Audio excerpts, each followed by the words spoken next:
Hello, everyone, and welcome to the Randos United Sunday night live stream. I am getting ready to open things up for anyone who wants to join this evening. Let's see. Link in the comments. So, welcome, everyone. It's a stormy night here where I am. With the storms raging as the way they only can in the middle of the internet lag. Yeah, I see that connection is fairly good. Let me know if it clears up, Mark. I'll try to figure out something else. Yeah, maybe it's the storms. Like, we've had completely insane storms today. Some of the strongest straight line winds in my life. Like, I wouldn't care to guess. And then hail this big coming down, like way past golf ball sized. It was alarming. It made us feel very, very small. So, yeah, Mark, for whatever reason, every couple of days when I'm on the Wi-Fi, it'll just like the Wi-Fi demons get in there and they say that particular thing, we don't want you to talk about that. So we're just gonna like chop the internet there. So once other people get on, it's better, because then if I blip out for a second, who cares, honestly? So yeah, but it's really wet. It's really, really wet. We're glad that it's wet because it's been really dry. And so, that's a lot of the pattern of life. You're happy for it to be wet when it's been dry. You're happy for it to be dry when it's been wet. You're happy for cold when it's been hot. Happy for when it's hot when it's been cold. You need that variation. Who did the paintings behind me? These are my mother's, actually. DM me if you want to buy some. Yeah, she does a lot of beautiful ones. You can see that we have them hanging up all over our house. So here's another lovely one. She's got lots of beautiful paintings. My mother is a very creative person. It's wonderful. Yeah. So, what's going on around here besides storms? We celebrated the Nativity of St. John the Baptist yesterday, and we're past the longest day of the year. And so it's we're on our way down into the winter. Yeah, Mark, the feeling of coming out on the other side of sickness it's amazing. It's like, if I could just, I think about this all the time. I'm like, if I could just remember what it was like coughs in particular, you're coughing, it like drives you nuts when you're coughing. And then the cough goes away and you're like, oh, this is so great. Like, I could live my whole life just remembering that I don't have to cough every, 45 seconds. And then you forget. And so it's like, there's this weird thing where like part of getting sick, if it's just a mild sickness, if it's not like a life-threatening sickness, is that it teaches you, it reminds you how good your health is most of the time. It's like, this is the thing about pain, is it grabs your attention. And you're like, oh, my arm hurts. You don't ever think, oh, the rest of me besides my arm doesn't hurt. Yeah. It's like acclimatization is both a blessing and a curse, right? Because like, if you didn't acclimatize to things, you'd go crazy. But then you also acclimatize to like all the stuff that's not a pain point. Like, pain gets your attention like this and says, look at me. Like, I am pain. And when, most of the time, for most people, most of your life is not painful. And so then when we stop being sick, when we stop hurting in that one area, we just kind of like go down the list. We're like, okay, what's the next worst thing? We're going to focus on that now. And, this is so much of the practice of gratitude, is the ability to get your eyes up out of the things that are causing you pain in that particular moment. And then you start to be able to see outside of that really narrow window. There's who is it? The guy that wrote Gravity's Rainbow, I think, had a term called temporal bandwidth. I don't remember who it was, and I've never read it, but I've heard the term, and I love the term. And so temporal bandwidth is like how much of time you're aware of at a time at any given moment. And like, right. So if you're like, he means this in a negative sense, mostly like a society that has a narrow temporal bandwidth, a society that doesn't think about the future and doesn't remember the past. And I think there's a sense in which we can sort of have this, like, we can have a negative sort of, say, sensate bandwidth where we become hyper focused on. I mean, I guess this is sort of like the reciprocal narrowing that Vervaeke talks about. It's like a little bit different. But it's like we're just focused on this like one little band of our existence, which is like the thing that's bothering me right now, when there's actually the possibility to be aware of a much wider range of things. It's like all things that didn't go wrong. And it's like, I don't know, Jacob, do you remember like 15 or 20 years ago, there's this guy, some journalist decided to try to follow as much of the Mosaic Law as he could, as literal as he could, in New York City. I don't remember what it was. I remember someone older than me reading it. But one of the things that he brought up about, trying to follow the law is that he ended up, he was like, agnostic or atheist or just like a whatever, like a whatever modern. But he said one of the things that he ended up noticing was like how many things go right. And when I was on here yesterday, I was talking with Adam from Ireland. We were talking about Ernest Shackleton's voyage to the Antarctic, where like everything goes wrong. And one of the values of reading a story like that, where on this like horrible, except not everything goes wrong, because he manages to, spoiler alert, he gets everyone out alive, unlike many other, polar expeditions. But what you realize when you read a story like that is like how few disasters occur in most of our lives. You're like, yeah, my car didn't get like trapped in ice, and that's great. Yeah. Your car didn't get like trapped in ice and then you're like stuck somewhere for 14 months and couldn't tell anyone that you were there and you were living off of seals. It's like most of the time things are going well in most ways. And I know that for some people, like, that's not true. And I've talked to those people once or twice. I've been that person. And like, I get that that's totally catastrophic, but most of the time, like if you've got, it's like most of the time, if we could just get our eyes out of the dirt, it's like the capacity for things that we could be grateful for is like is pretty enormous. So yeah, thanks Mark thanks. That was a lot of fun. Yeah, it was cool to get to talk to someone new. I mean, everyone's kind of got like their time bands on this stuff. And so sometimes they don't overlap. So it was fun talking to Adam. It was also really fun to bring up Shackleton. He's like, oh yeah, Shackleton Road's like right outside my door. And, Thomas Crean, he was like, he's from this town and, he was alive here not that long ago. And it's like, it's just really cool when you have these stories, that are just out there. And then all of a sudden you meet someone and like it anchors it. And you're like, oh, we're actually living in the same world. Like me and Ernest Shackleton lived in the same world. Like I talked to a guy that lives in the town that he grew up in.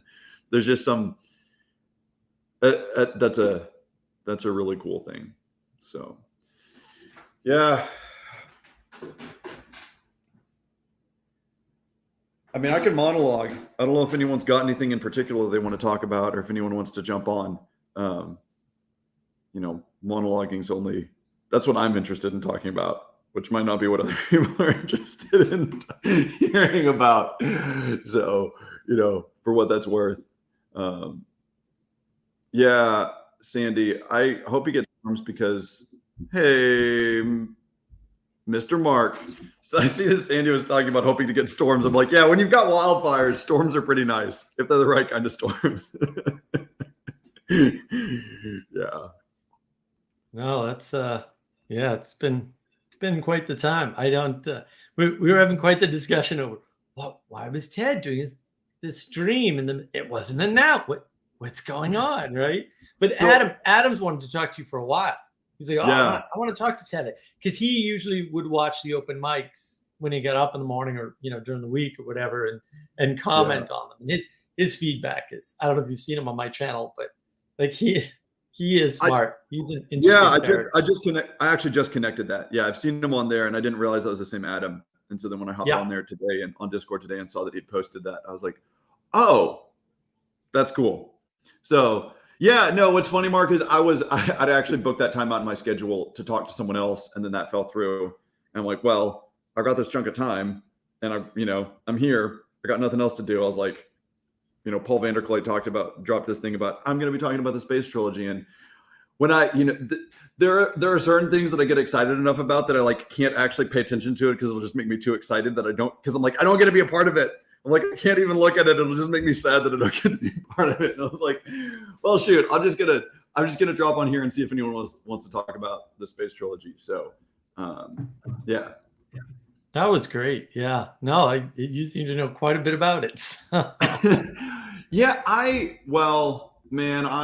grew up on Lewis big time. And so, obviously the Chronicles of Narnia, I mean, that's like, especially when you're grown up, that's like a 2-day read, any of those. So you can crank through those. I don't even know how many times I've read those, but the space trilogy, I think I probably read it for the first time like 16 or 17. And I would say, unfortunately, with every passing year, That Hideous Strength, the third of them, becomes, let's say, more apparently prescient.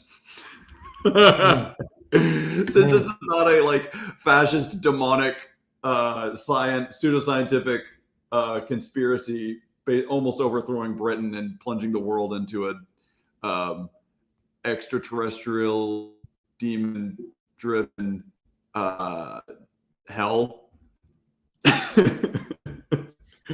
Something's going on. There's some. You're like things that I would not have thought. I would be like, yeah, this actually sounds like the world. So, I mean, Mark, have you read them? No. Okay. Just Narnia. That's it.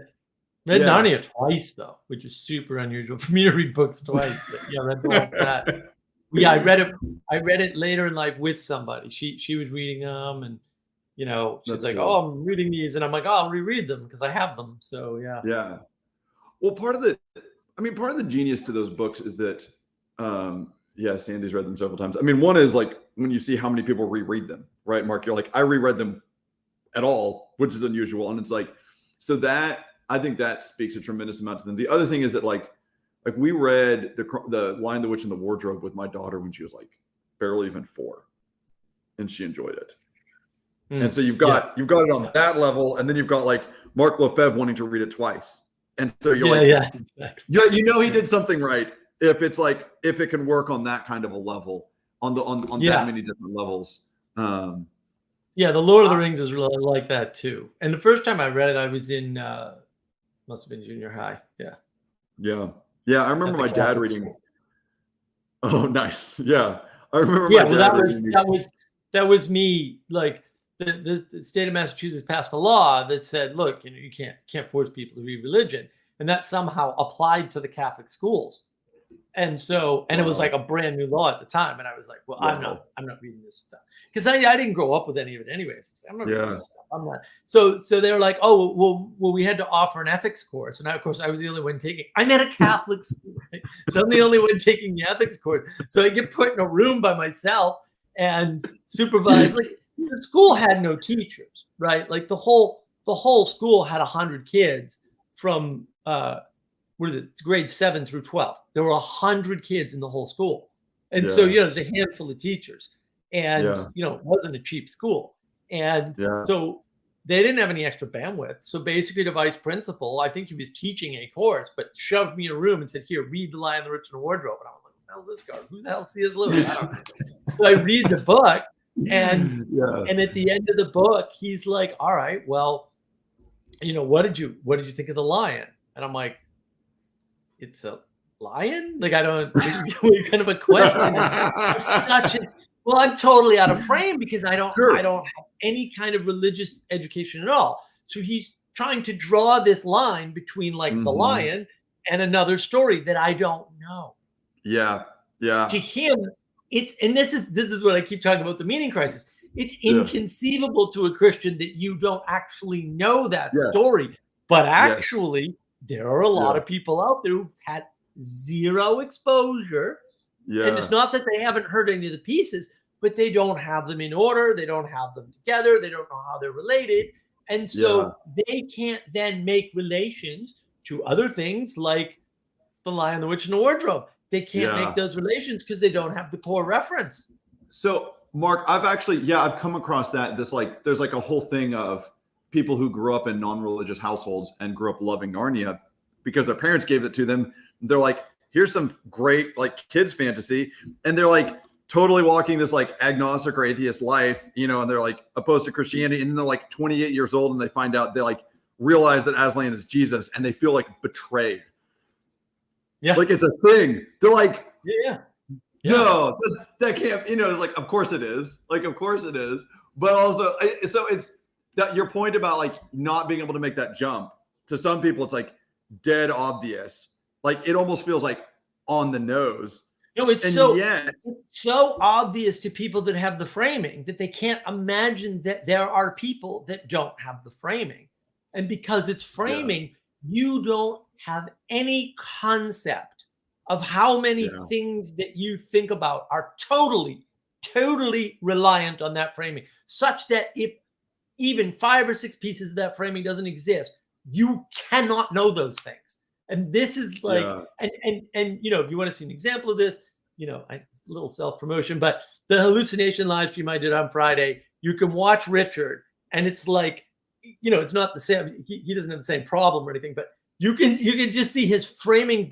He just doesn't have pieces. And so you say things to him like, well, you just said a bunch of stuff about motivations and why people are motivated to talk. And you're here talking and none of that is happening. So why are you here? And not only can't he answer the question, but you can watch his brain do this flip where it's like he doesn't have a response at all. He can't engage with the question in the frame that he gave because his frame doesn't work. So, Mark, that is the exact experience I had when I listened to that crazy conversation between Peterson and Richard Dawkins. Yes. It was exactly that thing. Peterson asked these questions. I'm like, I'm tracking Peterson's question. That's a good question. And Dawkins is like, he's like, it's not a question. He just didn't think that Peterson was asking a question. And Right. For me, it was a really weird experience because I hadn't circled back to Dawkins in like a decade. And like in my head, he's still this like really intimidating intellectual figure. And like, I get that he was like an intelligent biologist, but like when you see him out of frame, it's like, there's sort of like the Emperor's New Clothes situation where you're like, there's actually a set of questions that you can ask someone like Richard Dawkins that makes none of his answers worth listening to. Right. Well, he looked like a 3-year-old or sounded like a 3-year-old. He actually sounded like a 3-year-old. Which so then I think about that and I think, okay, what does that mean? That means that if I get in a situation like that, my primary response for that other person should not be scorn. It should be compassion, because I need to realize like, what level are we operating at? We're not operating at the level of you're an idiot. We're operating at a level of you don't have the frame to understand what's being discussed here. Right. But the key is, and look, it's kind of a big joke, right? But the key is you're a Muppet. I'm a Muppet. We're all Muppet. Okay. And now you explain this to me, because I see this show up on your Discord channel and I don't know what the Muppet thing is. Well, look, what's a Muppet? What's a Muppet? Muppet's a puppet. A Muppet is a puppet. Muppet is a puppet. And what's the key factor of the puppet? The puppet does not have full autonomy over itself. Yes. Yeah. It's being moved by something. And Muppets are generally, they're a little. But the other thing about the Muppets is they all have a specialization. Okay. And they're all useless outside of their specialization. So it's a nice microcosm of humanity. And then look, somebody comes to me and they get like a computer question. Well, that's 100% out of the park. Doesn't matter what it is. Like this is something expertise doesn't apply. I'm past that. The vast amount of knowledge I've spent my life accumulating on computers is it's hard to even fathom, right? But then you go and you ask me something like, well, who the hell does the lion represent? The lion witch in the wardrobe? And I'm like, what the hell are you even talking about? What are you? It's a freaking lion, you dipshit! Like, what is wrong with you? Because and I'm an idiot, so right?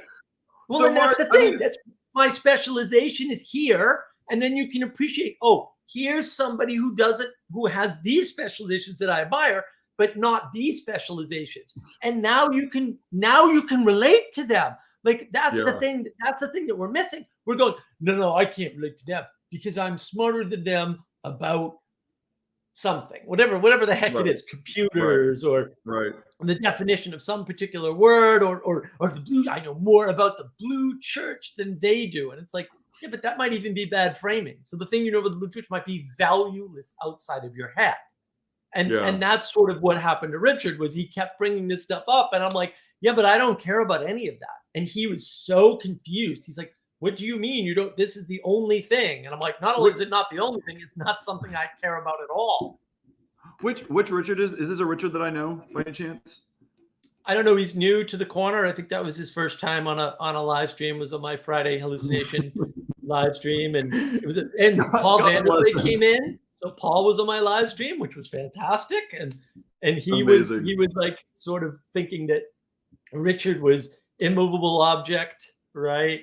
And I was unstoppable force, or vice versa. I don't know. That's hilarious. But you know, look, I have a lot of help. So yeah. Well, no, you know, Mark, it's really actually going back to when because when Paul graciously gave me a rando slot on his live on his channel, he was asking me about Catholicism, and I was kind of processing, and I was realizing that like my conversion to Catholicism was a frame shift, and like there was this period when my like Protestant frame got disrupted, and I hadn't landed in the Catholic frame, and it was like that was remarkably painful. Like it was like. It was painful. Yeah. And I wonder, I just, you know, it's like, is that what people in the meaning crisis are living with all the time? Because if it is, I have a tremendous amount of like compassion for them. Like that sounds terrible. And it's worse, right? Because what happens is, let's suppose you don't have a frame that can encompass the world. Let's just call that a religious frame for the sake of being accurate, precise, and correct all at the same time.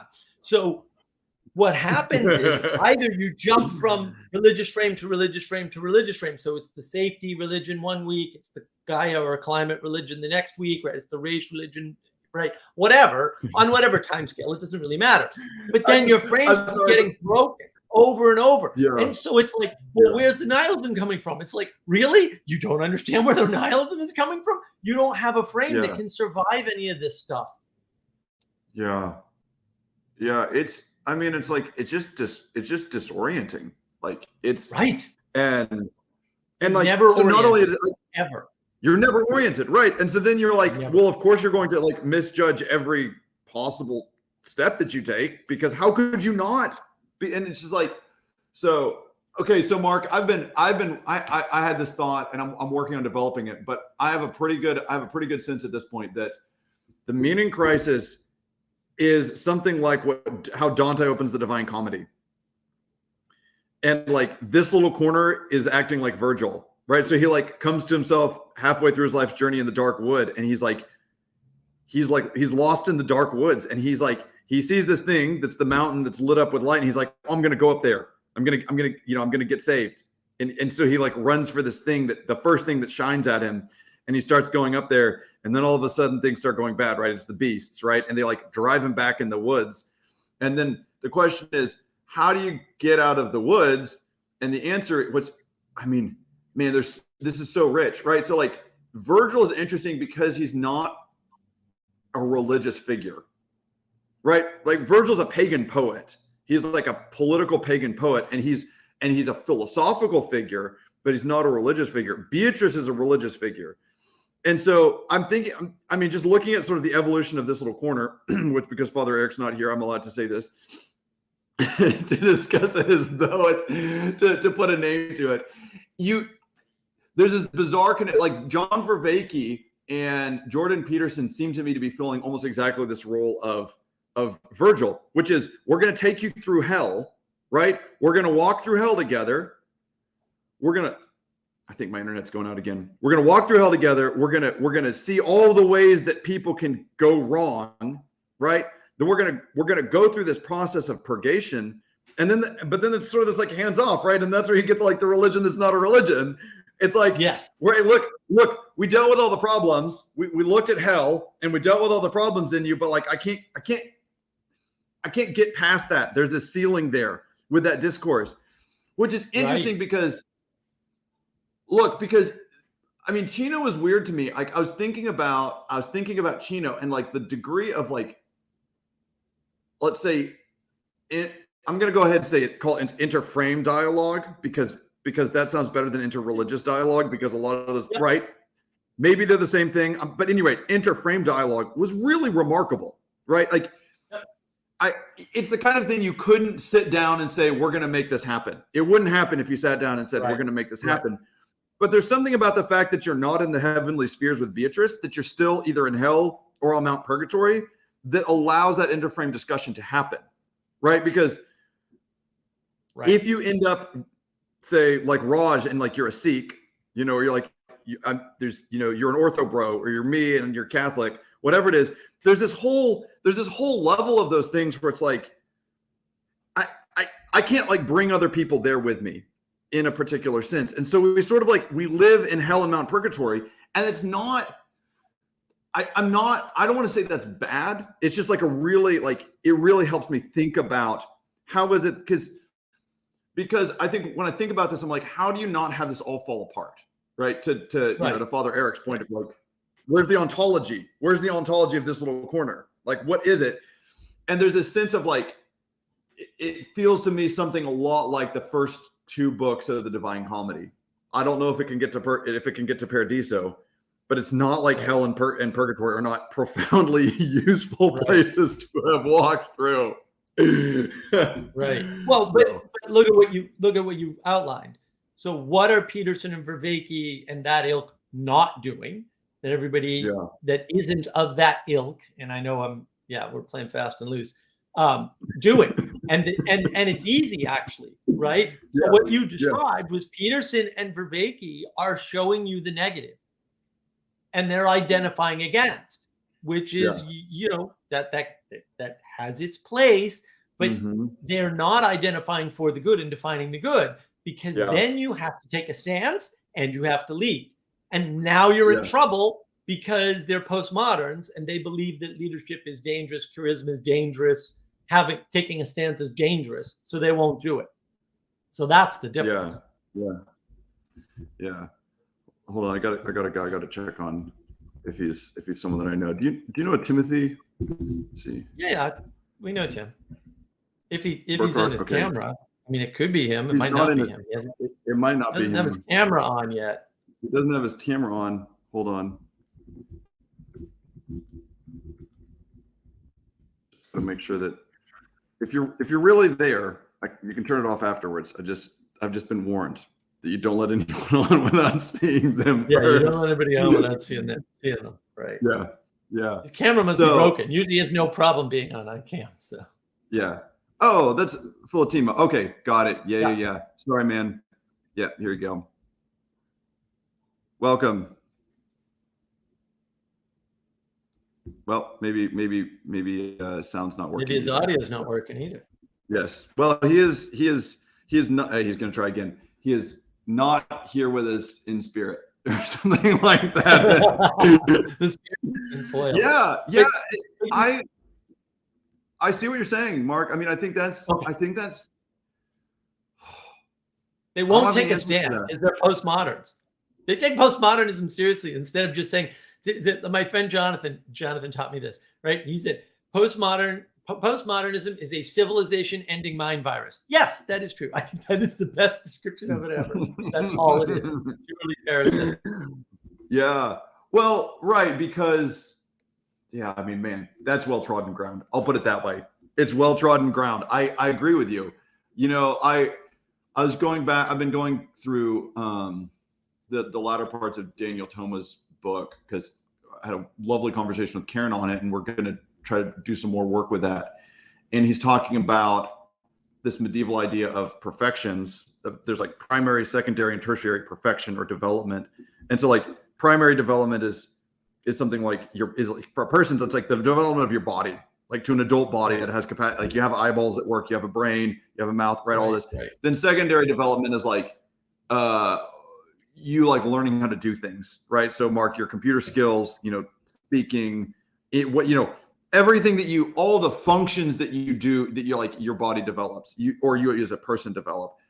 And then there's tertiary development or tertiary perfection, which is it's the integration of all those things into something bigger than you. And that's the part, like postmodernism is fine with primary and second. Although here's the thing, postmodernism was fine with primary and secondary development and it's not okay with tertiary development. And so it falls apart. But like, what's weird is he wrote this book back in 2019 and he's saying things like, everyone knows that the purpose, like that a youth finds their like end in the development of a healthy adult, right? That the goal of being young is to develop into a healthy adult. And it's like, we're like already kind of past that in parts of the world where we're like, no, we're going to do these things that are going to try to make you remain a child forever. Like biologically, Right. Like we consider biological adulthood to be an evil. I want to say it was Mayor Harrington that was writing about that, where it's like, we're trying to escape by, and so it's like, I think there's this way in which if you just like buying this idea of primary, secondary, and tertiary development, if you don't have an idea of tertiary development, of this sort of level of integration outside of the individual, you're actually it's gonna rot down, and you're gonna stop believing, say, that like people should be useful, right? And Well, it doesn't rot down to them because it's already a flat world. They've already compressed or reduced. Okay, sure, right? Yeah. Fine, I'll accept that. Yeah. So it just runs sideways, and it's like, well, if your integration in society is arbitrary, the integration within your own body is also arbitrary. And so it's like, boy, it's really weird when, I don't know, all of Thomas' stuff about the common human experience, I've been really thinking about a lot. And again, to go back to Peterson and like Peterson in particular, I feel like he really runs, to his credit, he runs on this, like the ideas of common human experience, which is like, there are these things that we know, like we just like, you can't argue with certain things. And some of them is like the principle of non-contradiction. I mean, Thomas, the list that he goes through is like, I mean, it's like bare bone stuff. It's like causality, Right. law of non-contradiction. Yeah, it's really, really basic stuff. But at the same time, there's other things like, you just know that like things are supposed to grow up into adults. Like that's what it means to be a youth and to be an adult. And then you're like, what happens when we like produce this world in which we stop seeing that? It's like, boy, that's really wild. That's a really wild place to be. Well, that's the problem. Well, it doesn't. But that's the whole issue in essence, right? So I wrote this on Twitter recently. How can one appeal to common sense when we have less and less in common? Individualism destroys commonality. Right. And so that's what we're suffering from. When everything gets flat, right? So you take a piece of Play-Doh, for example, right? Or dough, or pretty much anything, right? And you build it up into a mountain, and then when you flatten it, what happens? The horizontal space gets greater, and things, what do? They spread out, right? And so now the vertical commonality goes away.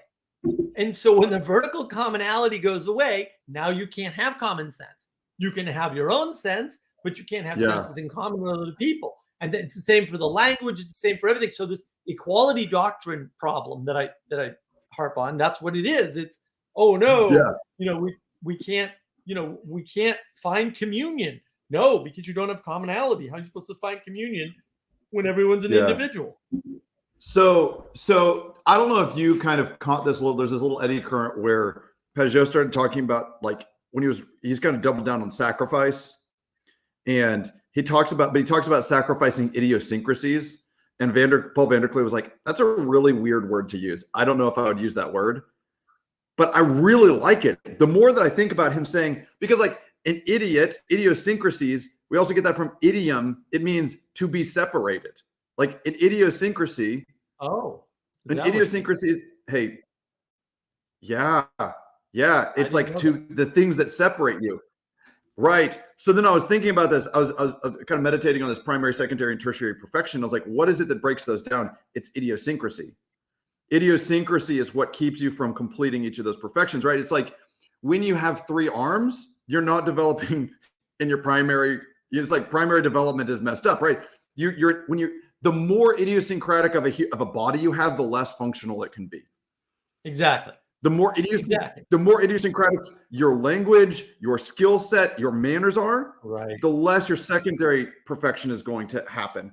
And then the more idiosyncratic you are socially, you see it exactly, Mark. And so, but your point about when you remove the vertical dimension, when you smash the vertical dimension, it's not an accident. It's an intrinsic quality of that happening that results in a pandemic level of idiosyncrasy. And it forces more idiosyncrasy. It forces everything out to the margins, right? And so, because you're taking the center, which is up, and you're squishing it down, which forces the center out to the margins. And then the margins are fighting to be the center. And so it's sort of like meeting Joe. And then you get the three great religions of our time: the climate religion, the race religion, and the safety religion. which we covered 2 out of those yesterday. I was dying on the sacrificing the cow to Gaia. Great. That was great. Yeah. So Mark, what immediately your description there, I mean, what that immediately makes me think of is the Tower of Babel, right? So you have this pathological form of vertical causality and say cohesion, and that from the thing that's really all the way above smashes it down, and what happens? Everyone goes everywhere, and their language is confused, and it becomes Babel, right? It's like, what is babbling? Like it's something that other people don't understand. So I'm tracking with you on that. I really like that. Well, and that's the thing. So if you give up, I've got to disagree with Vector Man here. Right? If you give up your, it's not mere anomaly. It's not mere anomaly, right? But anomaly, I would say all idiosyncrasy is anomaly. I mean, I like that definition that Ted put up earlier.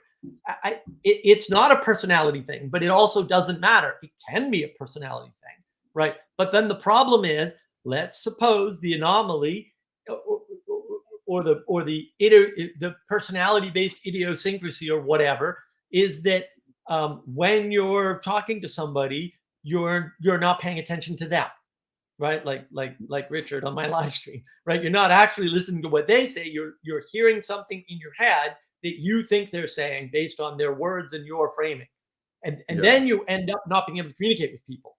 And so what you need to sacrifice is that personality trait, that idiosyncrasy, that anomaly. It's all the same, and that's the thing. You need to sacrifice that, and it's look. There's lots of things that, in order to even come on a live stream with Ted, there's a bunch of stuff I need to sacrifice, right? When I talk to Vanderklay, I've got to sacrifice a bunch of stuff because Vanderklay, his language sucks, and he's terrible at talking sometimes about certain things because he only has Christian framing. So I can't go in there and go, well, I'm just going to use my super ultra scientific magic frame because it's not going to work. I have to give that up, right? I have to sacrifice that to talk to him.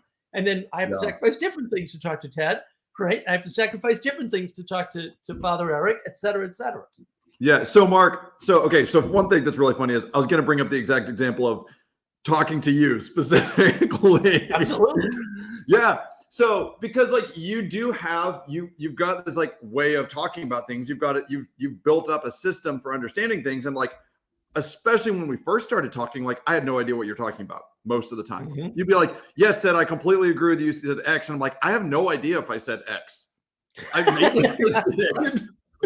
But no, so what's interesting is the more time that we've spent talking, it gets a lot easier for me to say, oh, okay, I can bridge that. I can get across that. But that's why it's important to be cooperative and to have that attitude about, here's Ted. I want to show him something about the meaning crisis language that a Christian cannot understand without a bunch of work. And then you were willing to do the work, right? And I was willing to keep at this, right? Because I'm just basically at this point, right? I'm just like, oh, look at these brick wall Christians. Well, I'm just going to hit my head against that wall until it falls over. And you have to, because otherwise it doesn't happen. But if your tendency is to say, oh, you know what, that person annoys me, so I'm out. Wait, you could lose something very valuable. Yes. Yeah. So there's there's an author that I really loved growing sort of in college age and a little after that, Charles Williams.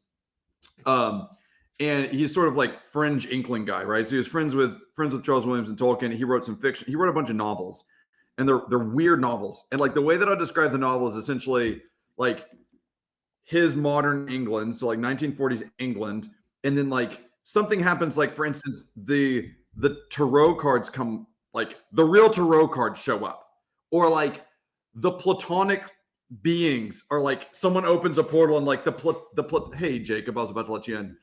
The platonic forms like start like subsuming reality back into them. And so like basically the story, the way every story goes is essentially like, how does redemption work given, right, the tarot card showing up, or the Holy Grail, or whatever it is.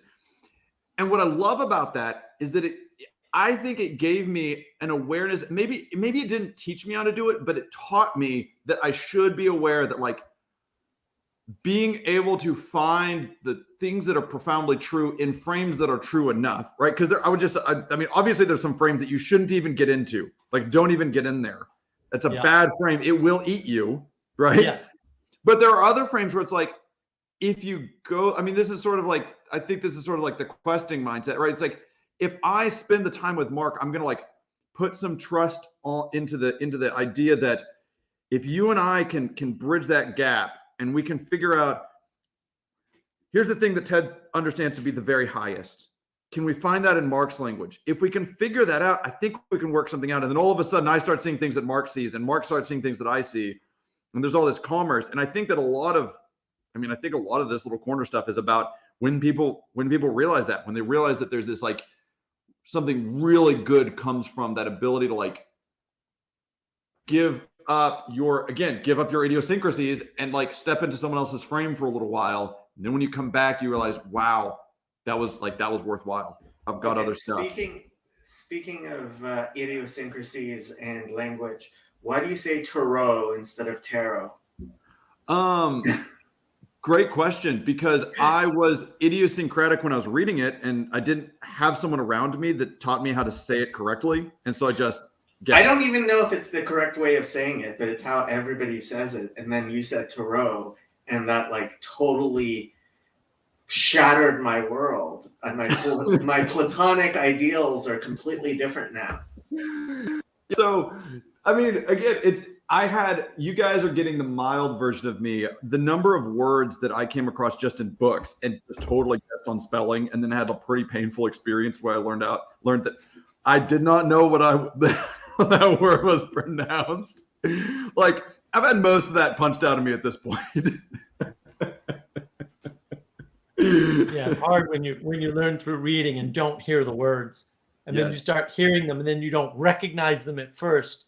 Yes. And then, but I do everything by context because I'm dyslexic, so I have to, right? I can't read words actually because the dyslexia is so bad. It's just, I'd never understand anything. So I'm very good at deep contextualization and doing the definitions. That's what enables me to do my channel, basically, because you couldn't do a channel like that unless you were really deep into the contextual messaging and really far away from the words tied to quote definitions. Okay, so Mark, I love this. I want to talk about this because we were talking about idiosyncrasies, right? And the one thing that I want to make clear is that there's an area in which idiosyncrasies can actually like afford you something really profoundly valuable. So like I couldn't spell until I was 13. And when I say I couldn't spell until I was 13, I mean like I couldn't spell the word of at the age of 13. Oh, wow. You asked me to spell of, and I would be like, probably UV. That's probably how you spell of. But what that right? I mean, bad. So what I ended up doing in order to compensate for that, because I still had to write somewhat, is that I got so good at finding words in my environment and copying them. And so that, oh wow, it became the skill set that like was super, super useful for me, because like I got really good at scanning text. I got really good at remembering where words are in a page, like physically located in a page, so like I could go back in books and find them later. And it also just like helped me with the getting out of the, well, I don't know how to say that. The other thing is when I'm writing, if I didn't know how to spell a word, it's like, oh, I got to figure out something to say. And so I had to learn how to say it in words that I knew how to spell, right? It's like you're building in that cognitive flexibility there. So I think there's this whole realm, like to your point too about your dyslexia, I think there's a whole realm of idiosyncrasy where like when you integrate it on a higher level, which is Mark on the live stream, Ted doing his schoolwork, I could think of, there's probably thousands of other examples out there. All of a sudden that idiosyncrasy, when it's brought in, rather than saying, well, this is just how I am and I can't change, and so I'm not going to move up that level and try to integrate it. Right. That's what's damaging. If you integrate the idiosyncrasy into a higher level, all of a sudden it becomes a blessing, not just to you, but to everyone else. Well said. Well said. Welcome, Lynn. It's good to see you. Is that a monkey listening to music in the background? Yeah. Yeah, it is. Is this working? Is this? Yeah.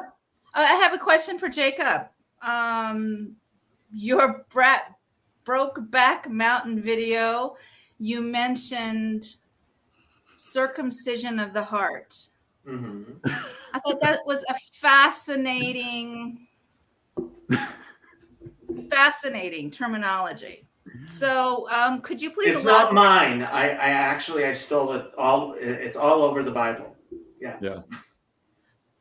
Is it? I never heard of it. So could you please tell me what, please, I don't want a Bible study.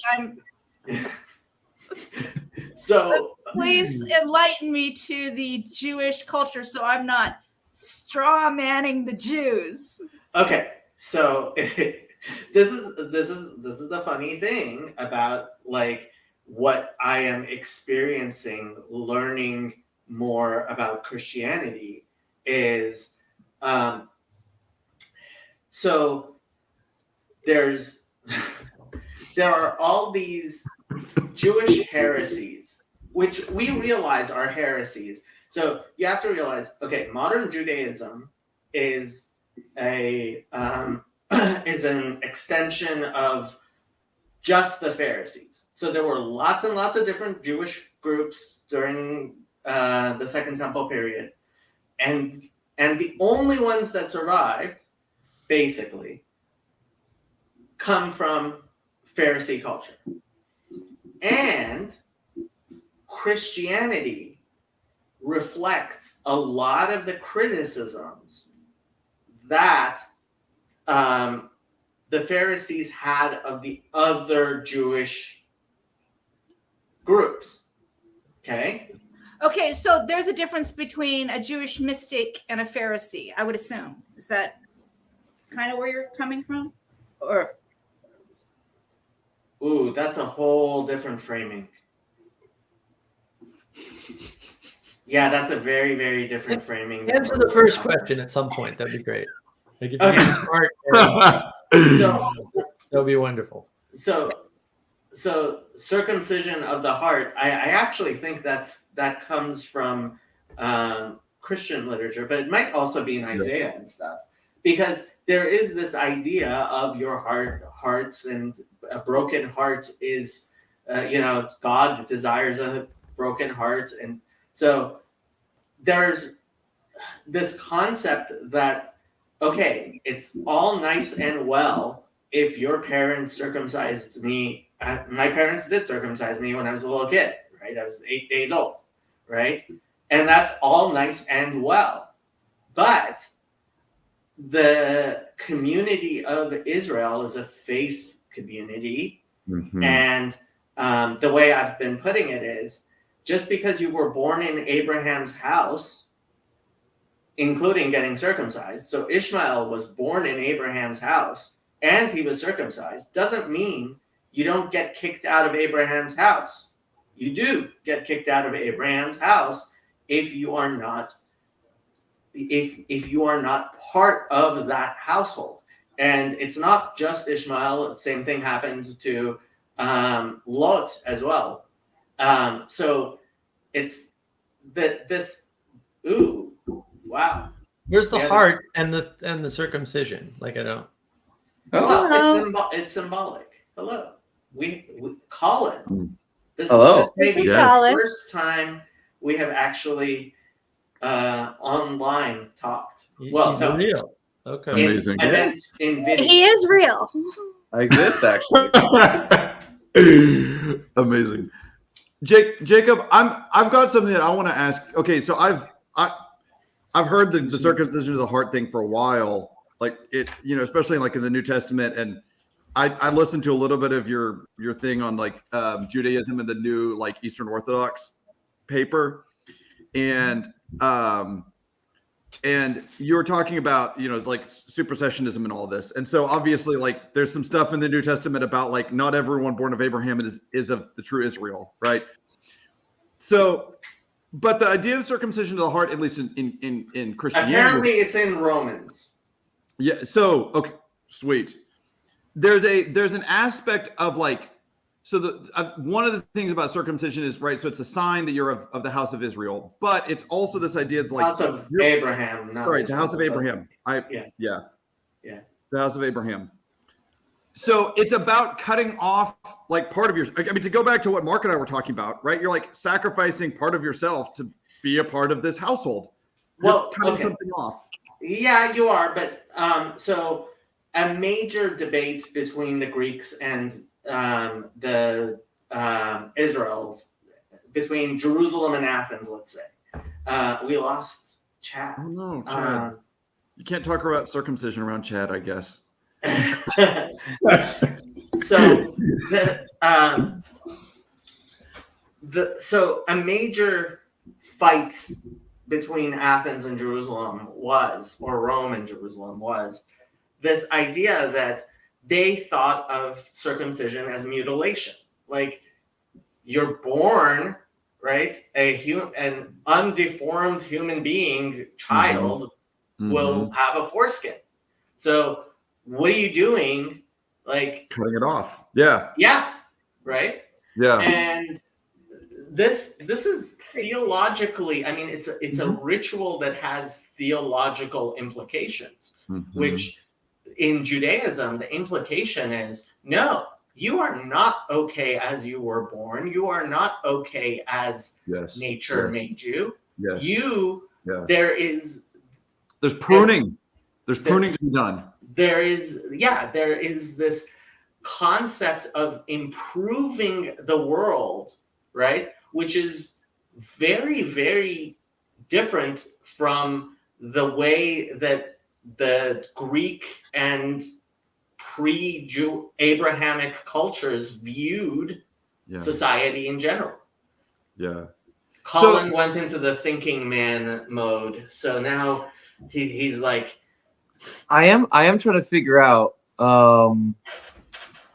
is this something that's more on the symbolic side, or like where do you think this would come from in particular? Because I know, I go very simple arguments here. Do I need to go so loud? Okay. Let me know if people can hear me. But you have God created the world and this is good. This is very good human beings. It sounds like you went from this is very good to this is good, but is that just the fall, or is there something more to that? Where do the steps go? Do you know what the rabbis say? It means when it says it is very good. No, actually. So good is good. Very good is evil. Oh, okay. I've heard this. I've heard a little bit of that before. The one roommate guy. To explain very good, right? How do you have very good? So this is an analogy that's often made, is if you are constantly in the light, you don't recognize that the light is there and that it changes your life, right? Once you go into the darkness and you come back into the light, you have an appreciation for the light that comes from the darkness. And so there's the verse in, I want to say it's in Ecclesiastes, Ra'iti Yitron or min hachoshech ki Yitron, no, Ra'iti Yitron hachochma min hasichlut ki Yitron ha'or min hachoshech. I saw that the greatness of wisdom over folly is like the greatness of light from darkness, right? And the Hasidic masters explain The greatness of the light is from the darkness. That is what wisdom is, to recognize. And that's why I kept on saying what Vervaeke is missing the most when he says neither utopia nor nostalgia. And he says he doesn't want to live forever, is he doesn't realize that the magic of repentance turns your mistakes into wisdom. It turns lead into gold. It is alchemy, right? So repentance takes all of the mistakes that you made and turns them into wisdom so that you will no longer make the mistakes again. And that's neither nostalgia nor utopia. It's a life of repentance, and that is Gan Eden. That is the Garden of Delight. That was the start of the conversation. Was the contrast, right, Ted? With that's how we started the whole thing. Was talking about contrast. Well, I wasn't listening. I was doing homework. Unlike some of you, I can't sit there on the internet constantly. Maybe then you shouldn't just barge in and like recapitulate what we said earlier. I don't know. So Jacob. I appreciate it. Oh, sorry. Someone else is. No, you're good. Oh, so then the movement from circumcision to circumcision of the heart is like that all of that stuff that's going on the outside is worth nothing, or it's not of the highest. Okay, level. this is the move that all of Tarsus makes that I dislike. I don't want to go with it worth nothing. I don't want to go with the worth nothing. Thank you. It has to move in. It has to move to the interior. It has to be on the inside. What's going on the outside also has to happen on the inside. Also has to happen on the inside. Correct. Yes. Chad, you had things to say. Oh, I was just thinking about that when you brought up the Vervaeke saying neither nostalgia nor utopia, but I think it's more accurately it should be neither nostalgia nor utopia, nor the idea of neither nostalgia nor utopia. Yes. Yeah, he negates everything. That's correct, Chad. And that's one of the problems. He talks platonic and he can't deal in threes. Everything for him is an opposing pair, which is why I don't like opponent processing. It's cooperative processing. Okay, well, this is Ted's show, and I'm going to allow Ted to do what he's supposed to do, which is talk to Colin and Lynn, who don't come on very often, and allow them to introduce themselves and tell people how they ended up here and who they are and what they as long believe. as you're not running the show, Jacob, I guess that's fine. God bless you, Jacob. God bless you, Jacob. That's right. Yeah. I have an idea of who Colin is, and I've never met Lynn. So yeah. We know Lynn. Oh, great. Awesome. Hi, Lynn. Hold on. And someone's wondering how you get on the screen. That is Professor Plate. That is up at the very top, at the very beginning. You'll see a StreamYard, a link to StreamYard. That's how you get on there. Oh, look at you, Jacob. So, Colin, it's good to see you on here. It was fun to meet your wife at Chino, and we were, from what I heard, we missed out not having you. So, yeah, I've heard a lot about everyone. That's been pretty great. Do you want me to just explain who I am or something like that? I don't want to take time away. I know, Lynn, you were in here first. So if you're doing something, speak. Well, yeah. So like the question was about the circumcision thing. So go. Yeah, Lynn. Hey, it's an interesting question to ask. I've been kind of wondering that a little bit too. I admittedly, prefacing, this is the smart one. I'm obviously the pretty one. Look, Colin, if she's that smart and you married her, it means you're the smart one too. Well, I do get bits and pieces from her. So, admittedly, whenever I'm having a great time listening to you all because I'm having all these different thoughts, and I can recognize, as Mark said, they're all the thoughts you had like 5 minutes ago, but I'm getting there. I'll catch up eventually. So that's pretty good. I'm not quite in on all the. Vervaeke is the one man I can't touch yet. I'm learning Pageau, I'm getting his language. I got into all this with Peterson and such, and Bishop Barron. But Vervaeke is difficult, so every so often I'll hear phrases, opposing processing. I got that far. But so I'll be a little slow whenever I listen to these things. But yeah, I'm doing pretty well. I'm glad to see this and learn more about all of this. I've been slowly picking up words and phrases from her. But yeah, so I probably won't be much in the conversation here and there. Maybe I'll throw you a different perspective from maybe a new person. Question. I was a former teacher, so if you do that, I will automatically go do that. I want to encourage you to do Colin. Like, it's great to like pick up on all the different language and stuff, but that shit comes with time. Just do you. And another thing, I wanted to thank you for introducing Emma to the thing, because like, yeah, it was really great to meet her. And then, but yeah, you don't have to worry about fitting into our little boxes. Like, this is how this works. I don't think anybody comes here fitting into a box, and I don't think actually any of us do. I mean, certainly, I can't see any real comparison with anybody on the screen here, other than the fact that we all landed here, and that we have that's true. We have some sort of a desire to have a fun conversation, maybe get somewhere, maybe pick up some tools and carry them into the world and things like this. So get some inspiration for some sweet headwear, Chad. What?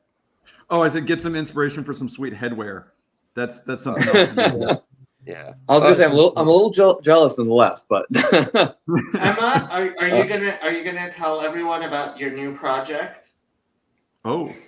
What, the physical one or the Logcats Bible, the TLC okay, yeah. Bible? Wait, what? What is this? Oh gosh. What is this madness? Boy. So I am actually going to give the full backstory for this because no. maybe like I've learned too much from you. I'm sorry.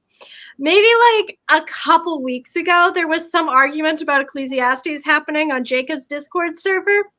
And I was like, I don't know anything constructive to add to the conversation here, but I will share with all of you the brainworm that has infested every time I hear the opening of Ecclesiastes, thanks to one of my friends in college, which is a line from someone did already a translation of the Bible into lolcats speak, like, you know, the internet cheeseburger cats.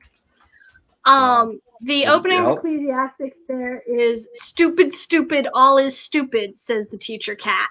And that's all I can think of anytime I hear the opening of Ecclesiastes now. Jacob loved this way more than I thought he would. And now he wants to do a retranslation with more respect and also based on the Douay Rheims edition instead of whatever edition they used. And he decided including the Apocrypha. Including the Apocrypha. And that could be useful for me to read that. As Richard Roland calls it, the director's cut of the Bible. Yes. I think that's right. I haven't read any of that yet. I have to get back to that. Yeah. You should do the translation of Ecclesiastes as Mark Lefebvre from Navigating Patterns, the way he would have done it. We're going to use ChatGPT to get at least the rough outline of it and then make adjustments as needed. That's good. That's good. Well, Colin should help you rather than even engaging in Vervaeke stuff, because that's going to be a rabbit hole. This sounds like more of what I can do, obviously. Good lolcat stuff. Now, I am somewhat interested in this because I've always heard. So there's one odd group on YouTube that does like try to explain to people the Bible, and they use caricatures and such, which is great for me. I don't know if you she has ADHD, but I also have ADHD. And I have a lot worse than her. So I'm like, pictures, awesome. Do you guys like? What now? Sorry, just being ADD. Oh no problem. Same. I think it's like the Bible Project or something like that, and it makes an argument that people misunderstand the beginning of Ecclesiastes. And the way they describe it is hevel, everything is hevel. Oh, that was the and that's not meaningless, all is meaningless. It's more of this like, it's this smoke, it's this intangible. That got any weight to it? I've always wondered that. I always quote it because it makes me sound more intelligent, but you know. Yes, the Bible Project is horrible. Anybody who got their PhD in the Hebrew Bible from the University of Wisconsin-Madison, which I call the epicenter of all evil, should repent. I love it. Should repent. Wait, what was the? Well, I appreciate repentance not hanging. That is a good improvement. Yeah, Oh, for God. some reason, everybody who has very, very bad opinions about the Hebrew Bible graduated from the University of Madison, Wisconsin. I don't know why that There's is. someone with just terrible opinions about Homer from there too. They have a specialty, it sounds like. Yes, terrible opinions is their specialty. And so the Bible Project, every time I have watched it, I have cringed incredibly at the incredible capacity to misunderstand everything. But that one thing is actually pretty good. Translating. I did grab the one good thing. I'm proud of that. Okay. Because the rest of it also is a little bit like I'm not sure about, but that one I dropped onto. You know what? I'll give myself a pat on the back for that. I approve, Emma. Retroactively, I give you permission to marry this man. Thank you. Your approval was so important to me. Do I gotta give you back? Then I gotta take the ring and give it back to you now. No, Is that how it works? I think it's just however many goats you were gonna pay to other friends you have to give God. to Jacob now. That's true. I gotta get a lot of goats. We had a lot of fun when we were in undergrad because we found a how many goats are you worth calculator online. Everyone wants goats. They have evil eyes. My mother wants a goat. You want a goat? I want goats. Yeah, but they eat the grass, so it's good. That's the thing. Is my mother wants a lawnmower, and my wife wants milk, and that's or cheese, both. Or wool. Wool. Yeah. I want cashmere. And I'm just I just don't want to look at square pupils. Is that so hard to ask? I think it's hilarious when they pass out. Oh, the whole that's right. They do that. Fainting goats. Fainting goats. Yeah. So the tragedy of fainting goats is they're not fainting out; they're just having muscle spasms, so they're completely conscious. Oh no! When you walk up to them, their poor little eyes just going crazy because they can't move. All their muscles have locked up, and they're just like, "Please don't eat me! Please don't eat me." This is a oh my gosh! Of God having a sense of humor. I was gonna say they also made an animal that just decides to ram people for fun, and I respect that as well. I think the platypus is God. Just Look at Mark Lefebvre just losing his shit right now. He looks so bored. If you say so. Mark, I really appreciate your dragon. Thank you. I've loved it as long as I've had it, which is an awful long time. Hey, Ted, did you ever answer who painted the paintings behind you? Me? Yep. Yeah, my You mother are does. listening. Oh, nice. And you can buy some. If you want to buy some, apparently they're for sale. Yeah, yes. Ooh. You just hit me up on Discord, and we'll get paintings over to you. What percentage do you get, Ted, for all this painting selling? That's great. Oh, I get free paintings in my house, so that's we have like 15 of our paintings in our house. It's awesome. They're No, you must be benefiting monetarily. I only use in economic frames. It's impossible for you to do. it's impossible, right? Just follow That the I money. respect. Just follow the money. Yeah, No, that's always the. All the money, the whole world becomes rational. Hopefully that's the one thing I can provide a little bit of is I have a weird bouncing around story of I'm an econ major that became a history teacher that's now a counselor or becoming one. So ever so often I like just swinging between things. And I love theology, kind of. I'm not good at it, but I love it. The two So of ever us so often I like really to swing things. need So to I talk. completely agree. Sociology is a joke. It's economics. That's the correct sociology. The two of us should definitely talk because economics. So, what do you think about extraterrestrials? Oh God! Now, okay, you asking that question seems to indicate has anything to do with economics. That's it's on its own is incredibly interesting.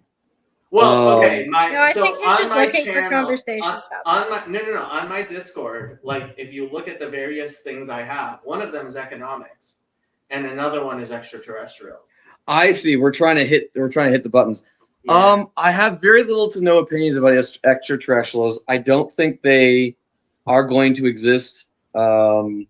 I don't think we've had any experiences and such. I am, however, of the opinion of if they exist, we do bring Jesus to them. No offense. Oh, but then you've got Lewis in the space trilogy where he's like, you meet the aliens, they bring Jesus to you because the Earth is and then it's like the cosmos isn't.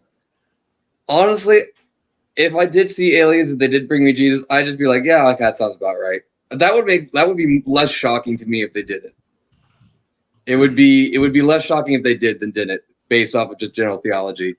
It would be very confusing because then we have to get really weird into the whole like how. But like, can we? Oh, well, you might have to give Mormonism a second comment. No, I'm horribly underread, including on C.S. Lewis, which is unfortunate because my family loves C.S. Lewis. Yeah. So I've not read any of the space trilogy, but I've heard bits and pieces because all my friends have. So I've got this idea about, since we're talking about aliens, and I would not have brought up aliens, but we're talking about aliens. I have this idea about James Cameron's movie Avatar. Okay. So that I've seen. I did not see the second one, but I saw the first one, and I have this idea that economic transactions. I have this idea that Avatar is actually about transhumanism. And it's actually about technology. It's not about nature. Everyone talks about how it's an environmentalist movie about nature versus technology, and it's not. On the most basic level, you have humans, and there's two sets of tech that you see. One is the like industrial mechanical exoskeletons and helicopters, and the other one is biotech, where everything's super beautiful and white and light. There's like lights glowing everywhere, and everything's like an MRI thing. And if you follow the right path of technology, what it will let you do is it will let you transcend your weak human body. It will give you a new body that is connected to the universe. Yep. It's fundamentally about what we think technology can lead us to. It's not about nature, right?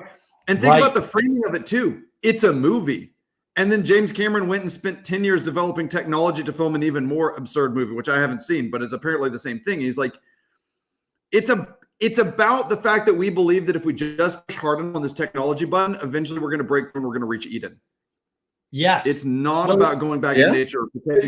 Something more interesting, Ted. So I was listening to Critical Drinker. He does these very long live streams and with some other folks. And they were actually talking about this. They were talking about two of the most popular, like in the top 5 movies are Avatar 1 and Avatar 2.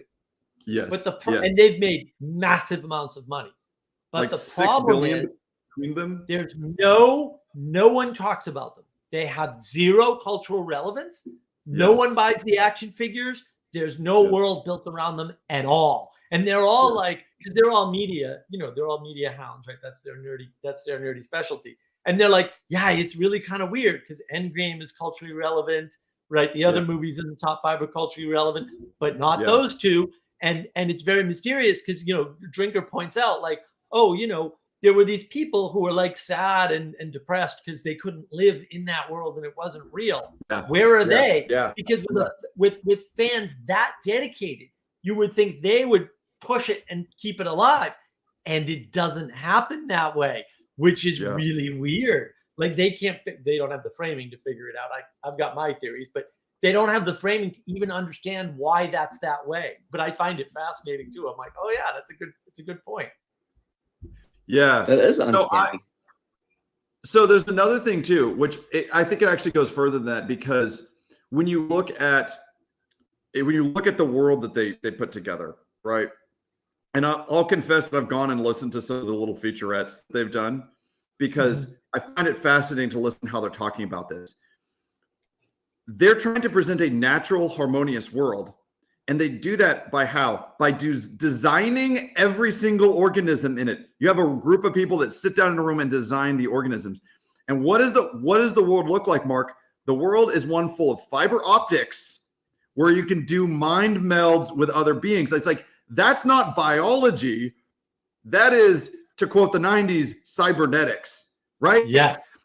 So it goes even weirder than that because you're like, why is it that the Na'vi have this is the biologist in me. Why are they quadrupeds and not hexapods or hexapeds or whatever everything else is? I'm like, also, how the heck did you end up with an ecosystem where everything has neural systems that can connect with each other. It doesn't make any sense unless the whole thing is designed, which it is designed because it's a movie and it was designed by James Cameron and his creative team. And what they designed is a benevolent AI that's embedded in a biological computational system that everyone gets to mind meld with, and it regulates top down through control a harmonious ecosystem. Dude, it's like 100% what we all think we could do if we just double down on biotech and green tech. It's like, is this like weird world fever dream again that no one wants to talk about, right? Why does everyone go and they're just like, they just drool when they stare at it, and then no one... It's the mirror of the Matrix in many ways. Yes. Yeah, but by being the mirror, it's like the mirror image of it. It's not the opposite. It's the mirror image of it. Mirror image, right? It's not the opposite, right? It's the mirror image, right? Yeah. So I've had that bumping around in my head. I love that point about the critical drinker. I've had that bumping around my head for a while, and I've just been fascinated. Yeah, it's a weird one, man. It's a really weird one. It's one of the biggest myths, I think, in the broadest sense. It's a profound cultural myth that it's out there. But it doesn't, right? But it doesn't work, Ted. So something happened to me rather recently. So one of my favorite movies is Tron Legacy. And I really like Tron, but I love Tron Legacy. I absolutely loved it. And I loved it so much that I own it, right? With like I've got this thing on Blu-ray. And music is part of it. Daft Punk is fantastic, right? But I rewatched it recently, right? I've got all these upgrades from Pageau and Peterson. Like I've got all these upgrades. So I watched the movie and I'm like, and I had watched it like 3 or 4 times already, which is, again, like most movies I watch once and I remember them well enough. I don't care to watch them again. But this one, I absolutely love it. So I watched again and like all this stuff comes out and it's all culturally relevant. Like the reason why Buddhism doesn't work is in that movie. Like it's beyond explicit. Like he's just basically being a Buddhist and going, yeah, this doesn't work at all. He's like, we have to take action in the world. Bang. And then he goes and takes action in the world, right?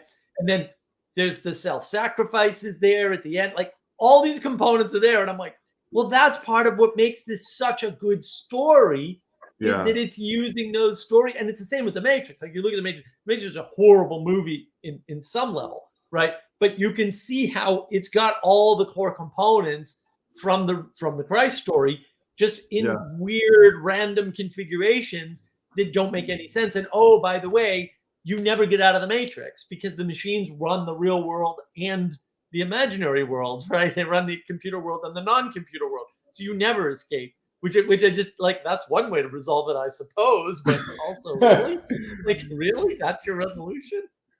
Yeah. Yeah. Well, I mean, Tron Legacy, that'd be really fun to like just sit down and talk about that with all this language. I mean, because you also have the profound faith in emergence, right? With the like, hey, these like things, we like put enough computers together and then all of a sudden like life emerges, right? It's like, I didn't write that, man.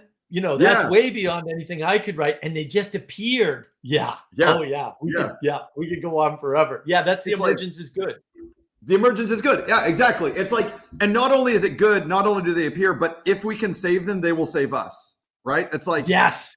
Yeah. Cultivate it, bring it out. Like it happened, so it must be a good thing. And so like we're gonna like right. And like, dude, Mark, think about the end of the movie. It's like he takes the girl who's the last one of these like self-generated programs and brings her out into the real world. Right? It's like he brings her out of the computer. And the idea is like, if you go deep enough down into the system, you'll find salvation if you could just bring it out into the world after that. Like that's how we're gonna be saved. You get enough computer, you go deep enough down, and you break out of the simulation that created you.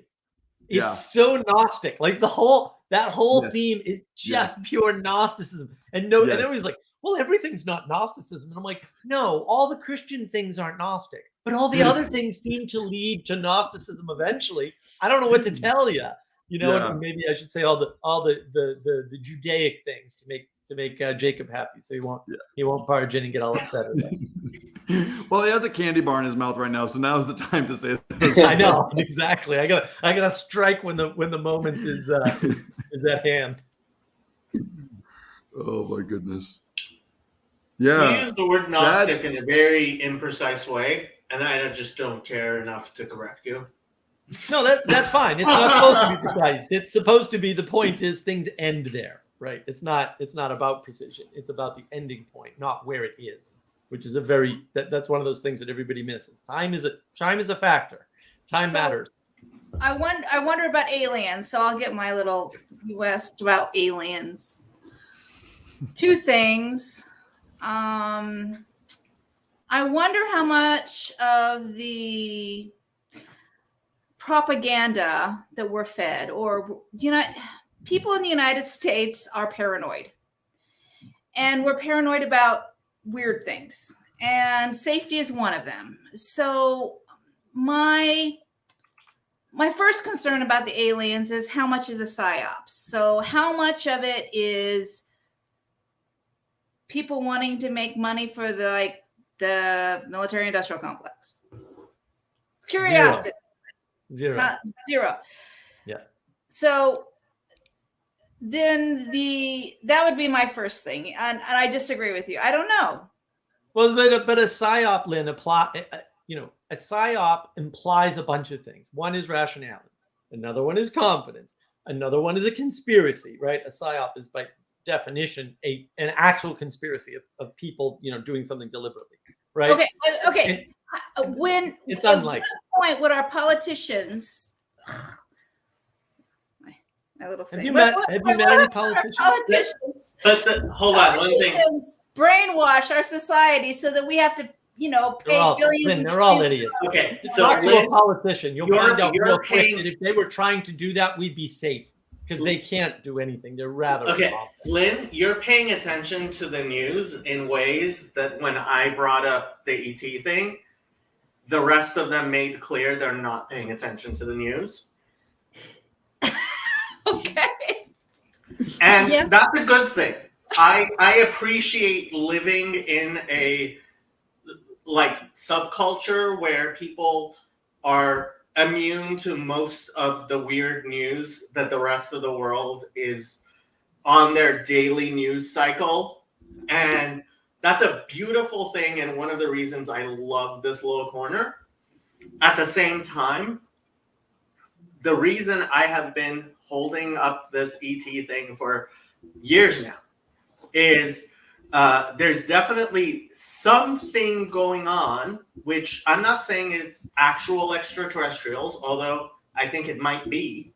That's the crazy part. Until about 2 years ago, I was like, zero chance of actual extraterrestrials. Now I'm closer to there must have actually been extraterrestrial intelligence. Must have. And if you're paying attention to the things that we're getting in our news through scientific, actual things, I keep on pointing to the National Director of Intelligence report, which is only 3 pages long, and nobody's read it. 3 pages, every human being should have read. And it's nobody's reading it. It's So that brings me to the possibility point. That's certainly the second point that I would make. The possibility of a psyop is really there. It is. Okay.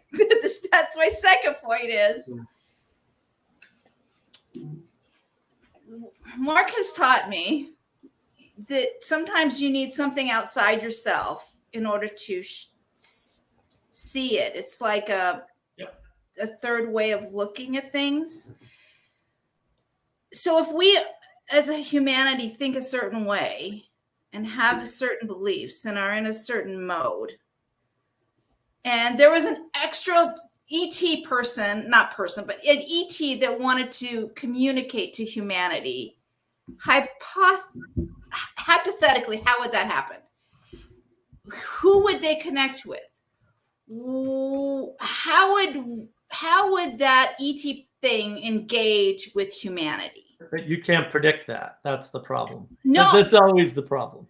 But then if you can't predict it, how would you know it if you've seen it? If it's you wouldn't. You're seeing from the inside. That's the problem, right? That's the whole problem. It is, and people talk about this. It may have already happened years ago. But again, if it already happened, then the thing you're waiting for has already happened, and the results of it didn't, and your worldview is wrong. Like, it's that simple. And people don't like, they're like, well, what it really means, they get further down the rabbit hole, because it's one of those things where your view of the world tells you, well, obviously they go to the President of the United States because I live in the United States, and the other one do it, right? But there's tons of perspectives that say that's the last place you'd go is actual alien. You'd net right because there's no way to know. And then there's the problem of what they see, right, versus what we see, but also how they think about the problem and what their goal is. So if you don't understand somebody's telos, all the rationality in the world isn't going to help you at all, but it will make things worse, definitely. And that's the problem. William's probably right. Jellyfish are probably the closest. As a sometimes biologist, can confirm. They're just so. Absolutely. Here's one of my things about the whole ET discussion, particularly when you look at like the 20th century, whatever you want to make of the UFO stuff in the 20th century. I look at it and I think this just maps on so dang close with like the new mythology of the Middle Ages, the angels and the demons, as well as like all the crazy crap that was like the fairy. And so it's like the moment that we stopped believing that existed in, say, the kind of frame that we had, it just comes back in the science frame. Like that's I can't see ETs except as like the fairy and maybe the demonic coming back in the science frame, because like they're the same thing. They're like the same. Like, why is it that they come out of heaven, they're covered in lights, and then some of them want to like mutilate people? It's like, that just sounds like demons and aliens and fairies. And so it seems like this attempt, because like if there's this weird essay that Paul Kingsnorth wrote called The Basilisk, about the internet and about demons and fairies. And his idea is he's basically saying, like, when you create the internet, you create this space for these things to come back into our lives, because they're never really gone, but like now they're really there. We've created, like, the internet is like this antenna, right, for all this stuff to get in there. And I have a hard time not seeing, Mark, we've squashed everything. We've gotten rid of the idea that there's other kinds of beings that can operate in a similar way to humans that aren't humans, because every dang culture that ever lived said there are things that are like people, that act like people, that are not people, and they're all around. And it's like, and then all of a sudden the Enlightenment came along and we're like, yeah, that doesn't work. And then as soon as we did that, we're back with like space aliens. I mean, Lewis in the Ransom trilogy and the Space trilogy is talking about, he's like, why is it that where does he talk about this? He talks about it in his essay on stories, I think, in the collection of essays for Charles Williams. He's like, why is it that every time we go to space, it's monsters? It's like these hideous insect robot things. It's like, because that was there and we had a place for it, and then we went all the way around the globe and decided that science was the answer, and so we didn't have a place for those monsters anymore. So where do you put the monsters? You put them on other planets. Well, you put it in science, right? Yeah. But science's specialty in the moment is Earth, right? Yes. And then so now it's like, well, it's got to be the moon. Maybe it's Mars. Oh, you know what? There's faces on Venus, right? And then it's other galaxies, and right as the science expands, so expands the fairy realm, and you just push it further and further away from yourself. So it's less and less of a problem, but it's still there. And then you call it science fiction, which is, according to the science people, science fiction is a flat out contradiction. Yeah. Right. It's a flat out contradiction, unless we have a healthy definition of fiction, where that fiction as defined doesn't work in any reasonable fashion, because stories that don't make any sense are not called fiction. They're called bad stories. Right? So stories that work, classifying them as fiction doesn't make any sense, because if there's no truth in them, in other words, if they don't pattern something about reality in the world, we wouldn't read them, because they wouldn't make any sense. Mark, that's all of the fictional stories that are New York Times bestsellers that no one's read. So based on a real true story is the biggest BS ever, because how can you have fiction that's not based on a true story? Yeah. Exactly. Yeah, exactly. Exactly. Yeah, Right. If absolutely. there's no And- truth, there's no story. And second, truth is stranger than fiction because fiction has to be something we recognize and go, oh yeah, that's possible. Whereas truth doesn't have to fit that criteria at all. It can actually be beyond what we understand. When people write, they rationalize, and that's where the problem. When you rationalize, you fit things into these neat little patterns that are small enough for you as the author to fit them into. They might be bigger than your readers, which is what makes a good author, I would argue, but it's still smaller than the universe. Yeah. Lynn, am I misremembering, or are you a psychotherapist? I'm a retired social worker. So you're a psychotherapist. So, but Jacob and Lynn, like I am not like nothing is happening, and I'm not Jacob. I've looked at a fair bit of the stuff that's come out. I just don't feel like I have enough possible information to like. Ted, hold on. Have you heard Avi Loeb talking? I read his book. Do you know who Avi Loeb is? No. Okay, then you are not paying attention. Oh, okay, cool. I guess Yeah. I'm paying attention at the wrong level. No. So I am aware of like the normal UFO stuff that I always looked at and thought this was idiotic. Like, I'm not talking about that level stuff. I'm talking Avi Loeb, who was for a very long time the chairman of the physics department at Harvard University, came out with a book saying that this thing, it's called Scout or Umau, he calculated the dimensions of it as something around 10 meters wide and 10 millimeters thick. Oh, that sounds like a solar sail probe. That's exactly what he called it, a solar sail probe. Yeah, yeah.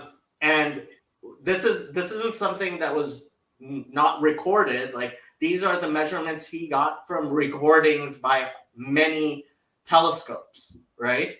The DNI reports to the Senate Intelligence Committee that I talk about. Like, okay, there's two real possibilities. One, it's worrying information we should be paying attention to, or two, it's a military psyop. But it's like you don't have many other choices when the director of national intelligence writes a memo to the United States Senate Committee on Intelligence saying we have discovered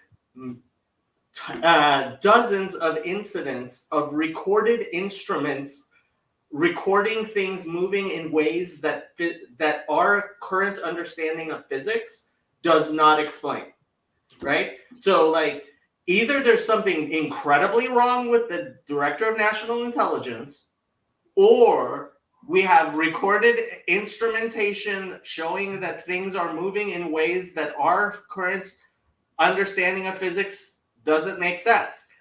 There's not exactly a lot of other things that could be going on here. Yeah, I mean, I'm looking this guy up. He's Avi Loeb. It's like and look, he's in the Department of Astronomy. He's in the Department of. But there's two problems with that, right? This could be a Mossad op. Yeah, but you have to understand, Jacob. You have to understand things about Harvard. Okay, Harvard is absolutely famous for working with the government, right? Like that's where the Unabomber came from. Actually, so Mark, I'm not saying it's not a psyop. I don't know if it's a psyop. No. But if it is a psyop, it's a psyop. No, but hold on, right? The other thing you need to know about Harvard, right? Is like I was on Harvard's campus for lots and lots of time. Almost everybody there, Harvard is very good at cranking out amoral people. Like they have a system for taking the morality out of humans and Mark, what is your thesis here? No, there's no thesis. I'm saying that they're very good at those two things. They're very good at working with the CIA. They have a long history. Okay, right? And- how is and- this and the relevant people to there- what we're talking about? Well, it's relevant because you can't believe anything that comes out of Harvard. Like actually, like Okay. honestly. Mark, That's Mark, my point. Okay, so you're saying disregard Harvard completely, I'm and saying you can't trust anything. You don't have to disregard it. I didn't. That's a good did I negative say signal. anything about trusting? Well, you did. You put authority in somebody at Harvard. Like I'm saying. No. people at Harvard are held I accountable. very clearly said these are sense-making organizations that are either malfunctioning, which they may be, or there's something weird going on. Or they're But functioning the way they're either intended. case is something that we need to be paying attention to. And there's other possibilities. Like they're functioning Like what? exactly the way they're supposed to. Right? Which is scarier, but also relevant. That's that's- even that's- scarier.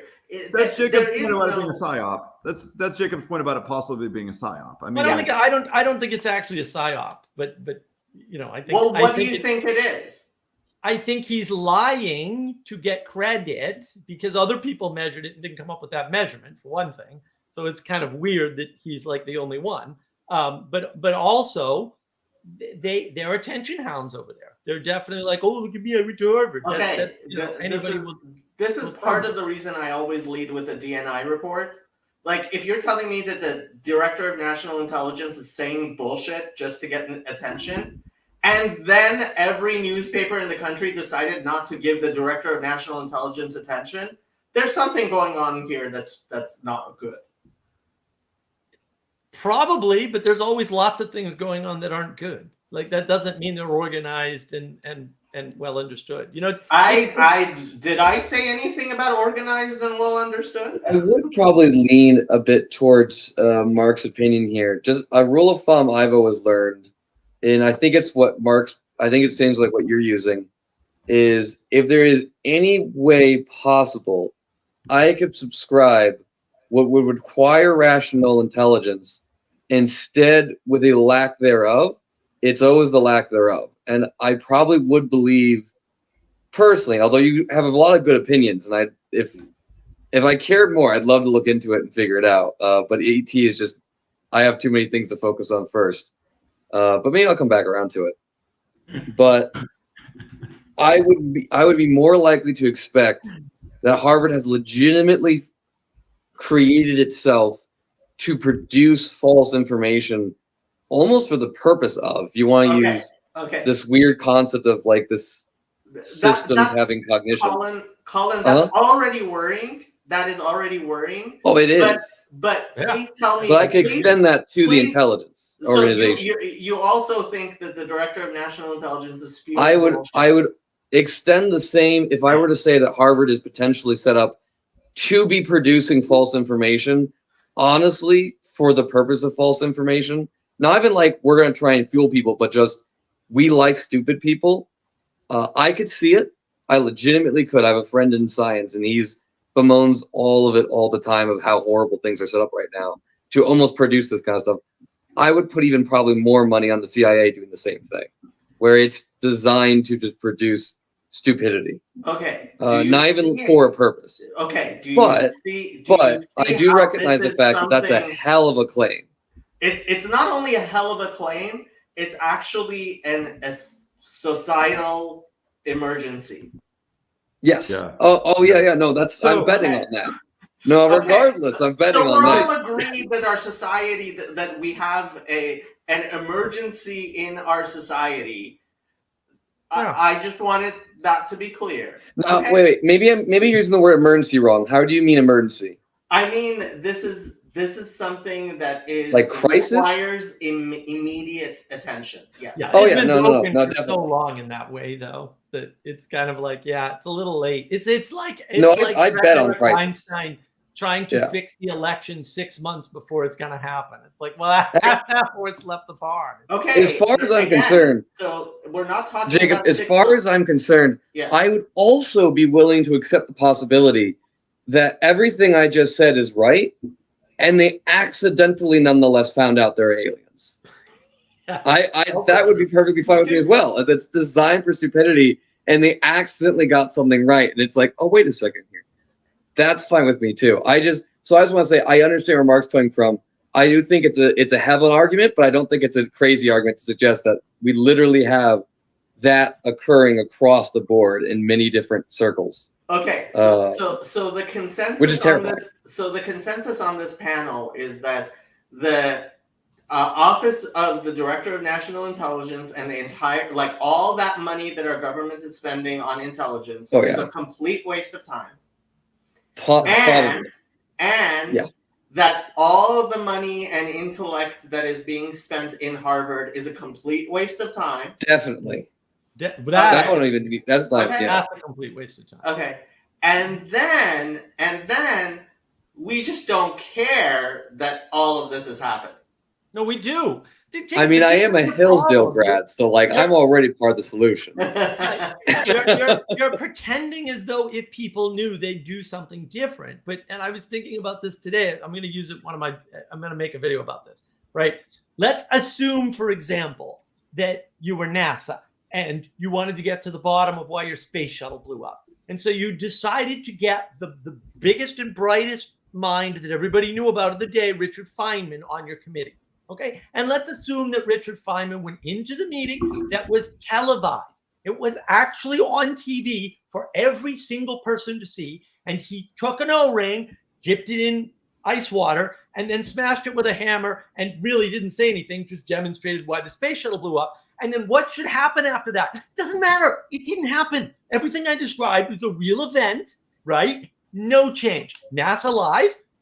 NASA covered it up. We had all the information available to us on TV. We know what happened. There's no question about it. We know the engineers told the managers, don't launch the shuttle because it's cold and the O-rings will blow up. They actually said that. We've got the writings of them. What did that change? It changed absolutely nothing. Nobody did anything. Nobody punished NASA. Nothing. None of the things you would expect to happen. Let's say, oh, we all found out there were aliens. It's going to be the same situation. Nothing's going to change.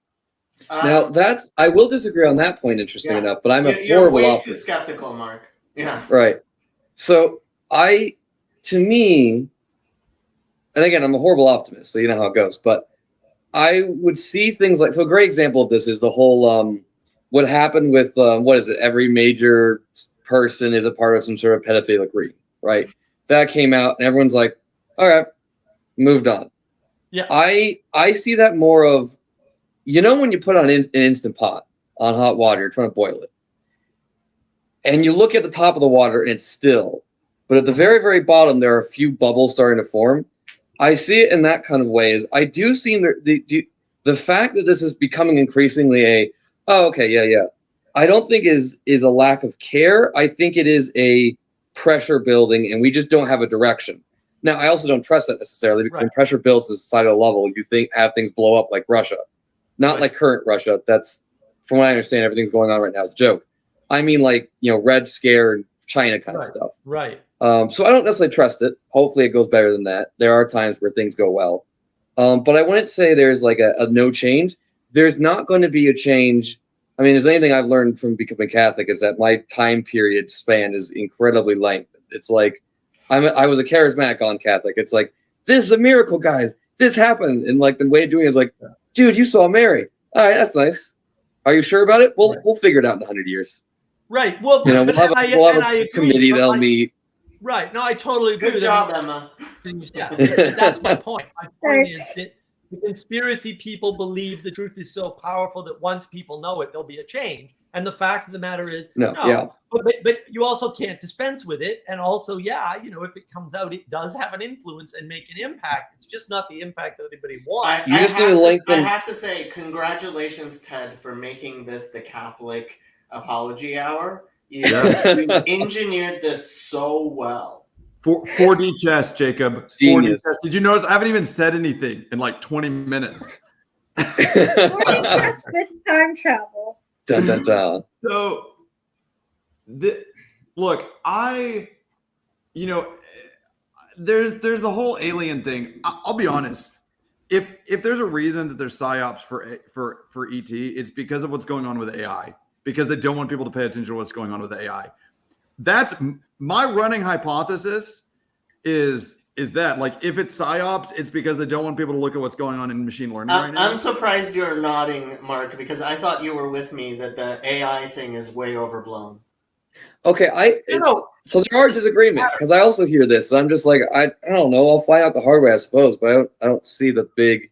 It's all the same boom. pattern. I mean, ultimately, if you use the time, energy, and attention model, you realize that our time, energy, and attention towards, we'll say, religious framing, which I would argue is inevitable, it can be, can't be split. Like we all have to believe that AI is the God, or we all have to believe that ET is the God. If it's half and half, it's going to end up in war, which is I don't see it that way, right? So to Jacob, to your point, like, look, I've spent like 8 years looking at AI coming down the road and being like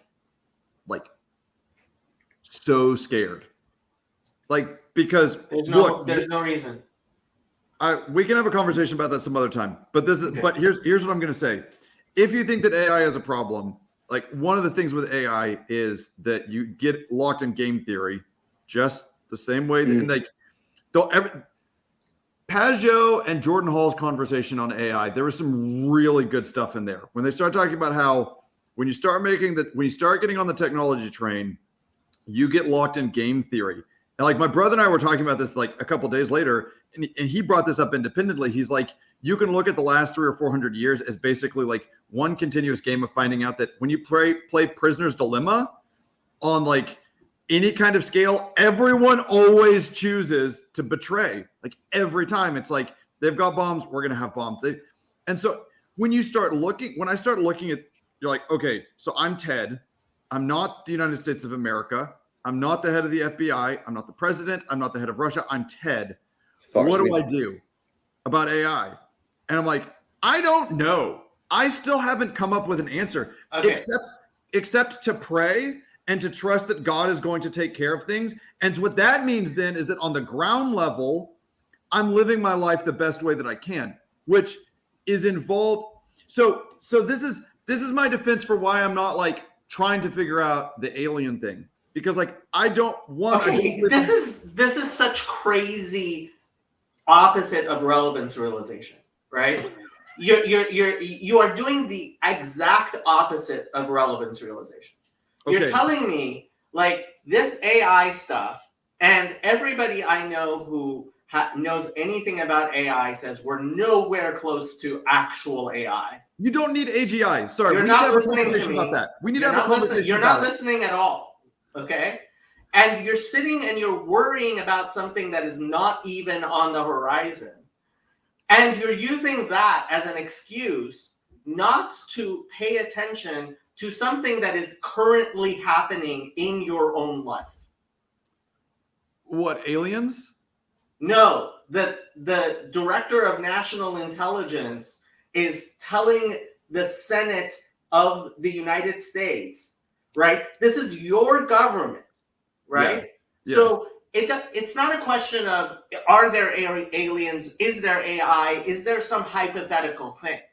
This is an actual fact in your life, right? The government of your that runs your life is collapsing around you, and you're not paying attention to that. You're paying attention to the possibility that some AI may in fact somehow be generated. So Jacob, let me walk you through what I mean when I'm talking about AI, because I can just stop using AI and I can instead say advanced neural networks and machine learning. So let me be a lot more specific. And here's what I'm seeing. I'm not thinking it's not this like basilisk situation where we get some crazy god AI that just like destroys everything or paperclips us. I'm seeing the people in my generation around me who are being pitted against algorithms that are leveraging like communally generated content at them in a way that they are more or less incapable of resisting, and they don't have lives anymore. Yeah. No, that's relevant. That's relevant. Right. Yeah. Okay. Yeah. So then you have that. I'm just gonna lay it out for you. Then you see the generative AI models, right, that are doing text to image generation. And now we're in a world where anyone can produce porn of anyone ever from a single picture. And now you've got VR.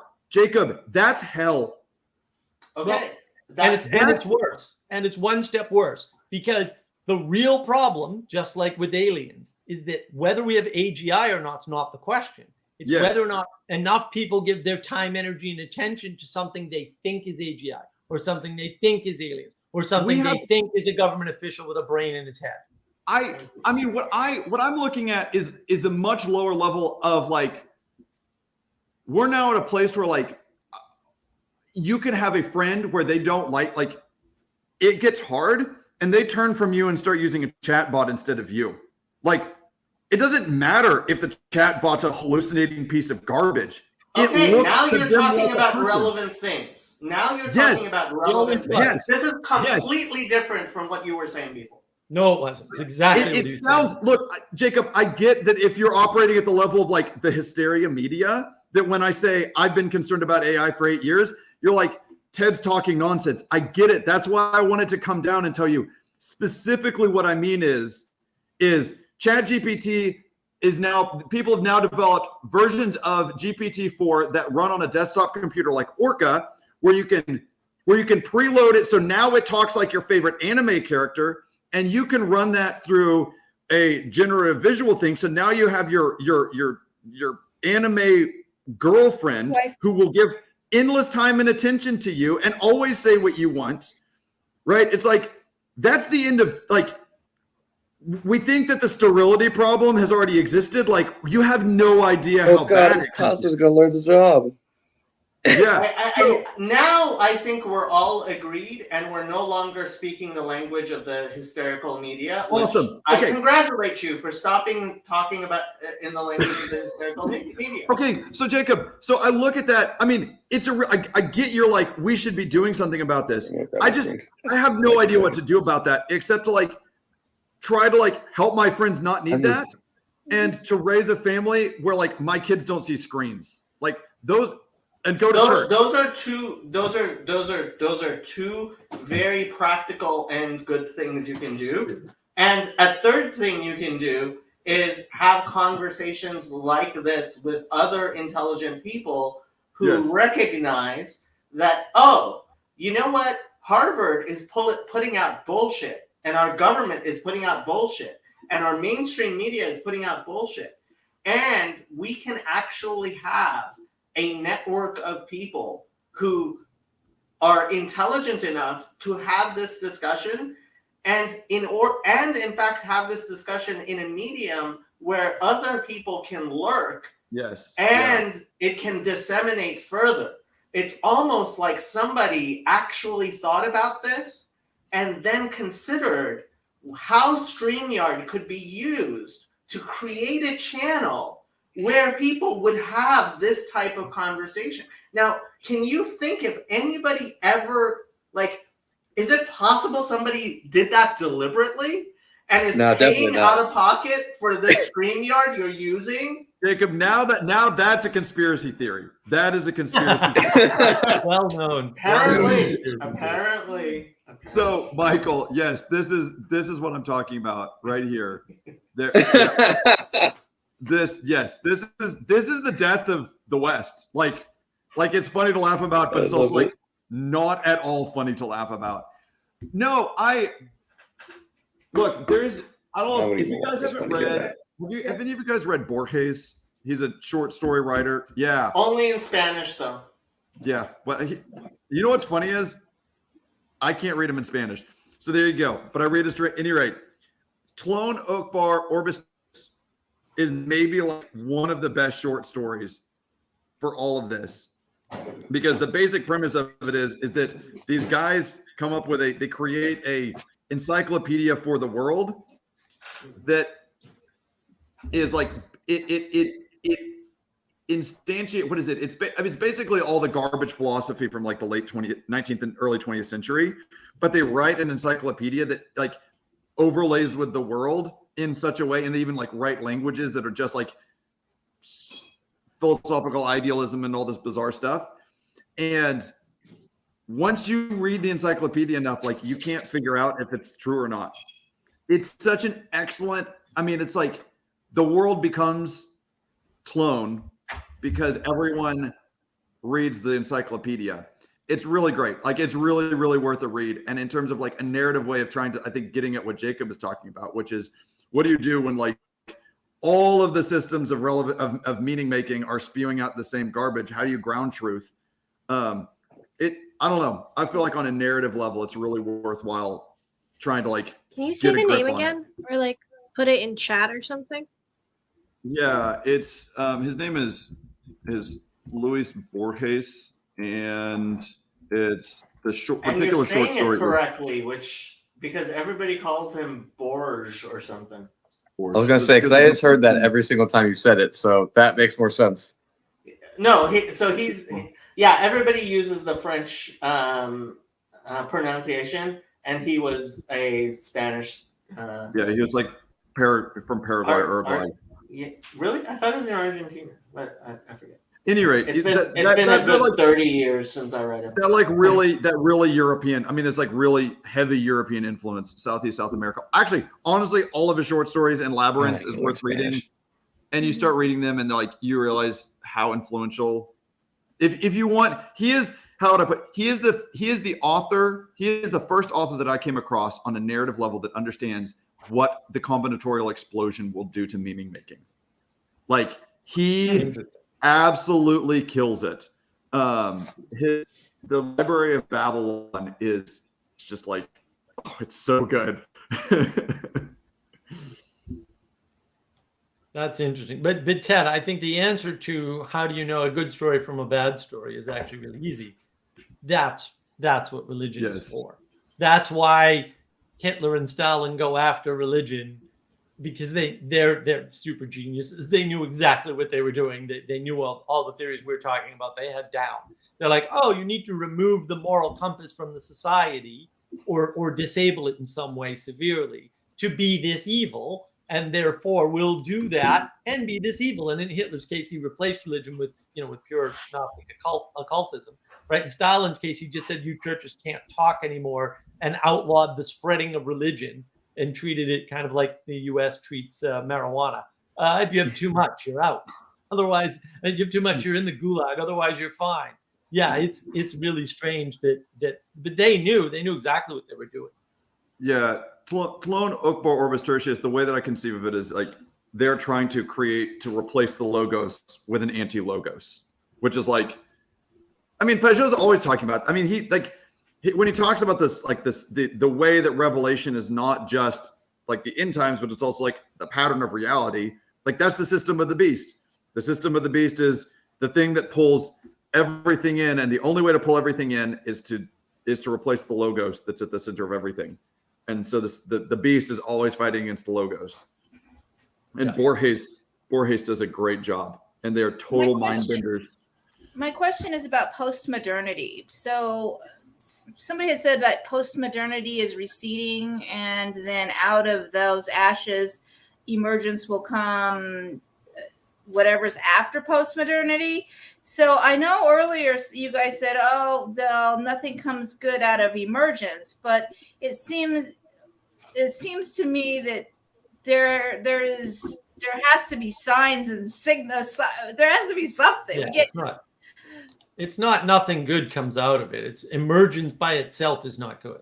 Like that's the confusion of like the Vervakis and Petersons of the world and Vanderklay. Like, oh, emergence is good. We're just going to create it. We're going to stir things up. And when you stir things up, things emerge. Yep. But are they good? That's the problem. Yeah. Okay. Yeah. My thing is postmodernity is based around this very idiotic Marxist idea that if you deconstruct modernity, you will necessarily get something good afterwards, right? They don't know what, but right, they think, oh, there are problems with modernity, which there are problems with modernity, and they point out the problems with modernity, thinking that once you deconstruct, criticize it enough, right, and it collapses, a phoenix must emerge from the ashes. It's like, there's nothing that says a phoenix must emerge from the ashes. That is not true at all. And what is quite possible, and this is what John Vervaeke said at the conference, which really shocked a lot of people, but I was glad he said it, is we could be facing a complete collapse of our society similar to the Bronze Age collapse. I've started calling it the Steel Age collapse. Okay? Yep. And a Steel Age collapse could be the result of deconstructing modernity. And anybody who prefers that to the problems of modernity is just ignorant. Just only ignorant. Okay? Because they have not seen what it is like to live in a society like Somalia. I highly recommend that all of these anarchists, including Michael Malice, go and spend half an hour living in Somalia, and then they will stop being anarchists. Okay, well, I was talking. Or die, more likely. The depopulation thing that's happening in Japan. Trigonometry did Everywhere, Lynn. Lynn, it's everywhere. There is a population collapse. So it's going to automatically happen. No. Population collapse is very different from a collapse of modernity. Those are two very different things. There is a population collapse that's going on, and what the result of a population collapse may be millions, if not billions, of people dying. That is a horrible thing. Let me not say that's not a horrible thing. That is fundamentally different from a civilizational collapse, right? Where right now what we have is an imbalance in the population so that we're not having enough children. And if there's not enough children to take care of the older generations, once we get old enough, we're going to have an economic collapse. Economic collapses are very, very bad. The Depression was very, very bad. The Holodomor was very, very bad. We've had this type of stuff where we've had collapses, including economic collapses and population collapses, and even morality collapses, right? So the depopulation collapse will dominoes into an economic collapse? Not necessarily. Maybe. Yeah. And more likely, we're going to have an economic collapse that's going to cause a population collapse further, because then all the old people are going to starve to death. Well, but those are different from a more Those are very different from a civilization collapse, because if you have population, I'm not convinced population collapse would cause an economic collapse, because I'm always questioning Malthusian either direction. But if it did, that would be something like, again, Great Depression, as you guys were saying. That would be massive. And I don't even think it's necessarily taking care of the old generation. It's simply the jobs we currently have are designed, our economy is set up designed to have so many workers do the jobs we have. Now, technology will probably cover that. We'll be fine. Civilization is complete lack of capital. And so I love doing this. This is one of my favorite things to do. Just go through an airport or something and look at every single machine that required a machine to make it, that required a machine to make it, that required, just keep going and just try and see how far back you can go. You remove that, and we're not, even Somalia is a bad example, because we go even further than that. I mean, you have a complete capitalism collapse. It's similar. Speaking of it, I think Ted has a good point about this earlier. I want to bring up, but there's someone's report that someone came out with if there was a what do you call those? Nuke blows up in the air. EMP. Mm-hmm. There was an EMP in the United States. There's potential that yes. Right. Millions of people, billions of people, well, not billions, not people there, but millions of people in the United States die. Right? Because we literally, our entire society is based off of a certain amount of things functioning right. The whole iPencil goes both ways. Right? How do we have this amazing ability to have coffee show up every day? Well, you don't have that, and coffee ain't showing up, nor is the bread.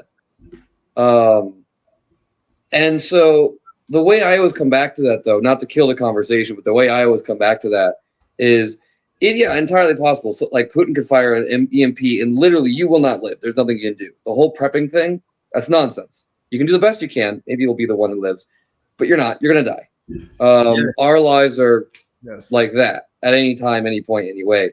And the way you deal with that is have kids, have a good family, meet some good friends. You do as you do, you know. But better That's than the that, way you Colin, deal with it. this is maybe to my mind the best part of the Chino conference, when Pageau and Vervaeke were talking, and to use Vervaeke's language, right?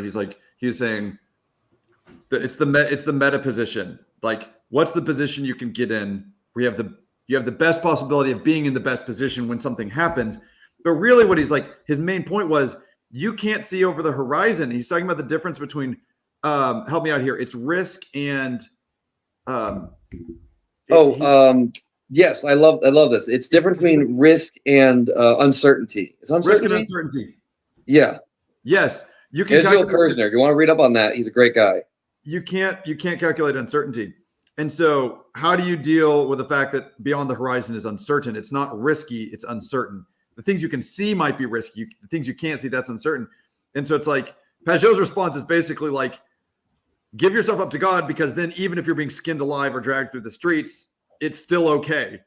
Right? Because all you can, if you don't do that, that's where you go into the prepping and all the way down. And it's like, Jacob, I need you to hear that I'm not giving up, and I'm going to fight. And there's a lot of stuff that I wouldn't talk about on the internet that I could tell you to make you understand the kinds of things that I've gone through at all sorts of different levels, because I'm not giving up on this stuff. But at the end of the day, I don't really have faith in my action to change things. I'm going to do it because I have to do it, because it's the right thing to do. Say why I'm on the I'm mostly talking to you guys because I have faith in my prayers, but beyond that, there's a level where you have to look, this is why, and I don't know for all the rest of you your experience, but my experience has been that the people from Arkansas who are about my age and a little older, a lot of them got educations, they moved out of the state, they ended up on the coast, and they have no hope. They have no hope about the world, and they're not having children, and they're not starting families, and they have a few friends, but they just don't have any hope. And it's the weird thing is, if you can't go all the way up to the top, you won't do anything in the middle. That's the thing. If you don't go all the way to the top, you can't. It's there's no top. You've yes, the world. There's no top, because the whole dang thing is flat, and it's why spread out? Because Jacob, a lot of people know what you're talking about. They may get the reasons wrong, but it's the absurdity of the fact that we have far and away the most comfortable and prosperous civilization that the world has ever seen, and yet most people, this is one way of talking about the meaning crisis. Most people are convinced that the world is going to end in miserable. And you're like, things have never been better. How can you? That's fair. So one of the things I like pointing out is, imagine what your life would be like if you had zero access to steel. Oh, it's undoable. I mean, then consider what it takes to make steel. Right? All of these survivalist types, all of these, let's even make it compound people, don't seem to understand that the person with steel rules over everyone who has no steel. Steel makes it is completely different. And in order to make steel, right? Imagine all of the things you need in order to produce steel. So right?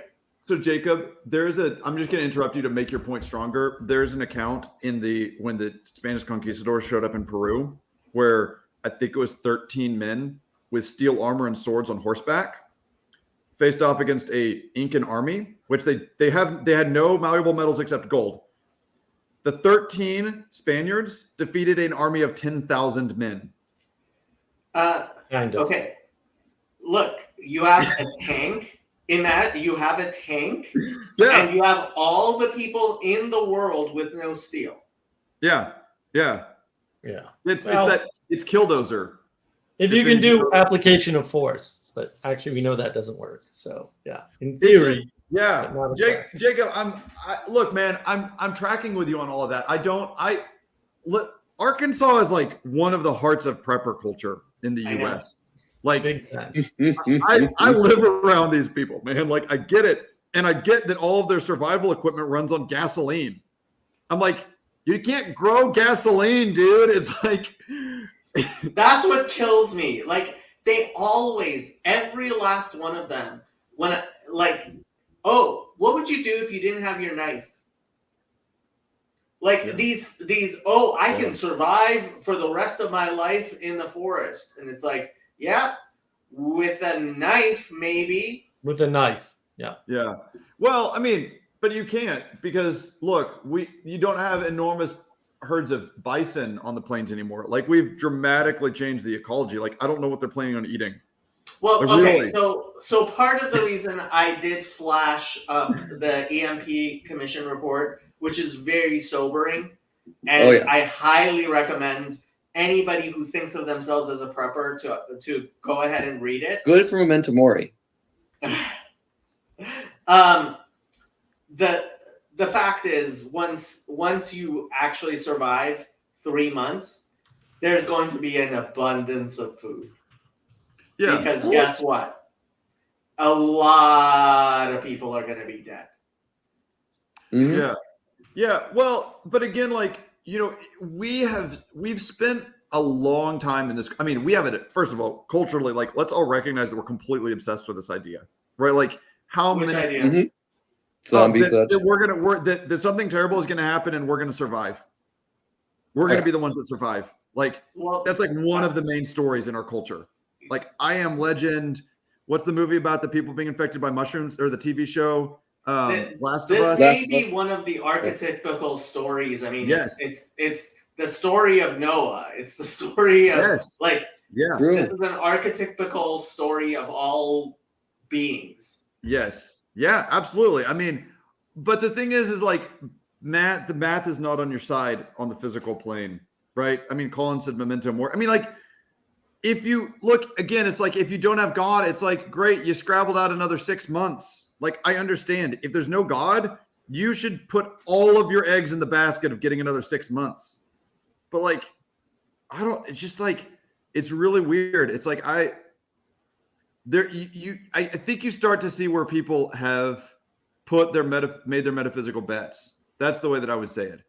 You know, and it's, I mean, I'll be honest, like, it's interesting that it's in, you know, the Christian South that's full of preppers.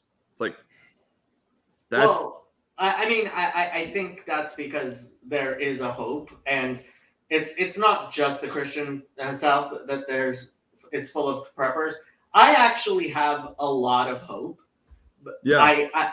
Despite all of these things that I talk about, because and I keep on giving the example. So my sister, during the BLM riots, her home is like, it was well in the path of being burnt down if there was BLM riots in Los Angeles, which, to the point where my sister said she walked outside her house and there was a California National Guardsman with a rifle standing in front of her house, right? Because the BLM people were parking and walking past her house to go riot, okay? And so I told her, rent a house, and she can afford this, get your kids out of there, right? And my parents still point to this as me being paranoid. And it was like, no, you don't understand. It's not like I thought it was a majority chance, that it was likely, that it was something I definitely thought. It's not that I was wrong about the probabilities of something horrible happening at her house. It's that my sister and my nephews mean so much to me that this was, and I still believe, would have been an intelligent precaution for her to take. Absolutely. To risk not mitigation. be there in that risk, right? But most people think of risk as, oh, well, if it didn't happen, right? So I work in insurance, and one of the things, like, I had to tell people we will not insure your building because they didn't have circuit breakers on their electricity. They were still using bulb breakers, and we don't insure things with bulb breakers. And I had somebody say to me, like, you turned me down. It's been 3 years. The building still hasn't burnt down. That's not how that works. That's not how that works, right? Like, great job, man. Yeah. So Jacob, how would you feel about me putting it this way? I'm gonna live like I'm gonna survive, and I'm gonna pray like I'm gonna be one of the first people to die. I would prepare for the worst and hope for the best. Hope for the best. Yeah. That is a good point, though. I think there's important. So, and it's interesting because you said something that's making me have to come back to this and reform it because it's not fitting quite yet right now. Because the original idea comes from Adam Smith, and he talks about the idea that essentially his version of it is people talk about the hurricane hitting China because they don't want to talk about the fact that, Jimmy down the road is homeless, right? And so the idea here is like, oh my gosh, we gotta send aid to Africans and so forth. And it's like, well, why? Well, otherwise, I know there's a guy at the end of my street that's like homeless, and that's like, oh boy, Relevance I don't want to deal with that. realization. Yeah. I'd love to focus on bigger things, but I think you have a good point. There's a very big difference between like, let me focus on this. Sorry. You're good. There's a very big difference between this massive problem, and I'm going to focus on this massive problem, and therefore not take care of anything in my actual like normal life, and just not taking care of anything whatsoever. Like I'm a big 2A guy. I completely agree. I need to get a first aid kit. I need to actually learn first aid because that's something that's very reasonable. So one thing that I've kind of learned, and this is something that I've thought about, is I'm a big 2A guy. I very much respect that mentality. I think it's the right thing to do. And something that stood out to me is if you take the time to own a gun, and I'm going to presume the smart thing about you, which is that you also take the time to train with it. Otherwise, you're better off not having it. Because I still haven't fired my nice Italian toy that I bought a few months ago. I have yet to load it even the first time, but I get the nice for lack of time. Jacob, Right. you have an open invitation to come to Arkansas. Okay. There you You go. have a standing I would give you an invitation, but I live in Illinois, and I haven't been able to go to a range in like months because it's Illinois. The one thing I hate about here. But anyways, so as the example though, if you take the time to own a gun, right, and then presumably you take the time to know how to use the gun, and it's for the purpose of defense. So fun gun, different. Also love that. You absolutely should also own a first aid kit and should know how to use it, because you're making a bet on the possibility of needing to defend yourself. Under those same reasoning, you've got like at least a 10 times more likelihood of needing to use a first aid kit, if not complete 100% overlapping. Like there's no point in which you would shoot at someone and you wouldn't also want to have a first aid kit just in case. Now, I know there's a point where those don't overlap, definitely. But generally speaking, especially if you're a good human being and you shoot someone and you're like, hey, now that I've taken you down, I want to like do what I can. I should at least have a shot at this. There's no reason why you wouldn't also have a med kit, because the amount of times in which like car crash, something just goes wrong, you trip and you cut yourself, That's my mentality of my reasoning. If you're absolutely right, you should on an individual level fully have and take the time to take care of yourself.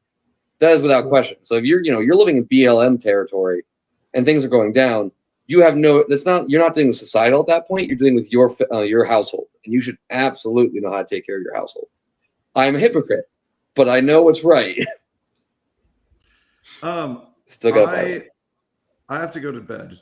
So if you guys want to keep cranking, Mark or Jacob can take over for me. But I'm well past my 2-hour mark. It's been an absolute delight, and so I will. Thank you, Ted. I will Good duck to out. see you, Ted. Yeah. Go Good to meet you. Y'all have a great night. Good night. Good night, Lynn. Nice meeting you. Good night. Nice to Good meet seeing you, you. Colin. Bye, Jacob. Bye, Mark. Good to see you. Yeah, I think that's a good point, Colin. I think one of the big problems we suffer from too is this scaling idea, right? Where everyone's like, we need to scale these solutions. Now that works when Peterson says it, because Peterson actually has solutions that actually work. You know when it doesn't work? When Vervaeke says it, because he doesn't actually have solutions. Oh, see, and now the stuff that's he proposes doesn't work. now see that's the thing though that Jacob. I keep trying to point at you. Sorry. That Jacob, you brought up that has to make me question this because you said something that was very interesting to me. You've noted there's actually two things you can do. You can do all the things I just talked about and we've been talking about. You also, though, can, I don't know, host whatever we're doing right now. I don't know what this is. There's a duck in the corner. I'm not sure what that is. Is that a duck? It's the StreamYard logo. Yeah, it's a duck. Oh, okay. StreamYard is the service we use to stream this. Okay. Well, Yeah, so Jacob to your point, paid though, for is it. I would have said like the general, at least the general gist of what Adam Smith was talking about is shut up and do things. And your argument appears to be talk about it and do things. And those are not mutually exclusive. And that's very interesting because we're not Jordan Petersons, but perhaps there's some benefit of just this dissemination of the conversation in general. And I have never thought about that. I would say organize and do things. I highly, highly recommend reading Propaganda by Edward Bernays. And because his tactics have been used against him. I consider him, he did to human society what the Manhattan Project did to physics. He laid bare the foundations of how to manipulate human society. And his book is out of copyright, and so it's their audiobook is available for free online on YouTube, and the actual book itself is available online for free as well. And it's pretty short, actually. You can listen to it in 2 hours. Oh, that's good. Okay. And he basically used, yes, he's Freud's nephew, and he used the best understanding of psychology at his time to understand how our society is organized in ways that a lot of us didn't really realize. And when he laid that bare, a lot of people started using those tools. And in fact, they even used it against him, which is why most people who have heard about him have seen the video Century of the Self and haven't read his book, even though the documentary Century of the Self is as long as the book, right? But it's so much more interesting, right? Century of the Self has this beautiful story where it's scary, and there's all of this scary music in the background and stuff. And they've see, that's the thing. Now that's what everybody believes in him, like that he was the fascism enabler. And so, and I blame what's his name, Jacques Ellul, who wrote another book called Propaganda, which, by claiming to be a Christian, he wrote a book called with the same name, which basically was a demonstration of propaganda, in that most of the people who would read his book Propaganda will be propagandized by it. It's actually quite brilliant. Jacques Ellul was brilliant. He was evil, but he was brilliant. And so what's happened is a lot of people have this disgust towards Edward Bernays, so that they won't even pick up his book, and they don't try to use his methods. But in undergrad, I was a public relations major because I was trying to do the thing where I was sensible and getting a degree that would lead to an actual, practical thing, right? Same. And so Yeah. I was introduced to Bernays by people who wanted to emulate him. And so I was a public relations major in undergrad. And then I went into government and public administration and law and that type of background. And partially because I am a refugee here in the United States. I came from Iran. And when I came to the United States, I was obsessed with the fact that the United States is qualitatively, it afforded me a qualitatively different life than Iran did, right? And I wanted to know why, like, living here is just so incredibly better than living in Iran was, right? The chaos of Iran. And so that's actually been an obsessive, like, focus of mine for a good 40 years now. And yeah, I care a lot about this stuff. And that's why being partially because of the religious nature of my own beliefs, right? So as the Mishnah says, it is not upon you to finish the work, but that doesn't mean you you are free to not work upon it, right? So I don't expect myself. Yeah. I have a question. Mm. How did you recognize the techniques that was used against us, you, in this corner of the internet? How did you recognize these techniques of propaganda that you say, if I heard you correctly, said were used against you in this corner of the internet? What was the Because when I was studying public relations, I was learning how to use those tools. Which tools? What are they? Propaganda. What are they? I made a video called Propaganda, which I highly recommend. I will, in fact, find it. Grab a link. Yeah. It's gonna be. I don't think anything's gonna capture it, Lynn. It's very. There are really easy rules of thumb, right? Like if you ask somebody an easy question and they can't answer it, watch out for that person, right? If you ask somebody why they're doing something and they don't tell you, either they don't know, in which case they're just random and dangerous, or they know and won't admit to it, in which case they're evil. So, there's little tells like that. It's very, but people tend to ask complicated questions and then they get these nice complicated answers and they feel good because they got an answer. But it's actually the simple questions that reveal pretty much everything. And then you don't have to worry about, complicated ways of interacting to find things out. I would say the biggest difference in my thinking from what I think a lot of other people's thinking is that I recognize that Edelman Public Relations is an actual company that earns $1 billion a year. So Edelman Public Relations is an actual company that earns $1 billion. They gross $1 billion a year.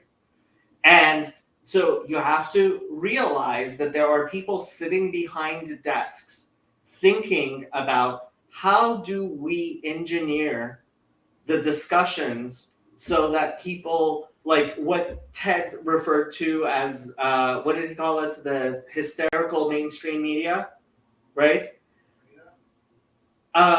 There are people who are sitting behind desks, smart, capable people who are sitting behind the desks and figuring out how to affect society and engineer society in particular ways. Now, that doesn't mean that these smart, capable people are actually capable of doing what they want to do. Like, you can try to do lots of things, right? That doesn't mean you will succeed, right? And so I go one level. I would like to think beyond the conspiracy theorists, because the conspiracy theorists say, recognize, oh yeah, there are people who are trying to do this, but I recognize despite the fact that people are trying to do this, first of all, they are in fact fighting with each other. There are Edelman Public Relations is one public relations firm, whereas the government of China is using these same techniques, whereas the government of the United States is using the same techniques, whereas other public relations firms, other individuals, right? There are lots and lots of people who are trying to use these techniques, including myself. I use public relations techniques, right? In what we're doing here, this little corner, I have been using the techniques that I have been trained in, and there's nothing wrong with the techniques themselves. Any tool, right? I'm a 2A guy. I have knives in my house, and guess what? You can use these knives for really, really bad things. But I wouldn't want to live in a world where I didn't have access to a knife. Ooh, Britain. Yeah, I was gonna say Great Britain. And now my channel is going to get taken down because I was brandishing a weapon, a kitchen knife. I was gonna say that's even a kitchen knife, for goodness gracious sakes. Yeah. There's certain words that trigger things. Yeah. That's the advertisers don't like those words. Yeah, that's it. The advertisers. Advertisers don't like those words. Look, honestly, like I have learned not to try to not over-explain things because this is what bothers me about the death of expertise, right? I have spent 40 years obsessively thinking about what makes the United States society different from Iranian society. I have spent many, many years taking courses at graduate level courses in law and public administration and psychology at the best universities in the world, right? And if you think that in 5 minutes you're going to be able to understand all of the things that I have spent thousands of hours trying to understand, right? You're just too silly for words. No, you really are. This is why distributed cognition is so important, right? Mm-hmm. When it comes to AI, for example, right? So Yosef is getting his PhD in robotics. He's one of the top scholars in robotics. Sam works for a company that shall not be named, but you would know it. And he works on data mining and large language models and stuff. And those are two of the smartest people, not just that I know, but two of the smartest people in all of humanity, right? And so me trying to understand AI better than them is me being silly. It would be a waste of resources if I spent enough time to actually be able to speak intelligently on that topic better than that. And that's why distributed cognition is one of the first things. Like, so the goal of basically everything that I'm doing is what I call secured distributed cognition. And I mean, I could use lots of different words to explain that, but secured distributed cognition is the only way forward. That's the solution I have come up, the best solution I have been able to formulate. And I hope that I have convinced at least some capable and smart people that this is the way forward. Well, that is why I participate, because of the distributed cognition, because I don't have the intelligence. Lynn, don't. Lynn, Don't no, see, okay. This is one of the things that I've noticed. Everybody either has Dunning-Kruger or they have imposter syndrome. I have not met anybody who doesn't have one of the two. Ah. I honestly, I don't know anybody who does not have one of the two. It's irrelevant, right? If you use something like knowledge or intelligence to measure things, then you're going to miss the thing that Lynn has in abundance, right? Which is the intuitive sense, which is way off the chart over normal. Very valuable. So, Michael, also, yes. To what you were saying, also, there is a big difference. So this is something that I really appreciate, and I gotta go pretty soon. But this thing I appreciate about in the counseling setting where we're told you don't give people advice. And it's like, okay, well, this guy's a crack addict. I think I can tell him something. And part of the theory, not like that part of it is just simply you have to come up with your own ideas for those stick. But part of the theory is simply enough. If you go up to someone and you hear, in 20 minutes, their story about how their marriage is going, and you sit there and say, oh, well, shoot, why didn't you just try this? What you've communicated to them is, now I know you've been married for 20 years, and this has been a problem for you for at least say 15 of those, right? Probably before that, you just didn't realize it.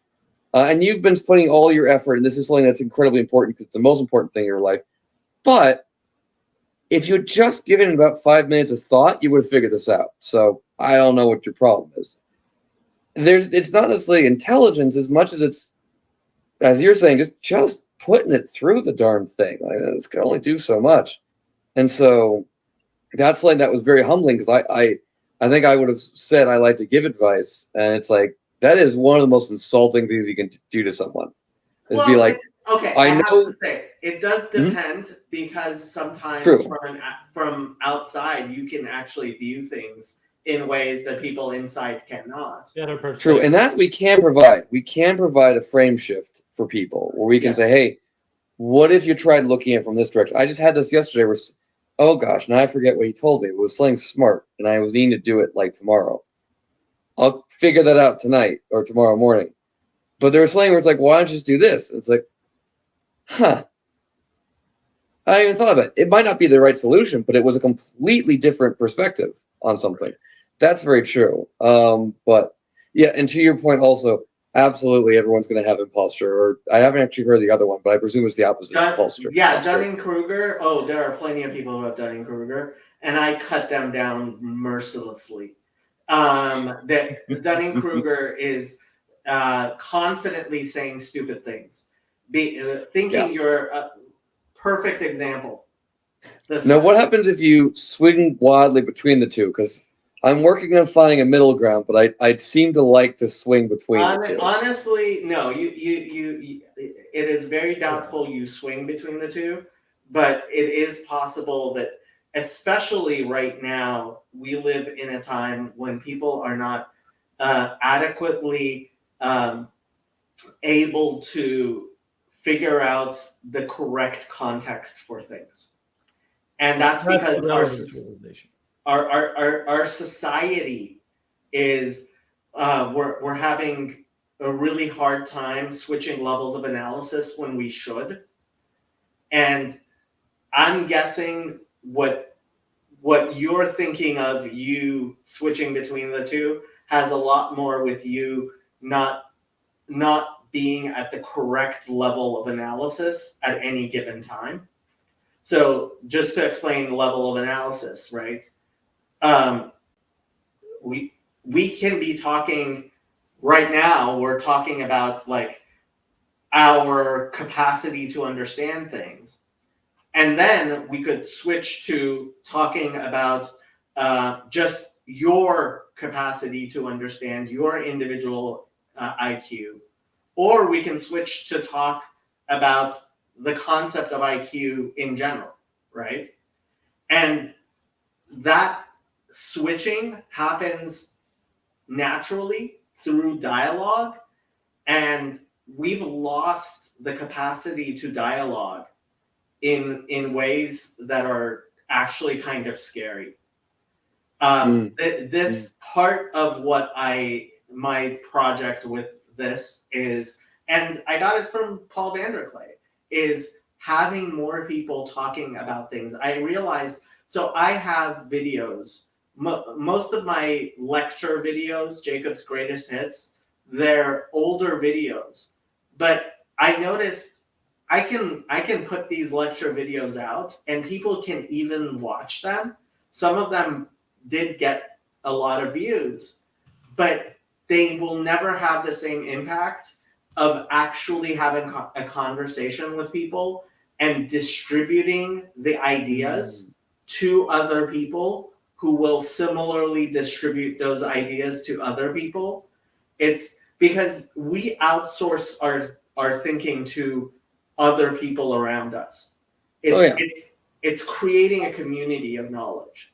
Okay, I have one more question, and this will be my last question for the night. I promise. You can ask questions all you want. Okay, so my grandmother was obsessed about not being cremated, about her bones being buried in a cemetery. So it's a Jewish thing. She said, if so-and-so's bones were so important to take to the promised land, then by God, I'm getting buried. Okay. So she refused to get cremated. Can you explain this to me? Because I don't understand it. Which grandmother is this? Mother's mother or father's? My mother's mother. So she's so from you're Russia. So she's the Russian royalty people from Catherine the Great people. That's her. So you're actually Jewish, apparently. Well, my sister got her DNA. Was it maternal? Yeah, she has. It's my sister's. Well, yes. My sister got the DNA, and the answer it's somewhere in North Africa. Not the DNA, Lynn, that determines. Well, the mtDNA will do it. Yeah, the mtDNA will do it. But okay, on mom's side. Yeah. No. I mean, it's actually quite simple. It comes from a belief in resurrection of the dead, physical reresurrection of the dead. Wait a second. So Jews believe in resurrection of the dead? I thought we innovated it.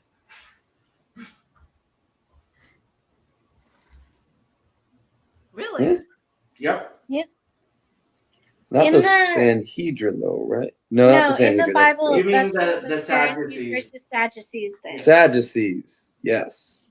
The Sadducees did not believe in resurrection of the dead. Which I believe is one of the biggest, in my opinion, it's one of the most like jabs Jesus did was just like being, the reaction to them is like, you're just idiots. And it's like, okay.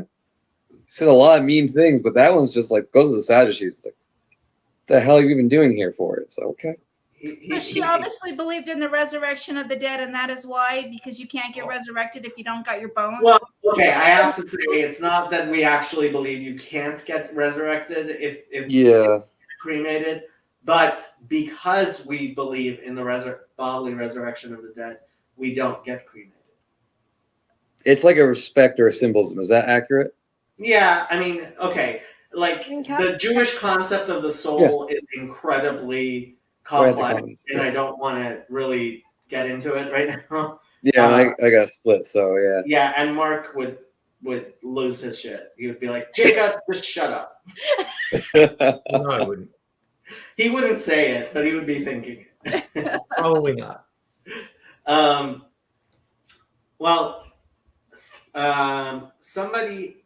Michael always has really good comments. When you point at this, it's a little top down, don't you think? It doesn't account enough for the bottom up spirit that resonates in something like mimesis. Not sure what you mean by that. I don't understand. Christians should be top down. Like it's Jonathan Pageau's a monarchist, right? Like, yes, that's correct. Because the bottom up happens automatically without any help. It always happens, right? But that doesn't manifest the good. It just manifests more chaos. It has to be organized from the emanation coming down upon it. The two have to meet. And so it's not emanation only and it's not emergence only. And people have a hard time with that. There's implications for, as Peterson says, what are you responsible for? Maybe you're responsible for the whole world. Yeah, maybe. All right. And so maybe you got to be careful. Yeah, maybe. Maybe everything you do matters. Maybe. you know, I don't understand these bottom up people that they're driving. me Are you crazy. saying maybe I shouldn't be cremated then? Definitely not.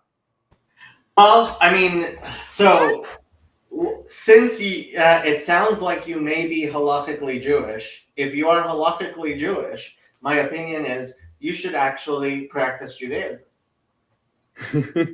We knew that was coming.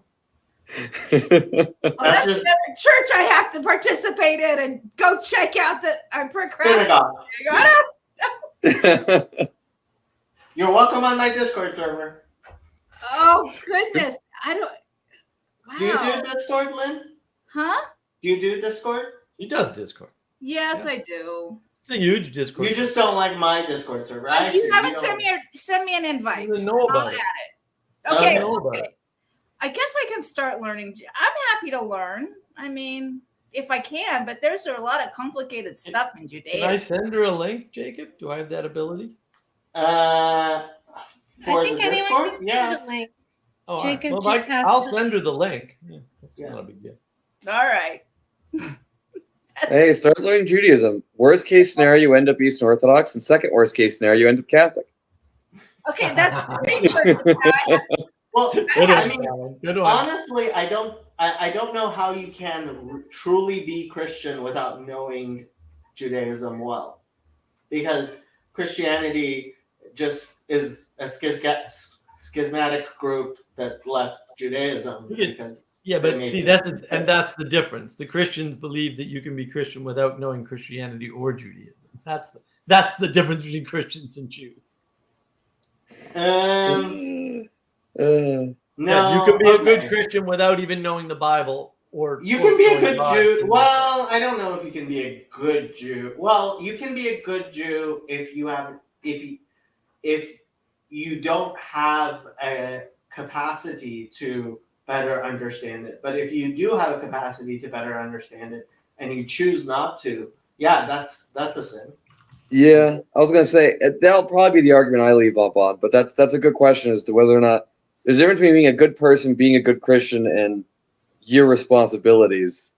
I think I'd have to agree on the Christian side of that. You can be a good person, you might even be able to be a Christian, but that depends on your responsibilities. If you could know more and you choose not to, that's real questionable. I like Kazi says, hello. welcome, Colin. This is So- nice. I also find it funny. This is why I did not come to Chino, because I talked instead of you this whole time, and I feel a That's little bad. okay. No, this was Although you got very about forced you with this, which is talking, nice. and also, I don't know. It was a lot of stuff that I wasn't as well equipped to talk about as you. So Boom, tag team. It's great. I'll have to So join one of you these. guys are gonna have to come to the Jerusalem conference now. We will, yeah. That's the next thing we can to try. He said conference? he said conference in Jerusalem in February, which is the middle. Oh. We're not making Yeah, it. okay, we're not making that one. So I was like, Why something about can't you come in German- February? It's the middle Because of I can't just tell my school, like, hey, I'm just gonna leave in the middle of the semester for like a week, for something that's completely unrelated. I hope you're cool with that. How It is is it completely unlikely. unrelated? You're a classics major. You're going to Jerusalem. He does have a Okay, point there. He but does. They're Unlikely is not the same thing as they're not gonna impossible. Maybe. they're not gonna accept it. You're dependent. see, Dependent. you turned down. I'll work on it. I think she should make her dissertation this TLC Bible. I think it would be a great like it has AI and artificial internet language and Greek and Your Hebrew. colleagues would It's appreciate it. perfect. Maybe not dissertation, but your colleagues would appreciate the side They project. You would gotta enjoy admit. hearing. You about gotta it. admit. Oh. Even if they're a little touchy on the religion subject, they'd love the lolcat. You can't argue against that. It wouldn't set me I'll up work on well her. for anything Probably not, else but I I'll want work to on do her. with my life, though, which is also. You don't want me doing lolcat for the rest of your life? Well, it's more, I Yes, don't think I can go to a Catholic great. college and be like, here's my dissertation in Lolcat's Bible. Give me a job, please. Look at this, Emma. Look at what Kazi says here. I appreciate your Let support. God Betsy. carry you. If you will find the college that'll look at the Lolcat Bible and say, this is the kind of professor we need. She can speak to the youth. To the Utes, yeah. Yes. Oh, all right, we probably should head out now. Yeah, it's late. And then I gotta turn the AC back on. Yeah. It Good meeting you, Good Colin. talking. was great meeting you, though. First 4 people I met in this thing. Welcome like to it. the corner, Colin. Thank you. Good to meet you all. And I'll hopefully see you guys again soon. See you later. Later. It's all you, Lynn. It's all you. Oh gosh, I already asked all my questions. I had no idea. I'm just speechless. Speechless. Although, you know, Yeah. we went fishing and there was mosquitoes biting us, so I put off all over my body and my face broke out. So I have this red spot from off. That's awful. It's from chemicals. You need that natural stuff, Lynn. I only use natural stuff for pest repellent. Yeah. I didn't get mosquito bit, but my face broke out. So I don't know. That's not good. I'm sorry to hear that. Yeah, I forget what brand I used to use, but it was all natural stuff and worked great. oh, Avon, Skin So Soft, maybe. No, there was a competitor to Off that was very popular that was all natural. But I don't remember who it was. They didn't use the DEET stuff. They used some just like, orange essence and weird things like that, and it worked rather well. Mark, your Friday discussion apparently made lots of waves. People were asking me about it. I watched some of it, not all of it. It was the Friday live stream was very interesting. It was quite the thing because I guess and PBK was there and stuff. So yeah, it was quite the discussion. Manuel just finished watching it just before he went to bed, and he was like, "Wow, yeah, that was quite the adventure." It was a lot like the earlier one with David, except Richard stuck through and didn't go crazy in the middle of realizing that he didn't have a frame. I'm wondering about that Richard guy. It sounds like he's a pastor in the CRC. I doubt it, but I have no idea. I don't either. But Tim was also there, and Tim's one of the guys that I am very, very hopeful about. I think his channel, once it gets going, is going to be really, really big. Because he's working with his church, and I really would like to see more Eastern Orthodox channels that are officially representing the Eastern Orthodox Church. And his channel, I think, eventually will be ready to be officially endorsed by the Greek Orthodox Church. And yes, I am an institutionalist. You'll have all 4 of the Greek Orthodox watch. It's going to be wonderful. Yeah. Yeah, there's only 4 Greek Orthodox. Won't address anything important, but will probably shake things up in the Greek Orthodox Church, right? In the same way that PBK is doing that with CRC Synod. You get a nice captive audience that cares about silly stuff that isn't being helped by any of this anyway. Like there's nothing. You're such a nothing wrong with that. defeatist, Mark. No. I'm a realist, dude. I'm a realist, and that's like I'm pragmatic. Pragmatists are realists. Like it's inevitable. So, yeah, you got to look at who's seeing what, right? And then if you're trying to do what Peterson's doing, you're not even hitting his audience at that point, which is fine. There's nothing wrong with any of that. I'm just saying you're not hitting the Peterson audience, right?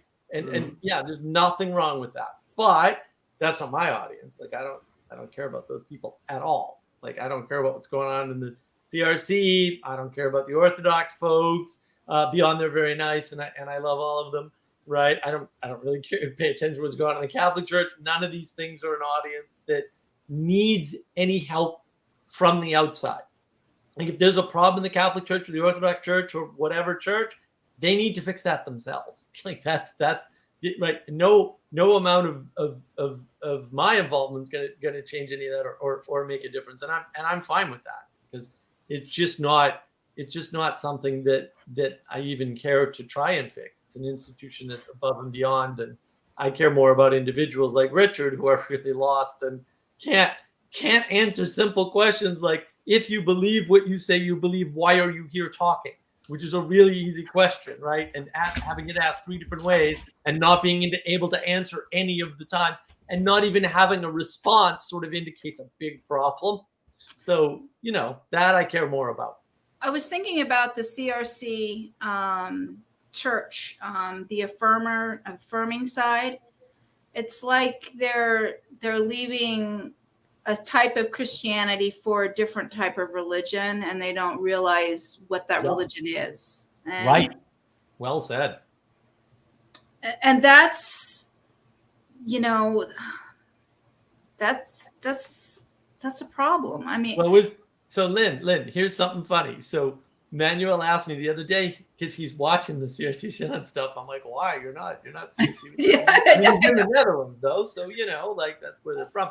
But he said to me, Mark, how do the Catholics deal with this? And I'm like, what are you kidding? They say no. That's literally a 2-letter answer. They just go, no, we're not entertaining that. We're not talking about it. We're not dealing with it. Here's the deal. Here's sodomy. Everything that falls under sodomy is still a no. And that's one tiny thing that falls under sodomy. And all sodomy is a no. And that's how the Catholics deal with it. And then they never have a problem because they're willing to draw a hard line and say, either you're on this side of the line or you're out. And it's that simple. And it's like, you can make it more complicated if you want, but also you're going to have problems. Well, in our culture, I think, there's plenty of affirming churches that LGBT people can go to. There's plenty of, you can now get married. They're allowed to go to the Catholic Church. But I'm that saying was never the argument. They were always allowed in the Catholic Church. But that's true. But there is an issue with, if you don't name it, like George Peterson says, if you don't name it, one will be assigned to you. And potentially, if it's a real thing. Yeah. Right. And so you can assign bad names. That's also a thing. So that's my concern. But I don't think people who are in it, that are on the affirming side, they don't see it at all. And so being mean to those conservative haters, calling them hate people, is easier than. Yeah. Oh yeah. It's easier to demonize people that disagree with your worldview than it is to change your worldview. And that's a big problem with people. Yeah, they'd rather kill themselves or die than have their worldview challenged. A lot of people are like that. And I mean that seriously. I've seen it happen. I think people will commit suicide before acknowledging their worldview is wrong because they rely on it for everything. Literally, that's definitionally true. And it's a big problem. And people would rather not exist than be wrong on that fundamental, quote, metaphysical. You can always do what Pageau says, and to die to the ideas, but there has to be.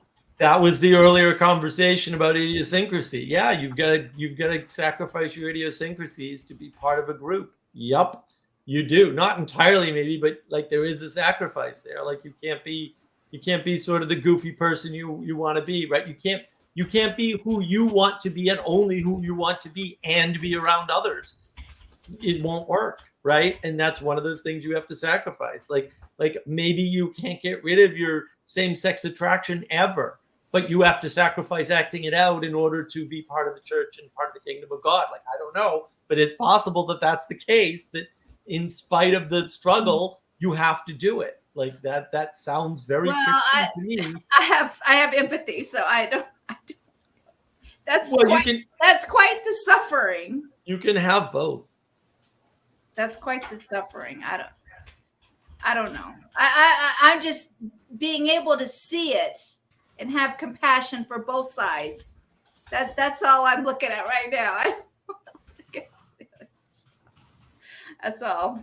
So being able to see the religion that is in the woke culture or the new, it's called new, the word for it is new pride, in the new pride, which is the LGBT flag with the LGBT, not the LGBT, but the plus PQ, the new, that new, it's a new thing. So, well, maybe not that new. All right, you're all quiet, so you're all typing. Not all typing, but We're not all typing. I Right. didn't have anything to add to that. I mean, this there is the are thing. people like, who have been asking me other things, and yeah. but Lynn, see, You this is have the questions? thing. You may not be a quote expert at things, but you're very good at intuiting things and then stating them. Not all the time. Sometimes when you state stuff, I'm like totally lost. But sometimes you really hit it out of the park. And yeah, that was another example. You've done it a couple of times tonight. So that's good. Like, and you should take stock in that, because we have this overemphasis on intelligence, and I think intelligence is totally useless garbage. And so, and obviously I utilize it, but like, no, the important part is intuition. That's the primary thing. We don't need more educated people or any of that nonsense. We might need more wisdom. We might not need more wise people even. We might just be the people who are wise to be wiser or something, right? Because that's Vervaeke's point. Like, we don't need more. We don't need to make everybody wiser. We just need more wisdom embodied in the world to be exemplified and stuff. And that's one of the important points that I think people are missing. They're overemphasizing the propositional, the conversations. They're overemphasizing intelligence and expertise. And that's how I got here. That's literally how we got here. So I don't think so. You know, we did suffer through 54 hours of, or 50 hours of Vervaeke awakening with the Vervaeke crisis. 53 hours, technically. 53. There were two conversation episodes. There was one other thing that he did. I 50, forget. Yes, I thought it was 53, but I know for sure 50. No, it's 53. Yeah. Oh, well. Roughly. They're not all an hour, right? Some are like 50 minutes. So, Oh, but it's well. roughly 53 hours. Yeah.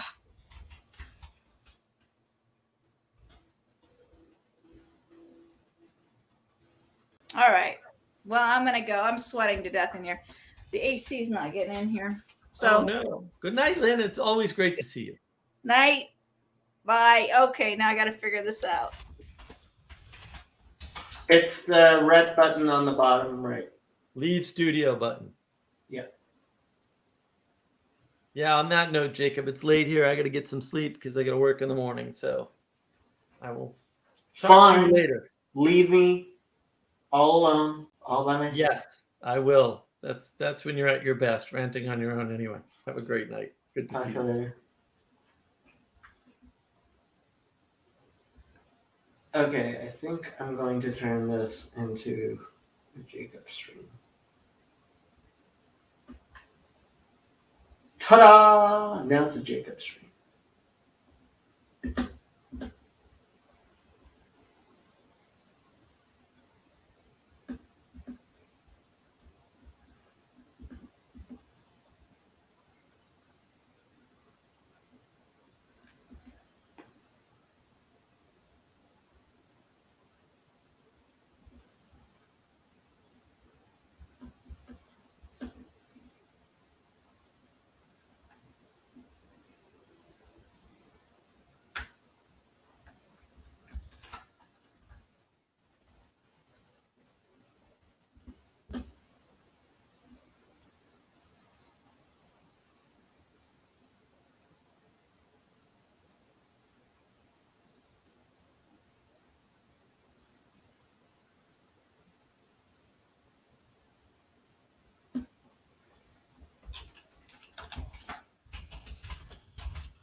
Michael, Howdy, sir.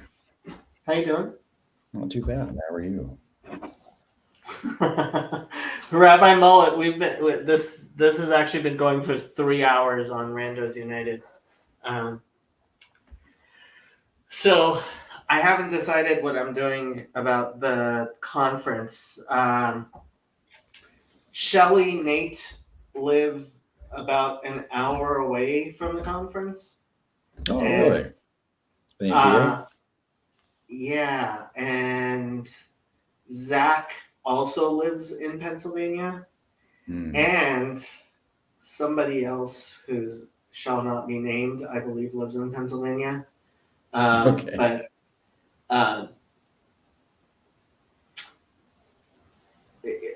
yeah, I can't divulge who I'm thinking of. But Fair enough. all of those are people I might. So the Friday night doing the kiddish thing, like I actually want to make that happen.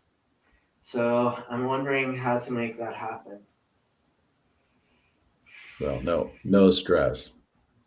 None whatsoever. No, I mean it's for fun, but it's like not sure. I might fly in. I'm thinking no, I mean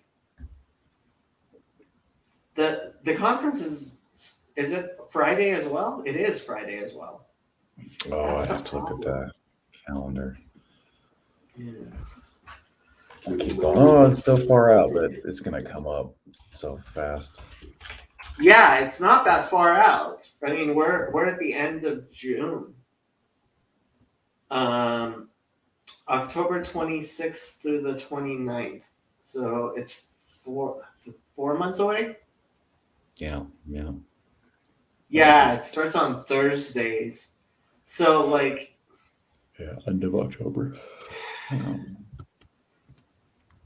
yeah, getting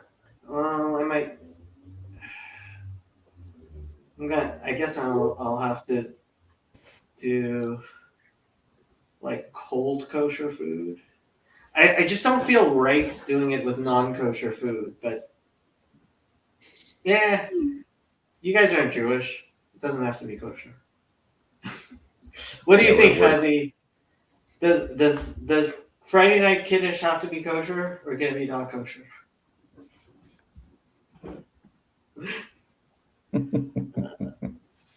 Rabbi Mullet's gonna be like, has to be kosher. As he should be. As he should be, yes. So how are you and how have you been? Good. I was turning in for the night, but I've been paying attention to the background. Saw it was open. Figured I'd come in and say hi. Hi. Hi. So what were you thinking about all the stuff we were saying? Oh, I don't know. It's the same stuff as usual. Is it? Am I getting boring? Saying the same thing over and over again. Well, I mean, there's only so many greatest hits that everybody has, and so we're all just sort of like pitching them at each other in different combinations in some sense. Yeah. Hence, Raj really pointed this out to me during the conference. Where it's like, we're just watching kind of like a mimetic battleground unfolding, right? Here's it's almost like let the most true or most good or most captivating perspectives win, right? And as he wants Torah. Oh goodness. Sorry, I only spend time in Pauline propaganda. Oh, you poor thing. Did you listen to my response to the OCA new catechism? Oh, it's funny. So I tuned in for just a little bit of it, but I had to be on a conference call during the time. It was funny. A guy from my church I just sent him the link. I was like, here, go occupy some of your time, because he's working for me right now. So I was like, I knew he was going to be bored while I was on this thing, so I just sent him the link to that. To me or to the catechism? To that video, the last Oh, as I wow. was going. Yeah. What did he say? He was talking about how it triggered him. Really? Oh, is he OCA? No, he's in my parish. He's part of the Antiochian, but Okay. he's got strong Protestant roots, and he hasn't been subjected to all the ways that. I mean, I don't know anybody that is better at finding every single Protestant weakness and trigger and being able to just tug at each one of those strings, right? Like you're kind of a grand master. Me or him? You. So when you see these orthodox or ortho bros or people coming from orthodox position that are really more Protestant still, right, than they are anything else naturally. And you're doing the things that you do, it's hilarious to watch them, because it's really it's a lot of Protestant stinging. Okay. Does that make sense? I hear you. I was not aware that I was. So when I did that PVK is Catholic thing, like, I'm serious when I say I envy him his Catholicism, because I think I really. That's an example of a great phrase that would just like take like a Calvinist just. Well, like, I actually think so. Growing up, I did grow up in the United States. I came here when I was 7, right? Mm-hmm. And in a very Protestant culture. Yes. And it's kind of funny, but like, when I was involved in Jewish culture, so like Protestantism is how do I say this nicely? Infecting Orthodox Judaism a lot. Yes. And because it's good at it, right? Yes. And it's good at the stuff that it does, right? Mm-hmm. And I didn't quite realize the Protestant nature of so much of my own Protestantism, and getting involved. So this is the funny thing I say to a lot of Orthodox Jews, and they kind of understand me and they kind of don't. Like, I've said this. So I'm going to be, it looks like I'm going to be doing my first internship. So you have to do an internship every year for my social work degree. Mm-hmm. I'm going to be doing it with this Orthodox rabbi here in Los Angeles. And so I was like explaining my life to him. And I was telling him, in many ways, I feel like right now I am more observant of Judaism and truly believing in it than when I was keeping kosher and Sabbath and wearing a yarmulke and wearing tzitzit and doing spending 2 hours a day praying and everything else, right? And part of that is that I didn't realize what I didn't realize, right? I thought I was doing Judaism. And now, with the experiences that I've had over the past 15 years, I recognize there's something different going on. What's so funny, Trey? No, I think we're just Michael's, smiling. We haven't had a chance to say hi yet, really. Trey and I spent a lot of time during the conference talking, so it was nice to see you, sir. yes. I will be, okay. I'm going on vacation and I'll be reading the book that you sent me. I Great. promise. Yeah. You sent him a book. Wow. Well, Yeah. while we were at the Orthodox Church, in their little bookstore, they had a couple of copies of Religion of the Apostles. Aha. So I bought all of their copies, and then I started giving them out. Yeah. Nice. I appreciate that. Yeah. I still have it on my Kindle. And that's the last place I'm likely to get to it. I'm actually reading the Apocrypha book. That one's kind of a page turner, actually. Yeah, no doubt. No doubt. I haven't gotten to it yet. Yeah. What were we talking about? Sorry. Yeah. Must have not been social important. work. Oh, right. So I've been explaining, like, I think I now recognize things about me that were very, very Protestant influenced that I only now recognize. I mean, that's part of my whole thing where I keep on going, yeah, Jacob, you're frommer the cool kids and cooler than the from kids.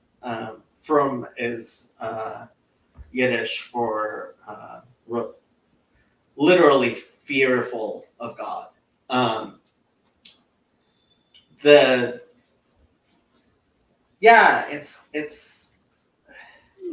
It's weird. It's weird. And so I think that a lot of these things that I point at, I'm really pointing out things that I've seen in myself. So like the Genesis 1-2 thing, right? It interpret it however you want, but it's not water. It's not water like this water. Like if you're thinking water like this water, that's just plain wrong in so many ways that it's just like, and for a lot of us, that's become the definite, like, oh no, we're really religious, so we take it literally enough to think that that's actual water. It's like, no, that's not religiosity. That's you being pissed off at the people who turn everything into not literal and try to change it and try to, like, the gay affirmation people. It's like the answer to that is not to make Genesis 1-2 be talking about literal physical water.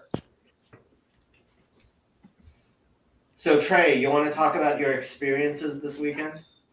I cannot, as I work at a federal agency. Oh, right. That would, yes. So what do you mean you cannot? You went flying this morning and you went surfing with your brother.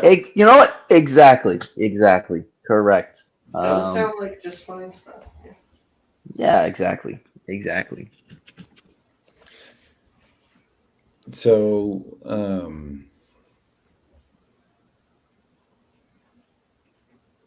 the literalism. Yeah. It's so funny because they can spend. It's not quite as simple as that, but people get caught up on it, especially in Protestant circles. Certain kinds. I grew up near a lot of it, and they'll spend time in the New Testament where they're pulling on, let's say, symbols, right, from Genesis, a lot from Genesis, right, whether it's in the Gospels or in the epistles, and doing it in a way that clearly is not talking about some literal understanding of those things, but understands them like in a meaning sense, in a symbolic sense. But so they hold that in one hand, right? It's like they'll embrace a metaphor, is the way they think about it. They'll embrace a metaphor where they think a metaphor is appropriate, but then there's the other side where like, well, this has to. It's so weird. How do you even talk about it? Because it's even contrary. Again, it's contrary to what they're dealing with inside the epistles. But if you threaten the foundations of it, it's like you're asking them to question their faith, and they're not strong enough with their own pillars in their heart about what they're doing to have those things questioned. I kind of disagree. As much as I would like to believe with you, Michael, Mm. I think that it's not. I think you have to. Okay. You ever hear the argument by Ken Ham where he says, if you let go of Genesis, you let go of everything else? Yeah, for the record, I'm definitely pointing at lay people and not any of the thought leadership or theological folks within those circles. But Okay. yes, to answer your question. Yeah, I do think it's sort of true that, in a sense, I don't know if you look at one cultural context, you can't also look at another Mhm. cultural context. I just don't know. I'm not saying if one part is figurative, not all of it. I mean to say is that if you are a fundamentalist, that means you're going back to the text and trying to lead it as plainly as possible, which means you're going to get the morals as plainly as possible, and you're not going to think about the nuance. Under what do you mean plain?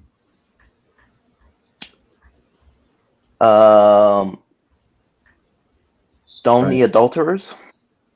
That's a classic one. Mm-hmm. Mm-hmm. That's pretty plain. And Jacob's going to come up with some nuance and talk about the surrounding part, right? But Okay. Ezekiel 18.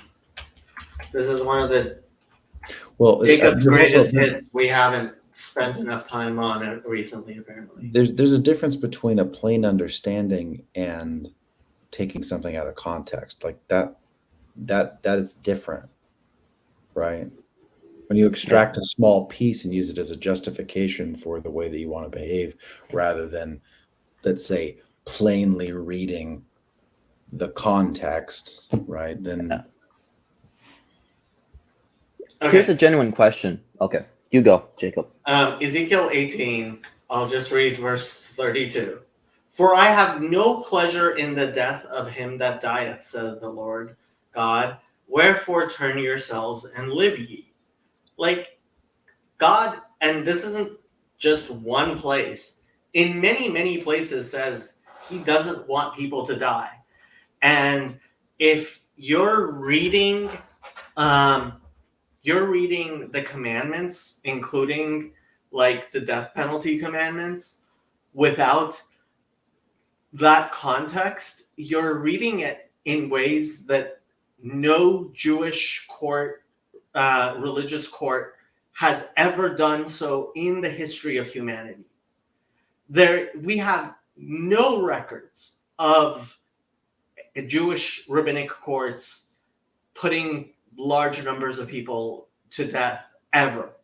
And what we do have a record in the Gospel of John is Caiaphas telling the Sanhedrin,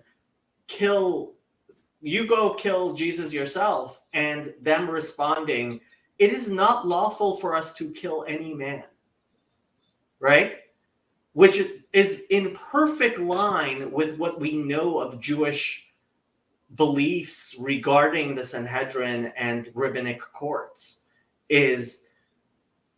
So like you can read my Bible all you want and tell me about the stonings, but I can tell you my community never, ever, ever in the history, like there is zero archaeological evidence of Jewish courts actually putting people to death on like more than a once in a 7-year or 70-year basis.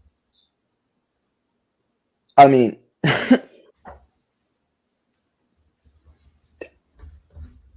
Okay, I don't really want to get trapped in that conversation because I think you already know the patterns, and I have a more interesting question.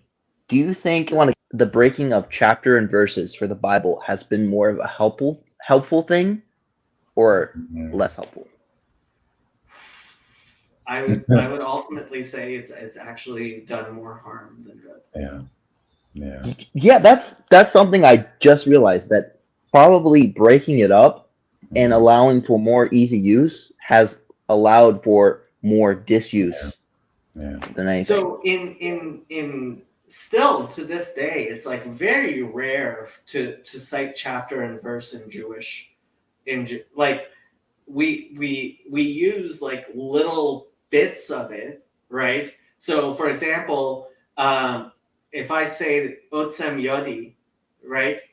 Chezi knows exactly what I mean, and those two words mean the power of my hand, right? Mhm. You don't automatically think of the Bible verse that I think of and Chezi thinks of and virtually any religious Jew thinks of. But that verse is just so well known, and that those two words said that way just has a context that's like, if I say America the Beautiful, you think of, or Georgia on My Mind, you think of a whole song, right? Stairway to Heaven, you think of a whole song, right? And when you don't have that familiarity with the Bible, like and so Christians make me feel really bad when they talk about Nach, which is the prophets and the writings, because I don't know the prophets and the writings nearly as well as I know the 5 books of Moses. But there's a reason for that. I spent 10 years where every year we went through the 5 books of Moses in detail, in great detail, right? And I'm pretty sure I've read most, if not, like, there may be a chapter or a few chapters in the Hebrew Bible that I've never read. I can't really imagine, but I guess it's possible. But I just don't know the rest of it that well.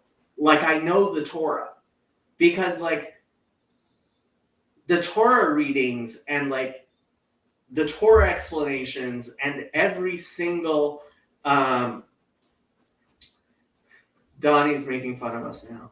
Danielle Shalom, this is your turn to actually come on here. I'm guessing he can put me to shame with his actual knowledge. But what was I saying? Like,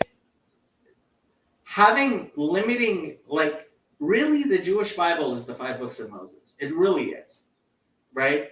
We consider the other 19 books to be just expansion and repetition, and they're important, but like they don't have the same level of importance in any way, shape, or form as the 5 books of Moses, right?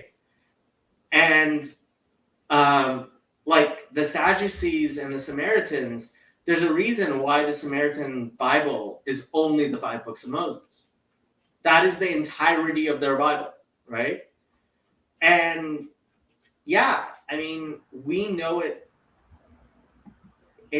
You live with the 5 books of Moses in ways that I don't think you can when you consider the entirety of the Bible to be equivalent in some way. Does that make any sense? He's responding to you, Trey. I missed the last part because I accidentally tapped the leave button. But you said the 5 books of Moses, everything else is an add-on. and then I missed that last part. Well, I think you don't understand, like, when it's your entire Bible is like the entire Hebrew Bible, right? Mhm. You don't have the same grasp of it as you do if you focus on just the 5 books of Moses, right? Because Yeah. then you actually know the 5 books of Moses a lot better than how you can know your entire Bible. Yeah. That's true. There's a capacity issue. Did Christians create the chapter and verse divisions, or did Judaism also have that? No, Christians started it. Yeah. So that kind of sucks because Christians sort of forced that on all Bibles. I'm going to guess. I mean, there's certainly a use to it, and it has started, especially with footnotes and stuff. It started being used a lot but really, when you talk about rabbis, especially rabbis who are poskim, like, they don't even use like Talmud. So Talmud citations are like 2 folio pages, and like, you could give me a citation, I would have a hard time finding on the page where something is, because it's just that vague. And they tend to not even use like page. You get rabbis saying things like, in the following tractate, right? It's like, in that book of the Talmud, right? And because it's just there's an expectation for a rabbi who's a posek to like constantly have the entirety of the Talmud in their memory, in their working memory at that time, right? Which is, it's a feat that very few people are capable of actually doing. There's a reason why so few rabbis qualify as a posek. Like, very few people have that amount of working memory. They just don't. Yeah. Have you ever met my kitty? I'm joking. You're joking. Like, who are you at? We've both been in your place. Yeah. Although, Donnie, is that for Donnie? Do we need to find out if Donnie has met? Donnie's actually met Shadow. Donnie's go. been to my place. Yeah. Oh, And wow. Donnie needs to actually put me in touch with his friend who came to my place as well. Donnie. Michael hasn't gotten to meet Happy yet, though. It's true. It's true. That came from the trip to Sherry. That's when I got her. Yeah, that's when I got her back. Yeah. It's beautiful that you made that trip.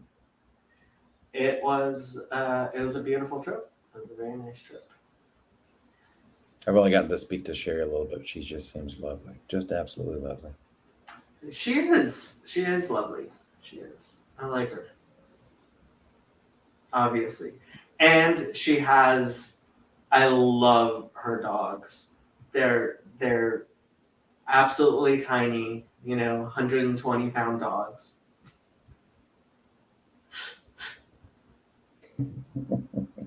Hulk, her big Anatolian Shepherd, is like bigger than I am. Yeah.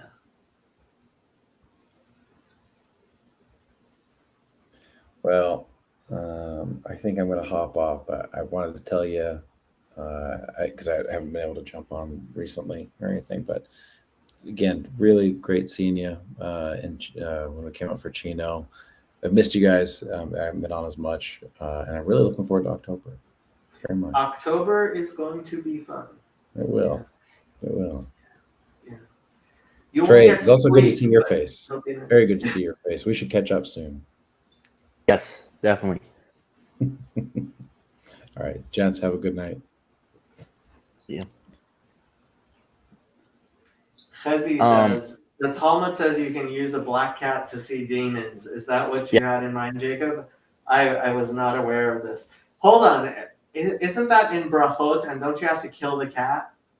I'm not going to kill my cat. What's going on in October? The Lord of Spirits conference. Yeah, it's. I think it's mostly sold out. The rooms are all sold out.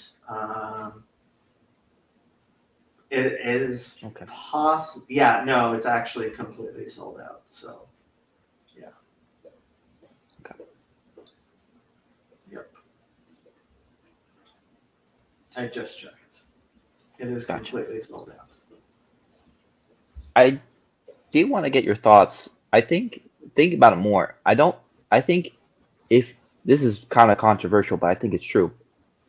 I think if we didn't have the chapter and verse separatings, I don't think the witnesses would have existed, which is a really strong claim.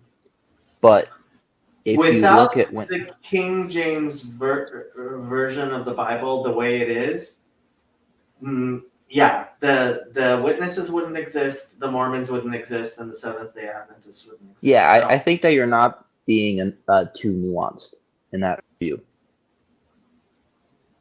What do you If mean? I'm being honest. Because I think that you have the idea that those people at those parts of time couldn't reach further back in time and didn't have a mix of those things. For example, have you heard of the Yellow Deli? Nope. So it's basically a group that says exactly what every restoration group says everything was wrong. But what's interesting is that they have way more Jewish influences. So they get Jewish names after getting baptized and everything like that. So I don't think that it's fair to color the restorationists and say that they're always adding on rather than trying to look back. Because it seems Hold on. that's what a do lot you of them are mean? doing. What do you think? I don't even understand what you're saying. You think that I think.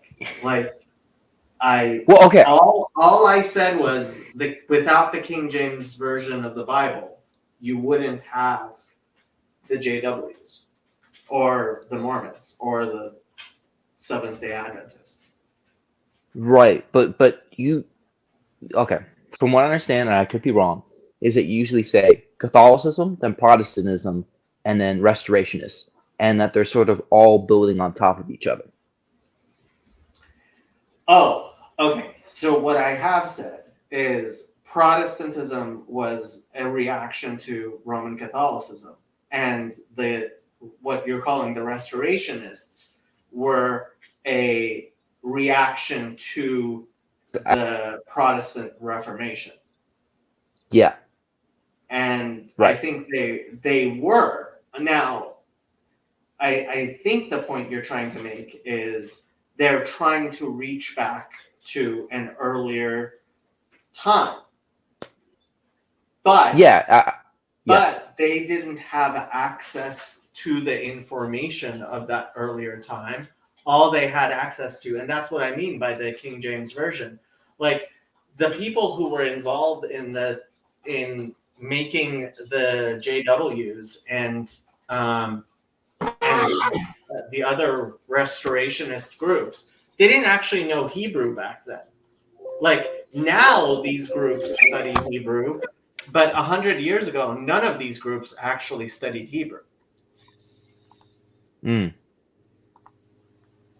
I need to look that up. Well, I've never heard actually, that point okay, before. Joseph Smith did study some Hebrew towards the end of his life, but he wasn't a very good student.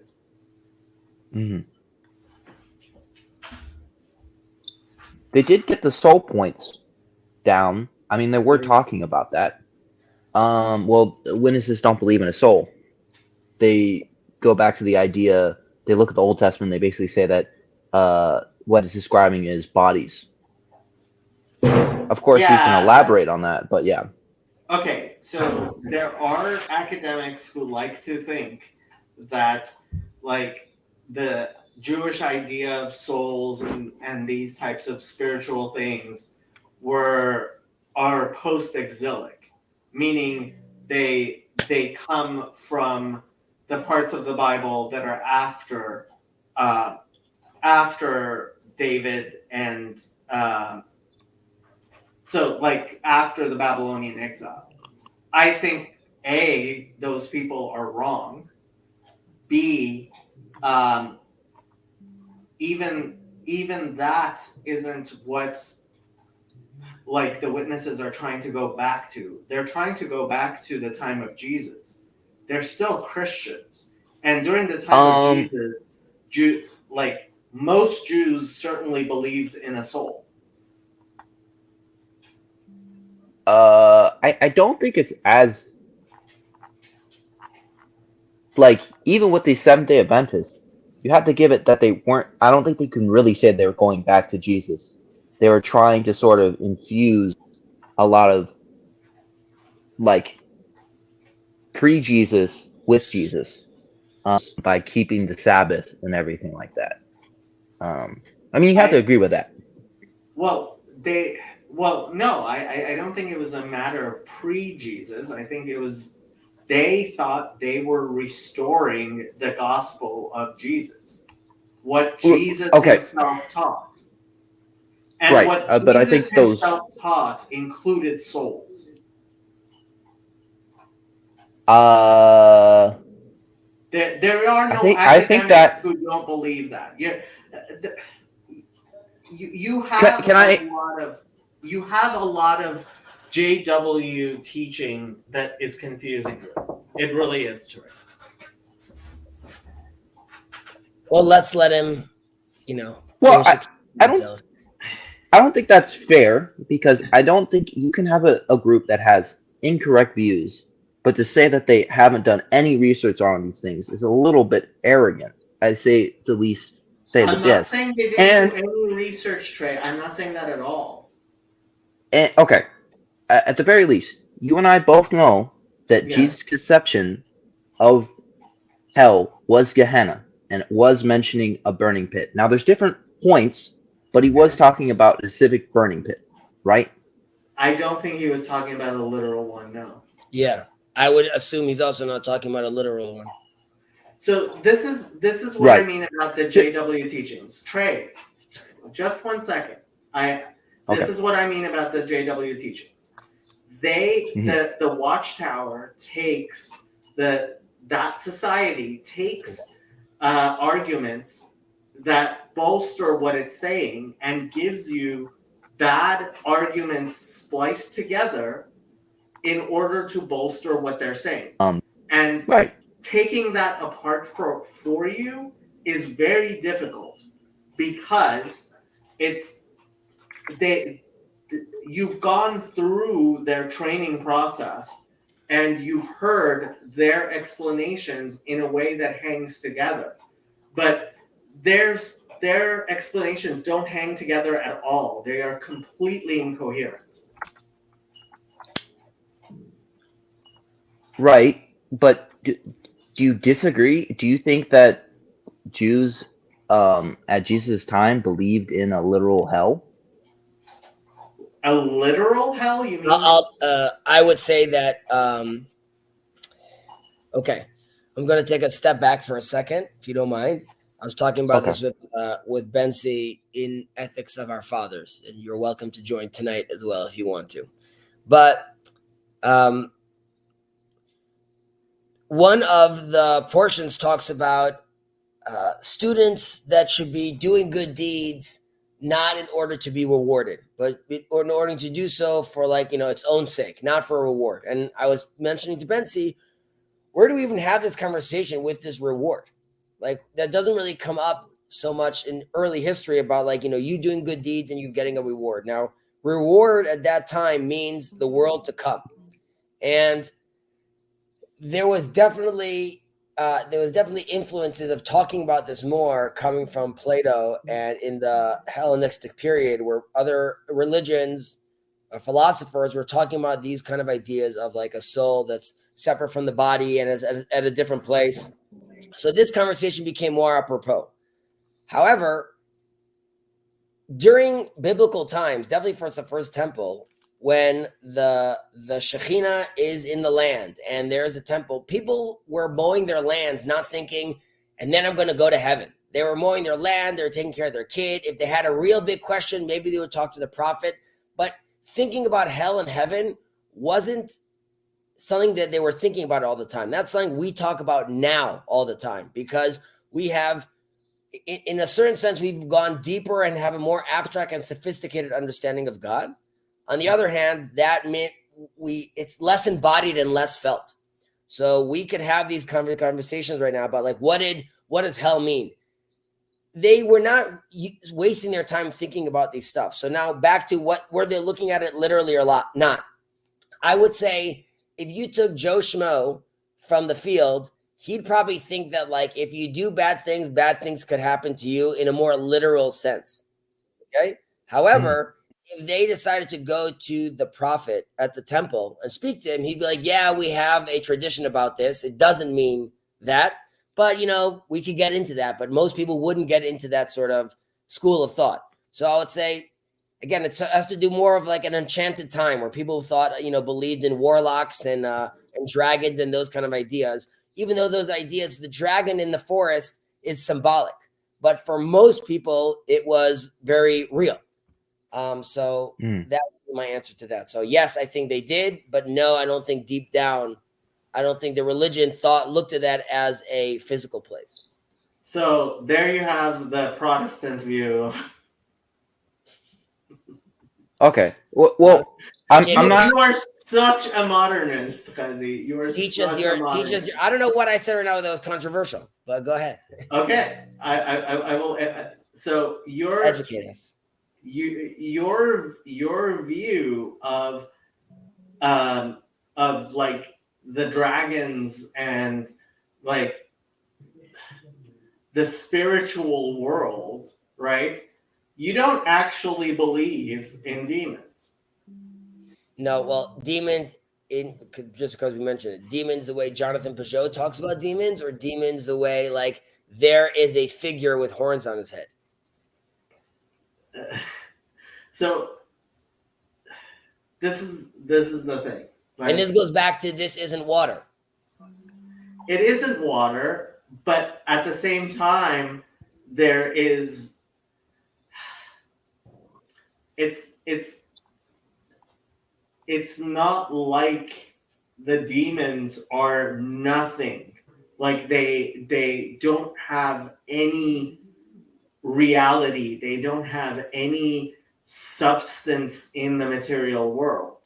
I didn't say that. I just said that's not something that we interact with on the daily, or that we could at this point of our life engage and fully understand.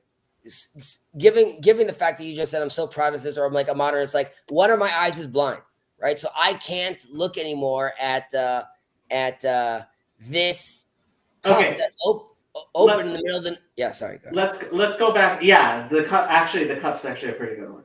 Okay, but so let's talk about Caleb's toenail, right?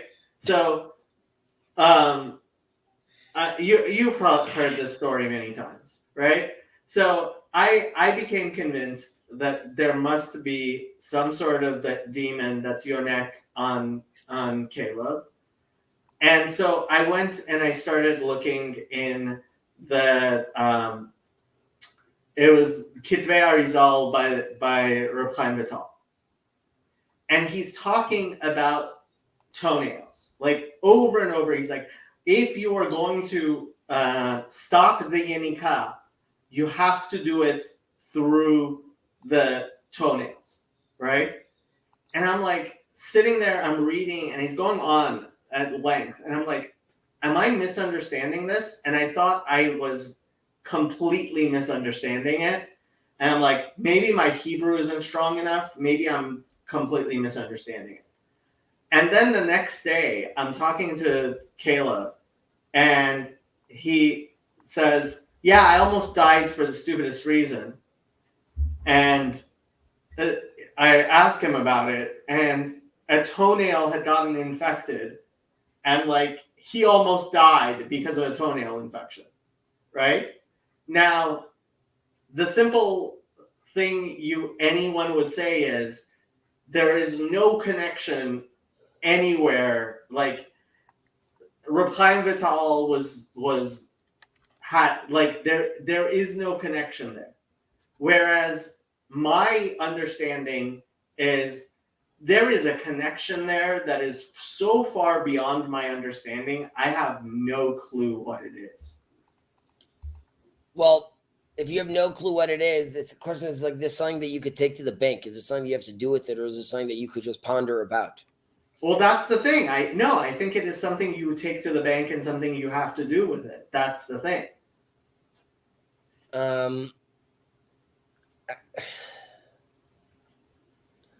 So again, my knee-jerk reaction is to look at, the idea of talking about, it's this demon is sort of coming in from the ground up, and this has to do with why the demons can never change their legs, because they're connected to the land, and the land has to do with the material thing, and like the donkey that Jesus. So you're turning it into something you can understand.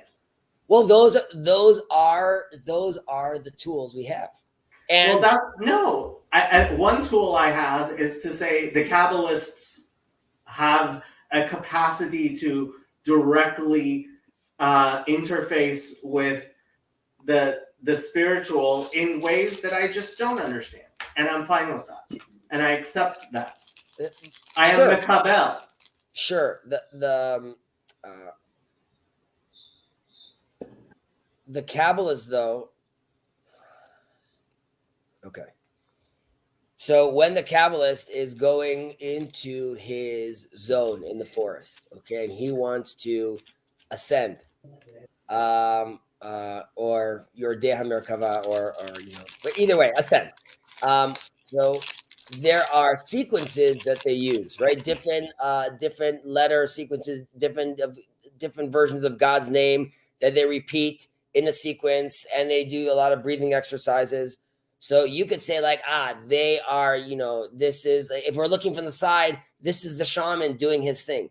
Or whether it's the Buddhist or the shaman or the mystic, they are all with their tools trying to, clear the mind, ascend, get to that point. So I don't look at it as whether the toenail specifically meaning toenail, but what does the toenail symbolize? And maybe I don't know what it symbolizes, but I would argue that the mystics that did so, whether they're from our religion or other religion, were also tapping into truths that could be there. But the concept of a fingernail or a sequence, that is only being used as a catalyst. Well, see, that's the thing. You always are bringing it down into something that you understand, whereas I'm simply not. Like I'm simply being like, okay, I can see a glimpse of holiness and a direction of so that I can say, okay, this isn't just the ramblings. Like Repline Vital is not just rambling about things that are completely incoherent, but at the same time, I personally have zero capacity to process this. Well, I don't know if you have zero capacity. I just demonstrated like one version of trying to interpret those kind of things. So, you at the very least, you have that level of capacity to do it. You might be saying like that is subpar, or that is like, you're only scratching the surface. Agreed. It's not even scratching the surface. For me, I think that's reducing it to something that's far more comprehensible than it is. We are the reduction here, humans. But we aren't. We're things are so much bigger than us. I understand that, but your conception of God, the words you use, me moving my hands, these are all restraints on this beautiful divine soul that is ultimately constantly trying to return and get closer to the one and the divine. So but it's bigger than you. Your soul is so much bigger than you. I understand, but it's restricted in this body. No, I don't think it is restricted in that body. All right. And I think that's actually what Vervaeke is explaining, right? When he says that, like, your cognition is not in your skin, right? That's don't already actually another reside level, in though. it. That's so when the Israelites come to the Temple Mount, right? And not Temple Mount. When the Israelite comes to the Mount Sinai, right? As one people with one heart. Yeah. Right? So that is a those are hints to distributive cognition, right? The fact that more, Right. Jung and his student Eric Neumann talk about, his psychological interpretation of the revelation was like, I will be right back. no problem. We don't have to go on with this, Trey. Don't let him bully you. Yeah. What's going on, dude?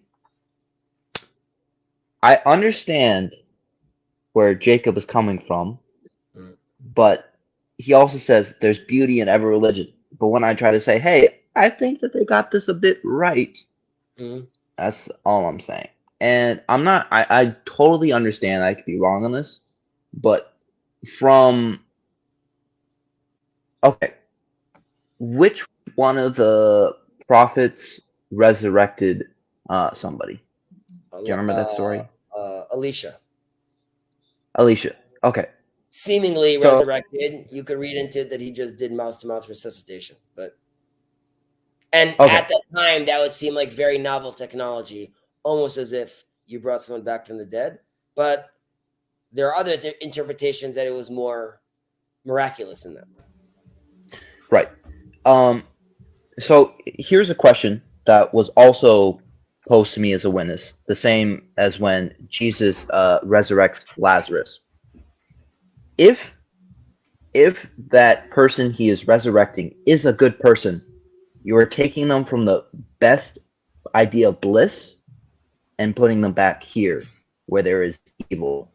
And to me, that was like, oh, that means that there has to be some sort of waiting time till resurrection, and you don't immediately go to heaven. So I think that changed my ideas of cosmology or moved it in a different direction. I'd like to hear your thoughts on that, Jacob.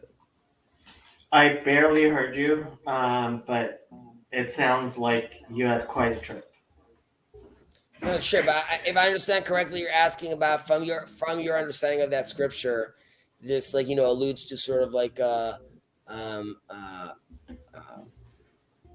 Beatrice meeting Dante in the Inferno or in Limbo, basically after the Inferno. You're saying that there's this middle zone that you go to? Or how I understand it is that at the end that people are sleeping, and at the end of time they will be resurrected.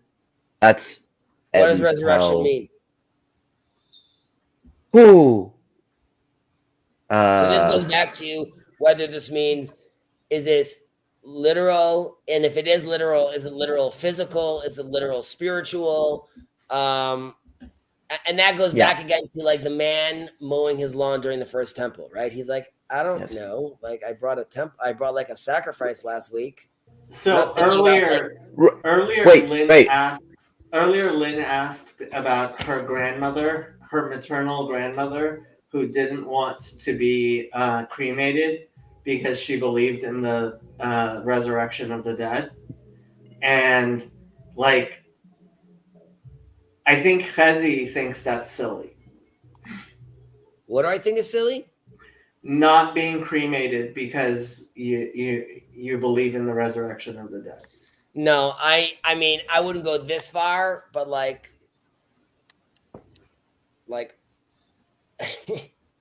Yeah, I don't have an issue with cremation. In theory. I know you don't. It's because you are your God. You're belittling God if he's like, No. You're belittling God. You're belittling God because God has to fit into what you understand. No, I'm just saying God doesn't need. God, yes, of course, God doesn't need me not to burn my body, and that's what I told her. I told her, even if you do get cremated, that doesn't somehow stop God from resurrecting the dead. But I have this capacity to be like, I don't understand it, and I don't understand it, and maybe in like 5,000 years or whatever, right? Or when the aliens land tomorrow on the Temple Mount, they'll come out and they'll explain why like cremation somehow like isn't something good to do. So I was actually thinking of tefillin, right? Like having kosher tefillin.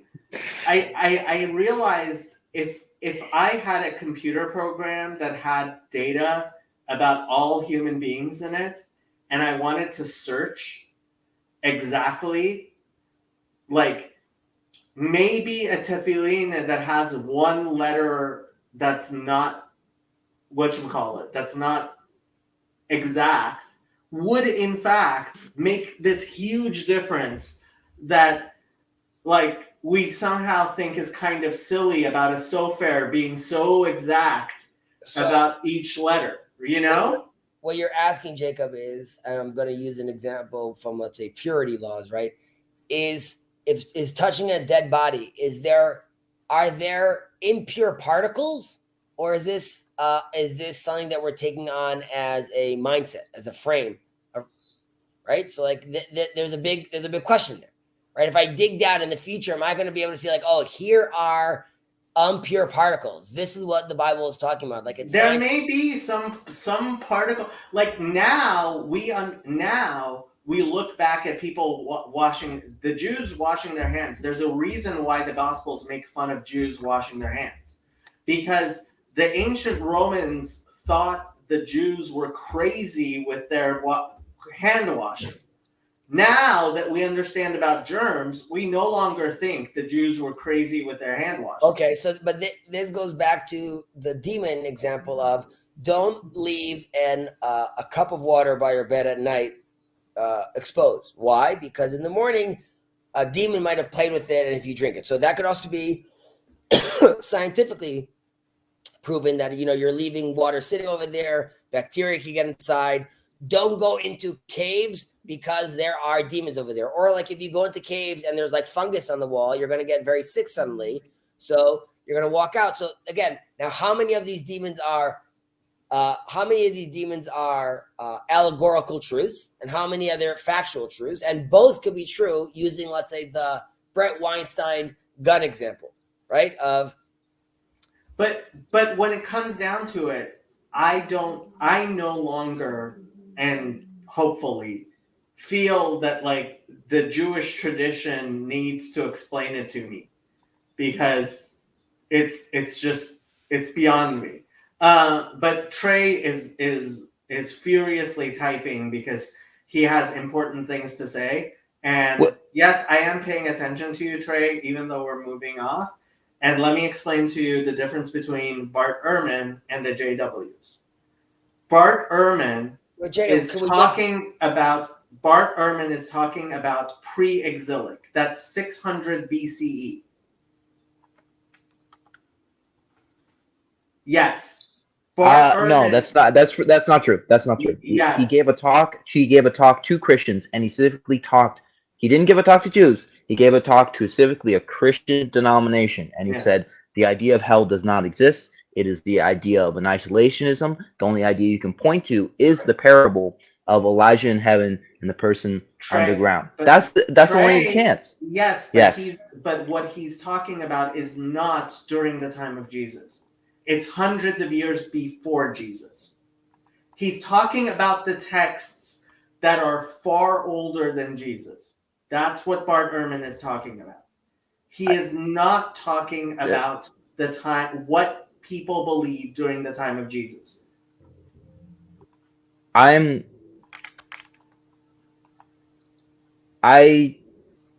Okay, maybe we watched something different, but I heard Barnum give a sermon to a Christian group talking that annihilationism was true. Right. No. Okay. Bart Ehrman is explaining the academic view of the Jewish scriptures from before the exile to the Babylonian exile. Okay? The Jewish scriptures before Ezra. I guess we'll have to go references back and forth, but Yes, I understand what you're thinking, but that's because JWs deliberately dropped context. I'm not saying you're dropping context. I'm saying how it was presented to you dropped context. You're saying sorry. I feel that's a little offensive, and I'm going to explain why. You say this term, and you say they're dropping context. You don't explain why, and then when I say, hey, I think Bart Ehrman was saying things differently, you say, no, he wasn't saying that, Trey. You're mislooking at it. And I'm like, I saw this in my eyes, and I believe Bart Ehrman has had topics of that. Okay. And I don't understand, at the very least, is how Jesus' idea of hell was understood. Because from what I understand, he does emphasize an eternal cutting off. The only time I could think of he doesn't is the parable talking about a literal hell in the Abraham in the bosom, right? Which I'll give. Like, if you want to make a point with hell, that's fine. Okay, so I think you should discuss correct. No. Okay, we're talking about two very different things, Chezi and Trey, and like we can't have these two conversations simultaneously. We must. No. Okay. Okay. I'm fine. That's all I wanted to say. And I am perfectly willing to have either one of these conversations, but having these two conversations at the same time is not going to work. Partially because Chezi has no idea what you're talking about. Yes. Okay. And it's a very different discussion. And what I'm trying to explain to you is you were listening to Bart Ehrman, and what you were understanding of what Bart Ehrman was saying, you were plugging it into, and now we lost him. Patience, Jacob. There you are. Okay. You were plugging in what he was saying into what the JWs teach, which I am familiar with, okay? And the JWs, like, there's a reason why the Watchtower Society exists, right? They have a narrative, which is, it's actually pretty good. I mean, it's pretty good. But people who actually study this stuff know, including, I dare say, me, know what the problem with the presentation that the JWs give is. And you're kind of, you've been encapsulated in their narrative. Okay, I'm gonna come back. Okay.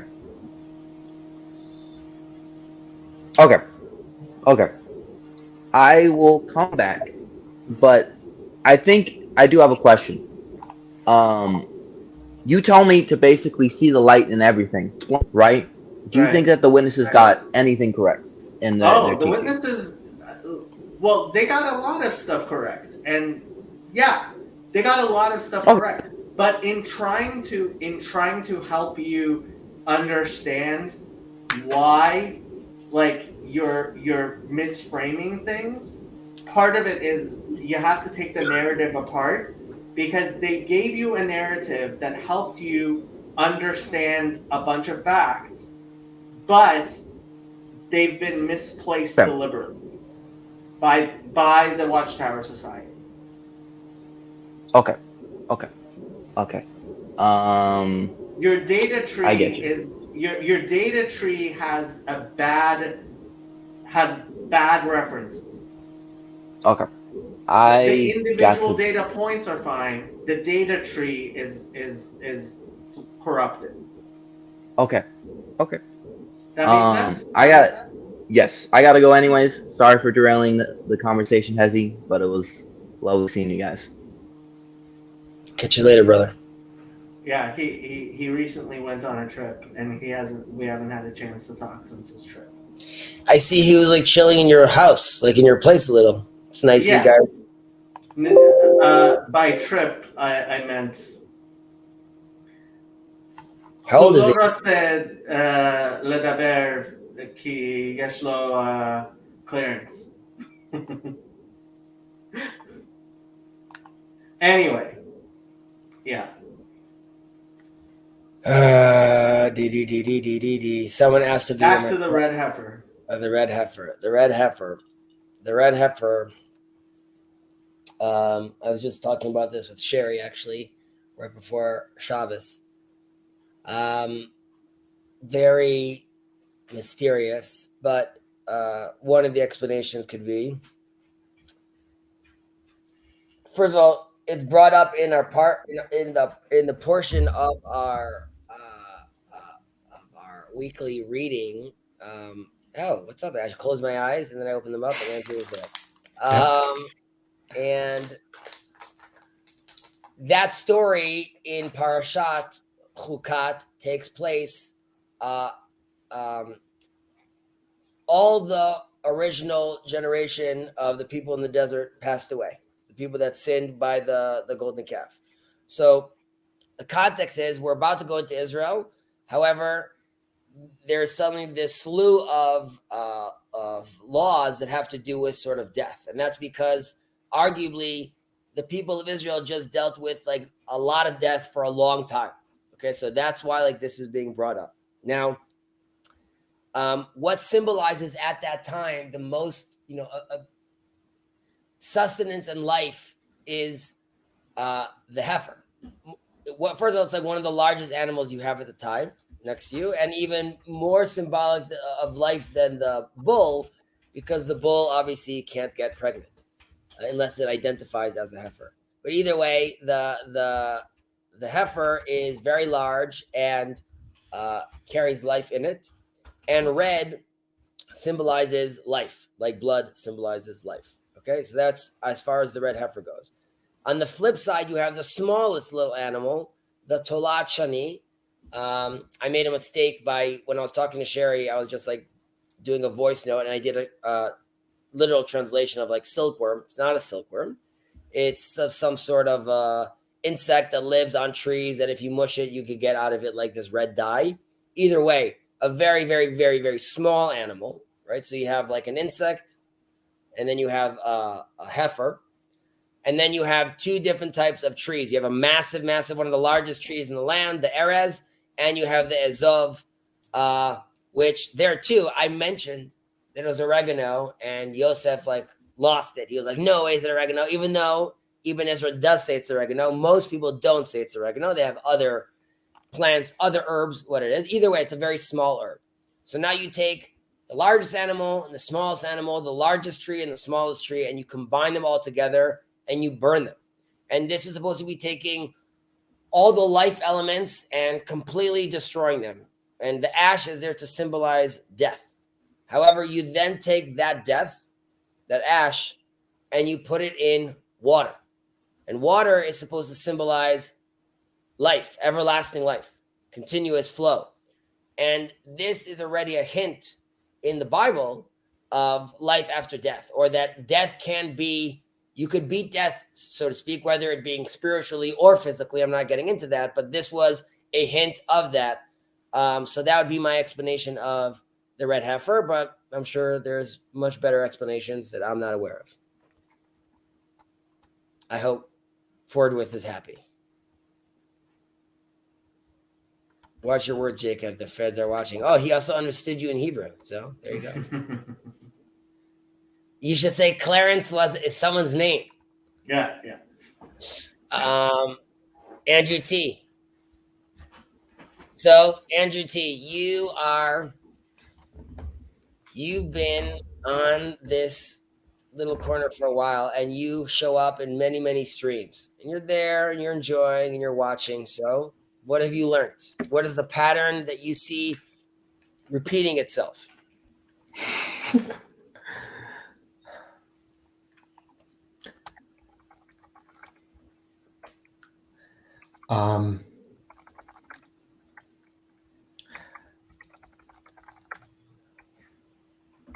I like Aristotle a lot more than Plato now. A lot more. Okay. Yeah. I think it's very good to actually have a tradition now instead of just like, I don't know, a bunch of philosophy and rules and this kind of very literalist interpretation of the Bible and whatnot. That didn't really do anything for my life, but well, it was like a seed. It was like a seed, you know. But now it's like, I don't know, it's doing a lot more for me. So how was lunch with your parents? how was lunch with my parents? Pretty good. Mom was at the mall, so just had lunch with dad. All right. Yeah. And do you feel there's a difference? And if there is, can you point what those differences are between Andrew 6 months ago and Andrew today, minus the tattoo and the dragon tattoo that I know you didn't tell anyone about? So yeah, where are you at?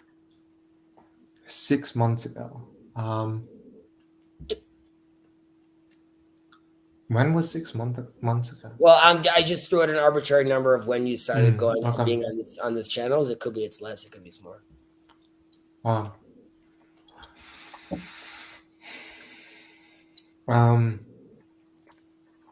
A lot of this has been like connecting and deepening stuff, right? So like it's a very Protestant idea to believe in the authority of the early church, right? Like, because they have to go back to the early church to say that the Catholics are wrong, right? You know. Why do we constantly beat up on the Protestants? They're good people usually. Yeah. And also developing a lot of community, you know, like just meeting people. Well, who are your boys in school? So boys with a Z, not your offspring if you're going around gallivanting, having children. Well, he has his roommates, and then he has the Orthodox club. So none of these cool cats are ever interested on what you're doing online, who you're talking to, walking through your halls with like an open screen. I've told a couple of people about Father Stephen and about Jacob Church, you know. So, but can you see them benefiting from conversations like this? Do you see like your friends? yeah, I don't know. definitely. Yet you don't invite them on.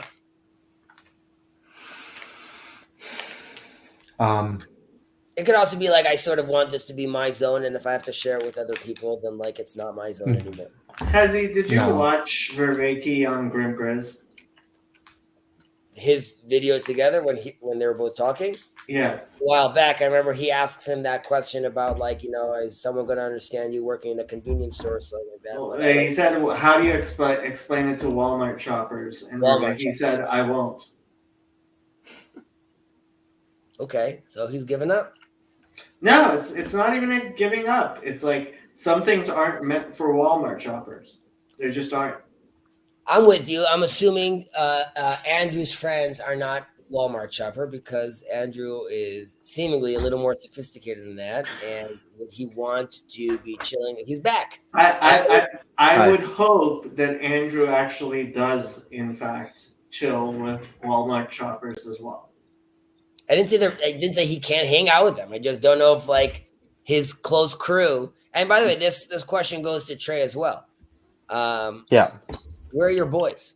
None of them want to be on this channel. None of them are interested in what you're doing. You come back to them with all this information. They're like, "Who are you? Why are you?" Okay, Trey is in a very different situation. He just left the cult. Right. Maybe I heard that you left. Okay. All right. But So I don't have many boys right now, but that's when I do, I'm gonna involve them. I promise. So, and you don't have to answer this, obviously. So you busted out of your JW scene, and do you right now? Are you like solo? Like, was your whole life there, as in your boys, your friends, the stuff were all there, and now you're sort of doing your own thing? Yeah. I see. Okay. Yeah. So Friday night, he came and had dinner with me and my friends from junior high school and his wife. Well, A, I think that's awesome, Jacob, that you are accommodating. B, I think, Trey, it's amazing that you are still going out there and, like, you know, obviously, like, you know, building a new relationships. So, like, there's not that you felt this way, but there's no shame and there's nothing, like, weird in my eyes of, like, doing something like that. So, like, kudos to you. Because I'm sure it could be very lonely and very depressing, like, sort of, like, leaving all that and not having that anymore. Out of your friends that you left, are any of them interested, intrigued, being like, why did our boy bounce? Like, what happened? Yeah,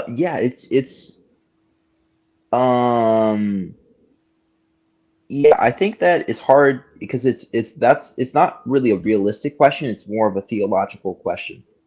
So I think it's because people more or less view that because I started looking into philosophy and I started reading from other sources that I was doomed to go down this route anyways, pretty much. It's kind of like the Haredi thing of Korebes Farim Chitzoniot, right? That once you got a cell phone, I mean, it's obvious you're going to end up eating pork because it's impossible not to. Do you have any contact with that community anymore? And more specifically, let's say if your parents are a part of that community? Oh, my parents are not part of that community. No. Aren't they like super happy? Trey's back. No. I joined on my own. It's a bit of a long story, but I think talking to my other friend, he basically, I think the idea is that the best example is that I started looking at material that was not favorable to witnesses, and that's what sort of led me astray. Or let you on the straight and narrow. But yeah. Okay. So arguably, like, if you just like drop Jacob into like one of like your pals meeting, that would be very disruptive for them. Yeah. Yeah. I've actually been trying to tone down Trey's anti-JW stuff. It depends. Sometimes you're trying to turn it up. Depends. Like tonight. No. I'm not trying to turn it up tonight. It's just obviously you've been thinking about things since we last talked, and like you're bringing up questions you have not brought up with me before, and it's like, yeah, it's obvious you're trying to make sense of certain things, and you're gonna have a very difficult time because ultimately, like, the JW stuff is incoherent. Like, it's not like I think the JWs are a good thing. At the same time, I think God creates everything for a reason, including the JWs. Yeah. Anyways, continue. Yeah. I think the main problem is that like we have no on-ramping stuff. you know? Like, Yeah. I try explaining this to even just like people at church, just like narratively, right? I got into this Jordan Peterson and Becky and Joe, right? Jordan Peterson's a You're roaring a little, Andrew. While we get Andrew back with his lovely smile. I actually, Hesi, I do want to say that I think I'm gonna get 2 new people into this community from church. So you'd be surprised, actually. One of them is a Young fan, like Young, and the other is a Jonathan Pageau fan. So I discovered that. So Your new church. yeah. and with that. Mhm. Anyway, Interesting. intro. You go. Well, Yeah. go ahead, Andrew. Like, if I say I got introduced by Jordan Peterson and then like Vervaeke, right? Jordan Peterson's like a Jungian. Vervaeke's this cog sci professor who's really hard to explain. Who's like all over the place. He calls himself like a Zen Neoplatonist, something like that, right? The main I worry mean, people have is that he's spiritualizing everything and not like it's all ephemeral, some psychotechnology, and that's it. You know, for the people from church that I'm trying to explain this whole thing to, and I can't explain the whole like Neoplatonist whatever connection because I don't know Neoplatonism or anything like that very well, and I don't think I could, even if I did, I don't think I could explain that to someone in just like a conversation. You know. Andrew, do you talk to the hegemon about this stuff or no? No, not really. Do you talk to any of the priests about this stuff? No, not really. Do you have a particular father confessor? No, not really. At present, it would probably be the hegemon. I have done confession once. Okay. And that it was with the hegemon? Yeah. Okay. How, like, does he regularly hear everyone's confessions, or is it like just the fact that you're recently baptized, or what's going on? I mean, he hears confessions like every Vespers or whatever. Yeah, but I'm guessing most of the people who confess regularly, as opposed to just people who show up, don't go to the hegemon because he's probably too busy to be an involved father confessor. Somewhat. In general, the whatever other priests get more confessors, but he's not like saying no to everyone or anything, you know. Well, he's not gonna say no if you want to come to confess one to him, but I'm just saying it might be a good idea to like make a relationship with one of the other guys, especially maybe the monastic guy, but it's up to you, but like find a different priest because like the hegemon, like, yeah, he's not going to say no if you want to go see him for confession, but I'm guessing he just doesn't have the time to like be a personal confessor.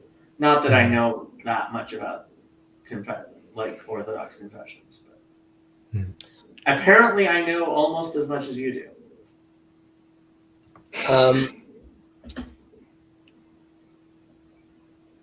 As a Jew, as a religious Jew, right? One could ask. Well, I guess I'm going about this reverse, but when I'm hearing Andrew talk, I'm asking I'm thinking like, okay, so what are you doing here, right? Like, what are you, like? You know, you found your church, you found you got your tattoo, you know, you made the leap, so you're there right now. Are you looking over here in this corner for? You could be like just like the social element of it, or are you looking for? Are you looking for answers in any way or clarity? And I like my interest in this channel. There's different interests, but like one of them is that ultimately I think conversations like this lead to all of us speaking in God's name in one voice. So it just requires more and more unraveling and disagreements and then re-understanding. But so I look at this space as like, you know, something is being built over here. But I'm not coming here necessarily to be like, oh, like I need answers on like, you know, on religious questions I had or questions of faith that I had. And I'm wondering if, you know, let's say Trey, right? I'm leaving one group. I'm in this new group. I'm trying to find this island, see what's what. And maybe I'm wrong about that, but like I'm saying, there could be like, I'm asking questions to try to get clarity to someone that is, Father Eric is not looking for clarity right now. You know, he's like, what am I doing? Is this the right commitment for me? Like he's like, I'm also like, what is he doing over here? Is he like selling? I mean, I'll be honest. I'm not really looking for answers. This is more of a theological play, if I'm being honest. Right. You know, you have your points, and then you'll bring up scripture. I'll bring up a scripture, and they'll have a point. You know what I mean? We're not really gonna leave that much change, but it's a fun way of play. I mean, arguably, and this would be, let's say, a different reason why this little corner is interesting to me. Jacob has his whole Noahide contingent that he's that he's pushing forward, and seemingly that is successful. Now you could be like, that's people that are, you know, doing one thing and then switching and doing another thing. Now I don't know if that's like, I don't know how many people in this little corner joined Paul's church because, like, you know, they saw Paul and Paul answered their questions. But like, I don't know, when you hear a conversation with Father Stephen DeYoung and he's saying, well, seemingly outlandish things, either it resonates and like it needs to be struggled with, or are people like, well, that's an interesting idea, but I could ignore it. Like if there's, Maimonides talks about this when he writes his Mishnah Torah, his legal treatise. Yes, and he mentions over there, he sort of in shorthand he says like, I've scoured the earth and I'm bringing information from other people as well because I need to accept truth from whoever says it. It doesn't matter whether it's a priest, a Buddhist, a woman, a man, a child. Wherever there's truth, which is one of God's names, we need to find that. So when I look at the, you know, Jacob having a conversation with Father DeYoung, it would be interesting to me if that's, you know, is that not causing any change or moments of pause or thought for the people watching that? And or people could be like, well, it's just fun to watch. Okay. Hezi, things are happening on very different levels simultaneously, and sure. you're viewing them all very flatly, I think. Ooh, wow. All right. Why do you think I'm looking at flatly when I gave 4 different versions of how those things are happening? Because But they're all happening at once. All of those things are happening. It's not like any one of them is happening. All of them are happening, and other things are happening. And so when I speak to Father DeYoung, it is influencing the books. It's influencing his thinking, which is influencing other people's thinking. It's also influencing the people who listen to us actually talking together, but it's also influencing people who talk with the people who listen to us, right? So like there are many levels of things happening simultaneously all at once, and they're not exclusive of each other. I hear that. However, I think you would agree that there's people that are coming in over here focus more on, let's say if there's 6 or 7 things happening at once, I would say, using an example, Trey that's leaving one group and has like a lot of questions about it is in a different place than you, there's no version of you looking for like any sort of answer in Christianity right now. That's not true. It's really funny. Like everyone's really, really sure, far more sure than I am, that I am not a Christian. And like people constantly like I know everybody thinks the idea of me like becoming a baptized Christian sounds really far-fetched to a lot of people, and it doesn't sound far-fetched to other people, but like I would like to think that if someone actually was able to present a good argument for why I should become baptized and a member of a church, that I would actually do it. I don't know if I would. I mean, it's possible that my biases would completely overwhelm me, but I certainly pray that if there was good reason for a Jew who knows as much about Judaism as I do to become a member of a church, that I would go ahead and do so. I think that still falls under the rubric of Kabbalah Emet Mipium Ra, right? If you were convinced that that's like a truth.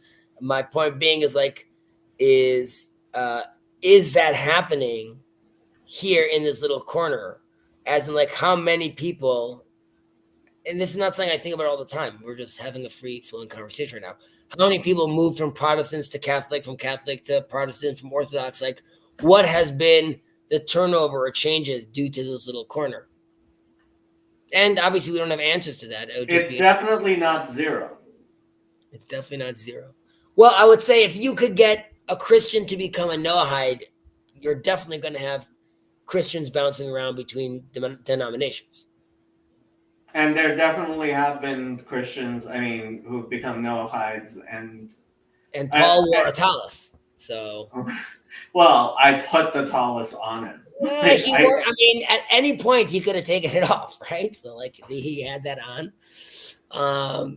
I saw as he had it on, he started chuckling. He started speaking with like a more like yeshivish accent. I got to bounce. I'm going to be probably driving in another 10 minutes. So if you guys are still on, I'll join on. If not, catch you later. See you guys. Both of you guys are in